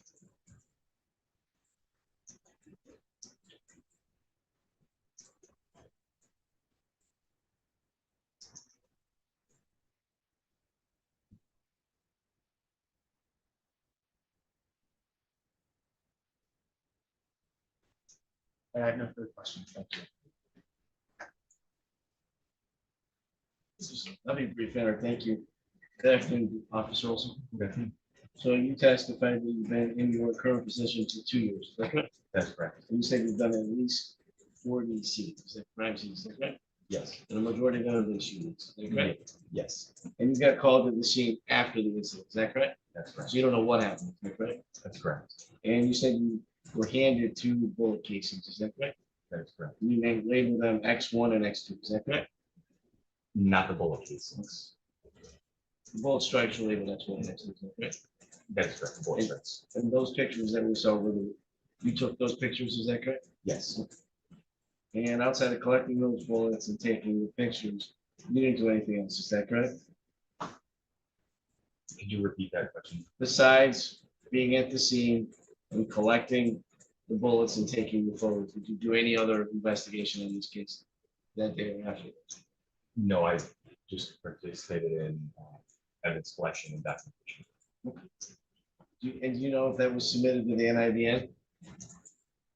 I believe so. We do submit them to the process, yes. Okay. You don't know if that's got back in the findings, is that correct? I don't know what the results were, if they were assessed. Judge, no additional questions, Mr. Officer. Any redirect? No redirect, thank you. Thank you. Also, you may be excused. The other witnesses? Yes, people call Peter Howard.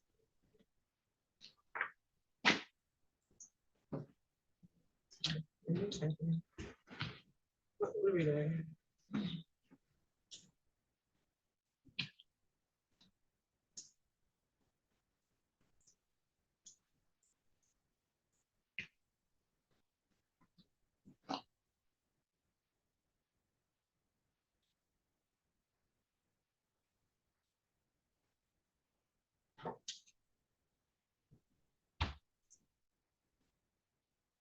Solemnly swear or affirm the testimony you're going to give us the truth and the whole truth under penalty of perjury. Yes, Your Honor.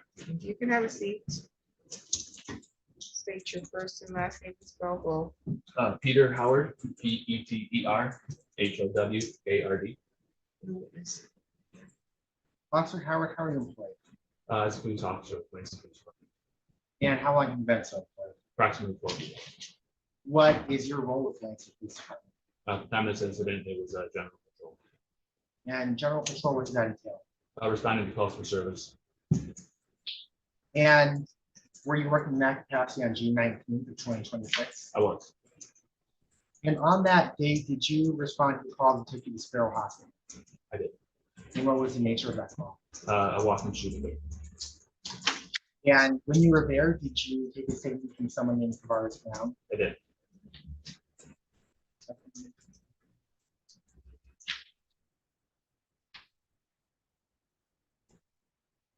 Gonna publish what was already admitted as people's two.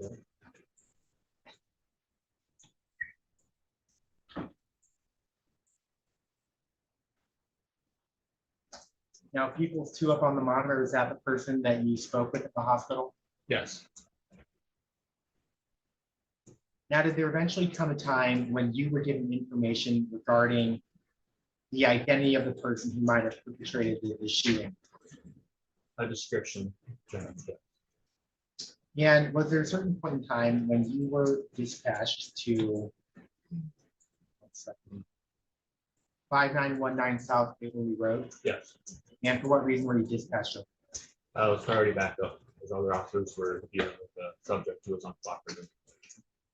And at the time you went, did you have knowledge whether or not the subject that was being uncooperative was connected to the reason you were at the hospital? I assumed, but I wasn't 100% sure. And what did you see when you arrived at this Waverly access? When I got there, there was other officers out there. There was a pickup truck. They were surrounding the pickup truck. One of the officers turned over the driver of said truck and connected him in the back to my truck. There was a passenger in the truck that was being uncooperative. When you say the passenger in the truck was being uncooperative, what do you mean? He wasn't complying with the officer's orders. What orders were the officers doing? To get out of the truck, both kind of general, under arrest type statements. There was a lot of yelling. And for how long was he refusing to get out of the truck in spite of it? Initially, I don't know, probably 30 to 60 seconds once I was in, approximately. So approximately 30, 60 seconds after you arrived, he exited the vehicle. And once he exited the vehicle, was he cooperative? Semi, yeah. When you say semi, what makes you say only semi-cooperative? They were still yelling, and other officers used some amount of force in custody. Now, did you, well, first off, what did the truck look like? It was a single cab F-150, so one row of seats. And what color was it? Tan or brown, I believe. I don't recall directly, but I think a lighter color. And the individual who's being uncooperative, is he in the driver or passenger seat? Passenger seat. And that person, you see him in the courtroom right now? Could you please tell me where he's sitting and describe his clothing? Sitting over here to my left, he's wearing a blue jumpsuit. Your Honor, could the record reflect the witnesses identified the defendant? No objection, I will cross her. Now, did you observe anything unusual in the passenger area of the truck? As I went over the passenger side to assist other officers as I was walking by, standing back up once he was in custody, I saw him on the floorboard. Front passenger seat. And did you or any other officers take pictures of that handgun? I did not. I assume other officers did. But if you saw pictures of the handgun, would you recognize it? Most likely. I'm showing defense able people's pros exhibits 9 and 10. Your Honor, may I approach the witness? You may. Right, this is exhibit 9. Do you recognize exhibit 9? I do. And what is exhibit 9? It's open door of the pickup truck in question. And then exhibit 10, do you recognize that? I recognize the area, yes. And that was generally the area where the gun was. We're just going to go with exhibit 9. Your Honor, exhibit 9, the picture of the truck, is it fairly accurately depict the truck? Oh, sorry. Oh, yeah. I'm looking at the judge. It's been a long day. Say again. Did it fairly accurately depict the truck? Exhibit 9. Yes. Your Honor, this time the people move to admit. Proposed exhibit 9. No objection, Your Honor. People's lines admitted. And I'm publishing that.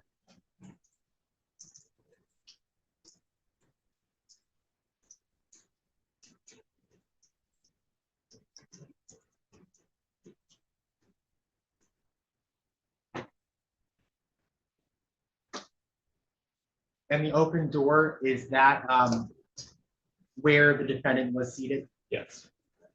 And the location where you found the truck, was it in the city of Lansing? Yes. And was it in the county of Hingham? Yes.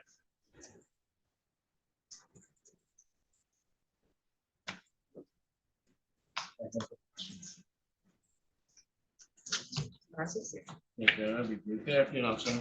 Good afternoon. You were the Lansing Police Department, is that correct? Yes. And you got called out to the scene on June 19th, is that correct? And were you in a Boston unit or were you by yourself? I was by myself. And how long have you been with the Lansing Police Department? Approximately 12 years. Okay. And you went to the police academy, is that correct? Yes. And you were trained to make an accurate police report, is that? Yes.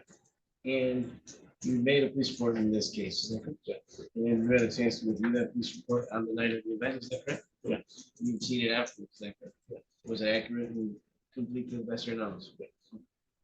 And you said when you got called, you went to Sparrow Hospital, is that correct? Correct. And met with a man by the name of Candace Brown, is that correct? Tavares. Excuse me. And before that night, you had never seen him before, is that correct? Correct. And you took his statement, is that correct? Yes. And then from there, you were heard that they had found who everybody believed was the suspect, is that correct? Correct. So you weren't, nobody's certain at that time, is that correct? No. And when you got there, other officers had already arrived, is that correct? Yes. And you took the driver to your car, is that correct? Yes. And you said you went back up to the passenger. Did you ever give the passenger commands to get out of the car? I believe so. And was he following your commands? He eventually did, yeah. Okay. What do you mean by eventually? How long after you got to did you get out of the car? Again, like I said before, probably 60 seconds from when I arrived on scene. And then when I was at the truck, probably 15, 20 seconds. I don't know specific amount of time, but approximately 15. But you weren't there before that, is that No. right? How many other officers were present? Were they being, when you got there, were they being hostile towards Mr. Evans? There was yelling. By them or him or both sides? A little bit of both. There was a lot of directions being given by other officers. It's fair to say he could have been afraid to get out of the car given the number of officers versus him scared of perhaps treat other just different, maybe just didn't want to come up for that reason. Potentially. More to do with anything else, is that correct? His fear to get out of Yeah. the truck. I mean, if I have 8 people near me, I'm not gonna want to get out of the truck. Just keep getting attacked, right? Potentially. Yeah. And then you said you saw what you believe to be a handgun on the passenger side, is that correct? And do you know if it got, you don't know who put it there, is that correct? No. You just turned it over to as evidence, is that correct? I didn't even interact with him at all. So So besides showing up and taking Mr. Brown's statement and interaction with the driver and the passenger, is anything else, is that correct? Do you know who the driver was? I don't know his name. No. Okay. You can step on this to the headquarters, is that correct? To the general road. I eventually turned him over to another officer who did the transport. So you don't know anything else about that? Okay. You never got his name or anything like that? I might have wrote it down, but I don't recall. Okay. Was he cooperative towards you? Yeah. No additional questions, John? You read that right? I read it right, thank you. Thank you, Officer Howard. Thank you, Your Honor. Okay, last witness for today, people call Martha McDonald. They've been reapproached. Yeah, absolutely, man. Yeah, absolutely, man.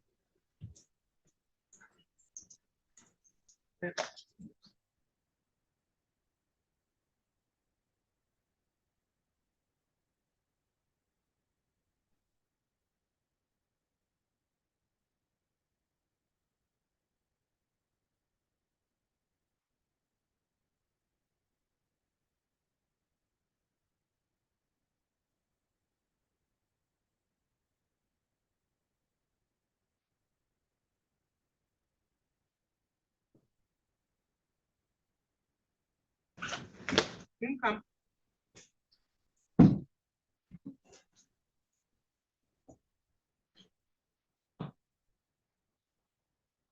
Solemnly swear or affirm the testimony you're going to give us the truth and the whole truth under penalty of perjury. I will. You can have a seat. Go ahead and state your first and last name as well. Martha McGonigal, MarthaMcGonigal. You can proceed, counsel. Detective McGonigal, how are you employed? Lansing Police Department, And how long have you been employed with Lansing Police Department? 23 years. What is your current role with Lansing Police Department? I detective. And do you specialize in any particular types of crimes? Yes. And what type of crimes is it that you specialize in? Violent crime. And how long have you been a detective with Lansing Police Department? 9 years. And how long have you been assigned specifically to violent crime? Nearly most of that time. And were you assigned to a case involving the June 19th shooting at 3407 West Mount Hope? Yes. And in investigating this case, did you take a statement from someone named Mariah Malnati? Yes. And how long after the shooting did you take the statement from Ms. Malnati? Within an hour. And where were you when you took the statement? The Lansing Police Department Operations Center. And in the course of taking the statement, can you tell me a little bit about what her demeanor was like? She seemed irritated to be there, very short and abrupt with answers to questions, like she'd rather be anywhere other than talking to me. And did she indicate knowing someone named Thomas Evans? Yes.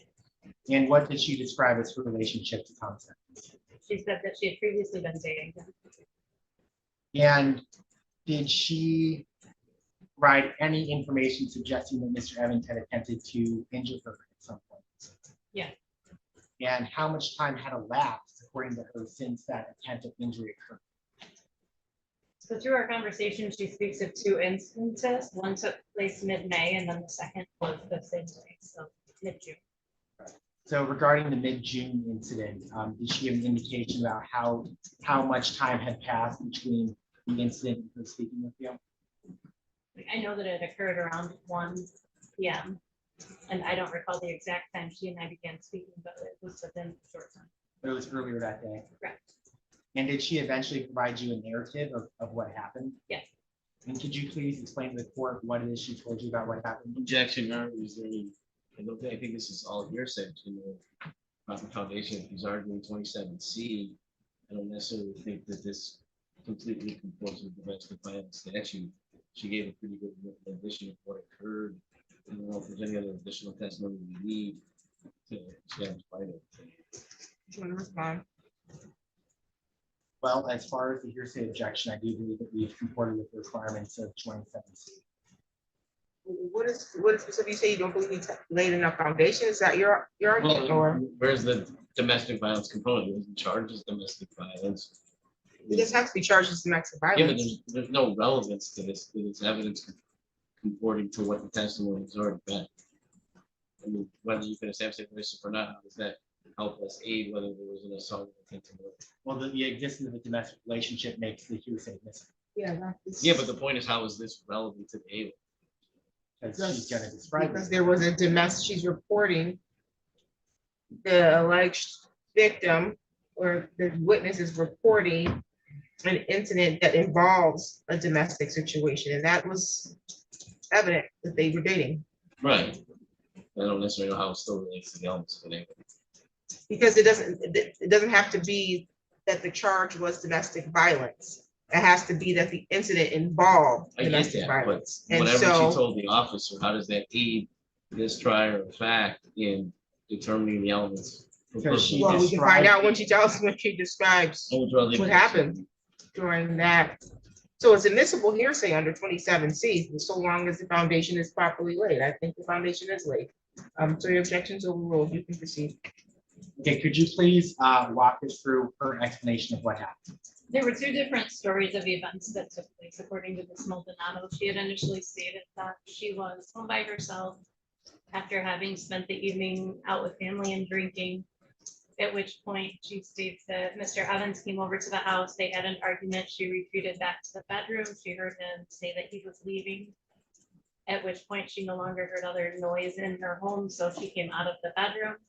Shortly following that, she saw him walking toward her front steps with a handgun and heard a gunshot. The second rendition of events was she had a friend by the name of Tavares Brown in her home. They were on the sofa asleep, and she awoke to seeing Mr. Evans essentially the same at that point. She saw him walking outside of her home near her steps toward her trailer, at which point she, anticipating a conflict, kicked the door closed and a bullet came through the door. She goes on to say she does see the person that she had previously been dating, Mr. Evans, level a black handgun holding in his right hand at the trailer and fire one round at the door as she stood to kick the door closed. And did she indicate whether anybody in her home was shot? She stated she did not know. She ran to the back of the trailer, but when confronted with the detail that Mr. Brown had been shot, she said she figured so. Did she indicate any reason why she, at some point was not always forthcoming about Mr. Brown being there? She did relay that he was married and their relationship was very on and off around his marriage. And to be clear, she described this having happened at that 3407 Mount Hope A19 address. Yes. All right, no further questions. Thank you. Thank you. Good afternoon, Detective. Good afternoon. Never gonna get your last name for this. McGonagall, did I get that right? You did. Perfect. So I understand you met with Miss Maldonado a few hours after this incident, is that correct? Yes. Was she said she was anxious, not wanting to be with you? Did she appear under the influence of drugs or alcohol that afternoon? It didn't seem that her answers were delayed to the point that I thought she would be hit by anything. Okay. And you said you took her interview that day, is that correct? Yes. Did you interview any other individuals? I did. Who else did you interview? Noah, and I'm forgetting his last name right now. Did you interview Mr. Evans that day as well? No, I did not. You took Miss Maldonado's statement, is that correct? As you just outlined her evidence, her statements, is that correct? Yes. Did you visit the property on Mount Hope? Yes, I have. Were you able, but you weren't there on the night, in fact, you went after the fact, is that Correct. correct?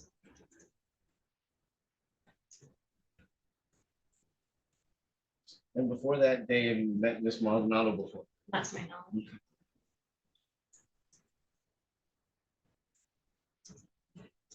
Did you interview Mr. Brown?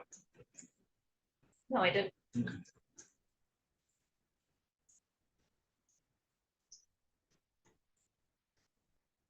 You said you did not interview my client, is that correct? Attempted, is that correct? I did. You said you interviewed another individual, but you don't remember their name, is that correct? I remember his first name is Noah. His last name escapes me right now. Okay. No additional questions, John? No redirect. If we checked it. Other witnesses? No, Your Honor, at this time, so we have the two files. With the A1 file, we are prepared to move over and divide over arguments. With the discharge and the building file, we do need a continuance to obtain testimony from an officer witness who is out of the country on vacation. I expected to be able to move and divide over on both files, but the witness's testimony did not go as I thought it would. So I don't know if the court would rather go and divide over on one and then come back to finish the other, or do bind over on both at the same time. You guys will wait if you're gonna follow the witness. And that also gives Mr. Ferguson an opportunity to decide if he's gonna call witnesses. He's on vacation until when? I don't know how long she's on vacation. I don't know she's on, to be completely frank, I found out she's on vacation when I texted her today saying, are you coming to court? And then she told me she's out of the country. This is on the discharge of the building, the order file.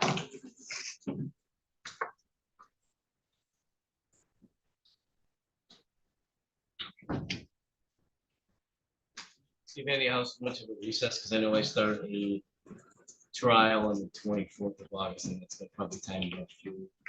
start trial the 24th of August, you said? Yes, ma'am. That's for about how long? It's gonna be 2 weeks, then a week after I get another trial. Right after that.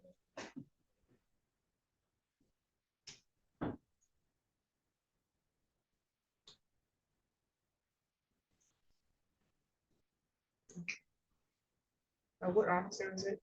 Lydia Chapello. Or Chapello.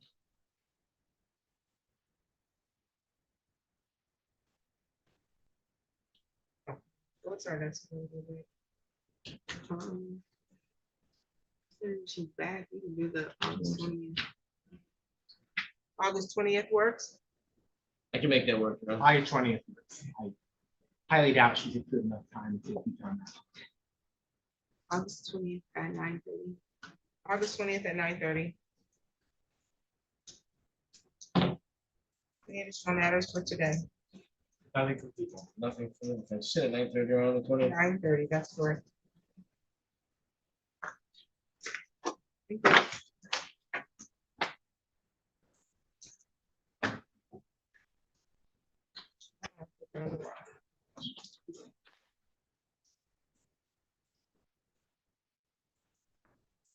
Yes.